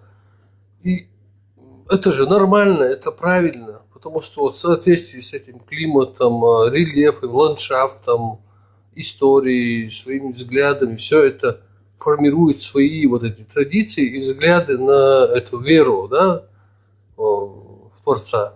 И это нормально. Где-то, где зима, лед, там свое восприятие и отношение к Творцу, как он появился, что он там, чего он хочет от людей и так далее. Где-то в жарких климатах по-другому, где-то там в Австралии по-своему. Это нормально должно быть. А вот это вот навязывание, допустим, с пустыни, климат вообще другой, отношение другое, ко всему вот это вот деревья там другие, все вот это ландшафт, ну все атмосферное давление, все эти факторы и переносить как есть, переносить совсем на другую какую-то вот, на других людей, на другую структуру общества, это как-то ненормально это. Вообще так вот в общем, если посмотреть. С точки зрения политики нормально. Если ты посмотришь на все политики, которые ведется политика, если с точки зрения политики, это империальским целям, там, вот это нормально тогда. Да, с политики, как да, вообще так вот. Как коммунизм был, Да. там другое, если Я так имею в виду возьмем. вот с точки зрения отношения между людьми, между обществами, между разными А им так и нужна такое традициями, общество, это нормально. что им так и нужна общество. Знаешь, разделять и властвовать. Им надо так. Им надо, чтобы такой был, потом и такой был, потом завезли и такое общество сделать, там малые такие обиженных, таких, их финансировать против сильного, чтобы они, тот сильный отслаб, потом других, вот это всегда, это так и должно, ну, это такая вот жизнь, так она и происходит. Это до ислама, который пока он не пришел там, когда даже вот те же крестоносцы были, или там другие были, там до них были гуны были, там другие были. Даже вот со времен скифов, там всех времен, если там хорошенько углубиться, когда это то же самое, сколько, 4000 лет, вот это, когда еще фараоны были, Египет, тогда тоже, когда Римская империя тоже, они сколько существовали. И вас не удивляет то, что вот эти Романовы, то, что у нас были, то есть там Петр I, Елизавета II, Екатерина II, ее сын Николай II, и они сейчас похожи все на современных лидеров. Ну, конечно, перемешаны все это, так и богатство, и золото, все это остается, какие-то просто имена меняются, там родственники все равно остаются, которые держат, он, например, английские семьи, которые вот это все финансировал, все увозило, когда эти империи держали в ту же Африку, ту же Индию, то и то, везде. Это же понятно, нормальному человеку, образованному, понятно, капитал остается, передается по наследству. Вот, и там они просто иногда людей меняют, там сейчас они своих таких, как и менеджеров ставят. Раньше они там, например, они же австро-венгерская, вот это, немецкая, вот это, этот был двоюродный брат русского царя. Они же два двоюродных брата были. Это недавно было, 100 лет назад. Там же все равно остается какие-то это семейные связи. Кто-то за кого-то замуж отдал, чтобы родственные связи были. Кто-то женился. Династические браки. Да, Чингисхан тоже же, вот откуда казахи там стали половина там мусульмане. Ассаламу алейкум. Алейкум салам. Молодец. انت يا دولة اشتهت سأفرمت بوجوه شو تهات هذا visste du så får jag farma Wow. هذا طولة vet du jag går så hade jag bara en instrument också طول ما تجي ساعتين Дона busvēciš, jā, Аллаха vistu lūstu. Не, серьезно, да, он ты так элч и твой столь фуат да, uma baio no stol fa pastor senza Аллаха. Pietso. Išnaš bokas.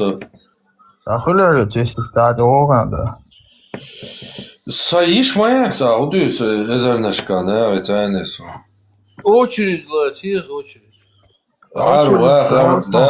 Jāqies, man jāqies.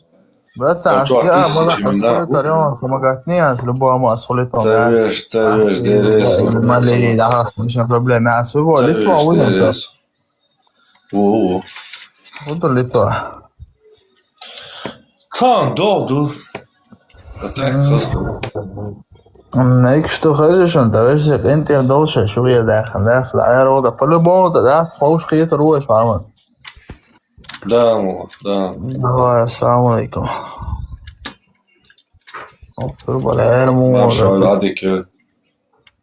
Знаете, что я еще хотел вам рассказать? Вот, не в обиду здесь осетинам, мусульманам или христианам.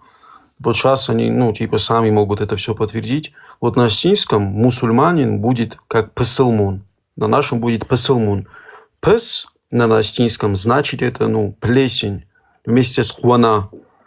А само слово мон означает внутренний дух.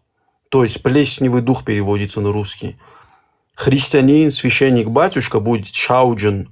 Шау на осетинском это черный. А джин это имя прилагательное, которое в осетинской грамматике употребляется к именам существительным. То есть, допустим, вот шауджин. Шауджин означает черная душа. И вот на осетинском языке будет слово позор худинак. А они говорят, религия будет дин. И у нас в осетинском обществе говорили позор тем, которые принимали либо христианство, либо ислам. То есть худин гаджета. Представляете? Ты это говорил, а у нас худинаг, это если если вот так вот говорить, тот, кто сделал плохо. Да, представляете, насколько это вот прям взаимосвязано, и вот прям наши предки им уже давали обозначения свои.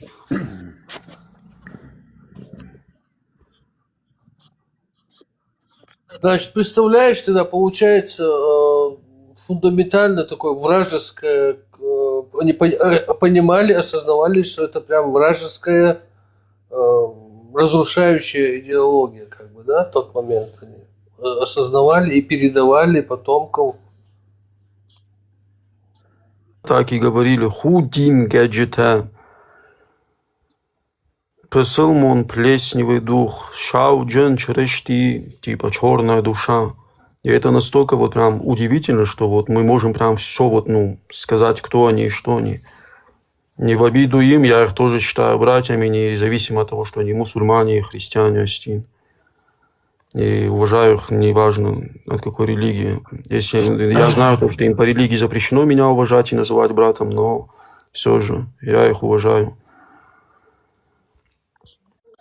Вот Доброго вечера. У вас правильное видение, потому что не надо уподобляться злу, я так считаю. Вот. чем мы лучше их, если будем уподобляться этому?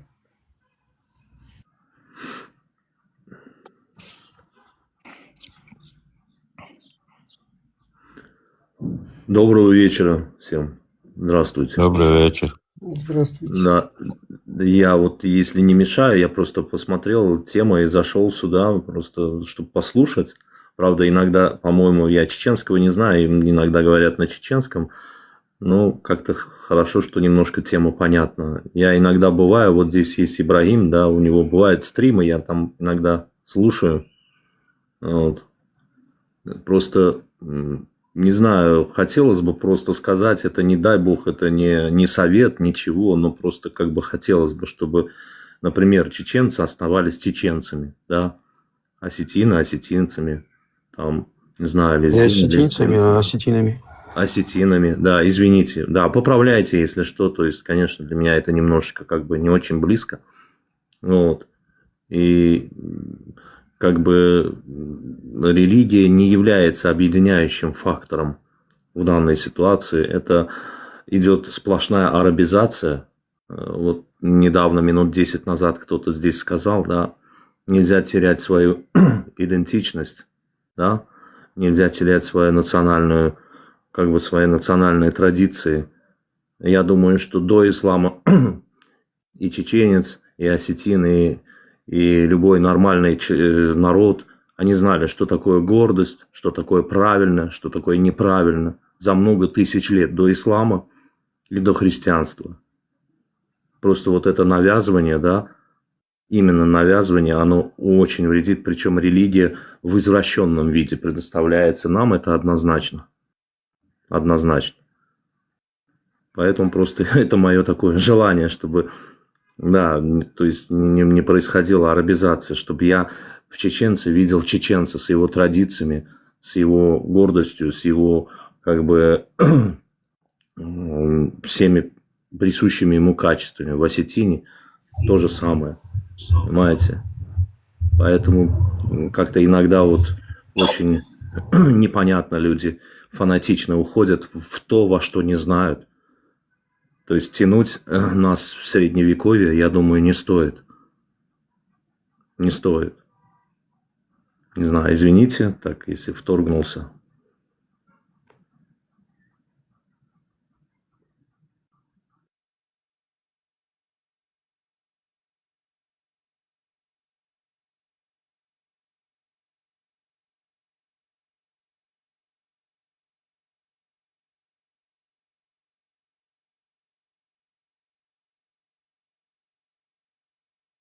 Мне кажется, надо, вот знаете как, чтобы каждый вот народ начал разбирать свои языки, каждый народ начал полностью изучать это все, чтобы вот, допустим, вот убрали арабизм в своем языке и начали искать, как будет на их языке, и что это вообще означает по факту. И тогда тоже очень многое станет ясно, и потому что, ну, язык это, нет языка, нет нации. И в каждом языке есть свои какие-то определенные моменты, которые дают тебе ответ на какой-либо вопрос. Просто знаете, как религия, вот вы, меня, может быть, есть верующие, здесь истинно верующие, я сразу извиняюсь, опять это субъективно, я говорю, это личное мнение, никак оно не может быть как бы навязано кому-то или что. Религия делает нас пассивными, религия делает нас бессовестными, да. Сейчас объясню, почему я это говорю, потому что нам внедрили то, что мы возлагаем все на кого-то, то есть мы не действуем, мы возлагаем все на кого-то. Какая-то несправедливость, мы просим Аллаха наказать его, мы ждем, что он сделает за нас это. Понимаете, это тоже политика. Это тоже политика. Поэтому просто оставаясь самими собой, мы не арабы, мы не жили в пустынях, вот. Мы не имеем ту культуру, это другая цивилизация. Не стоит ее навязывать нам. Понимаете? Вот это очень страшная тенденция, причем используют молодых, которые в принципе говорит со мной о религии. Я спрашиваю, ты читал Коран? Он не читал.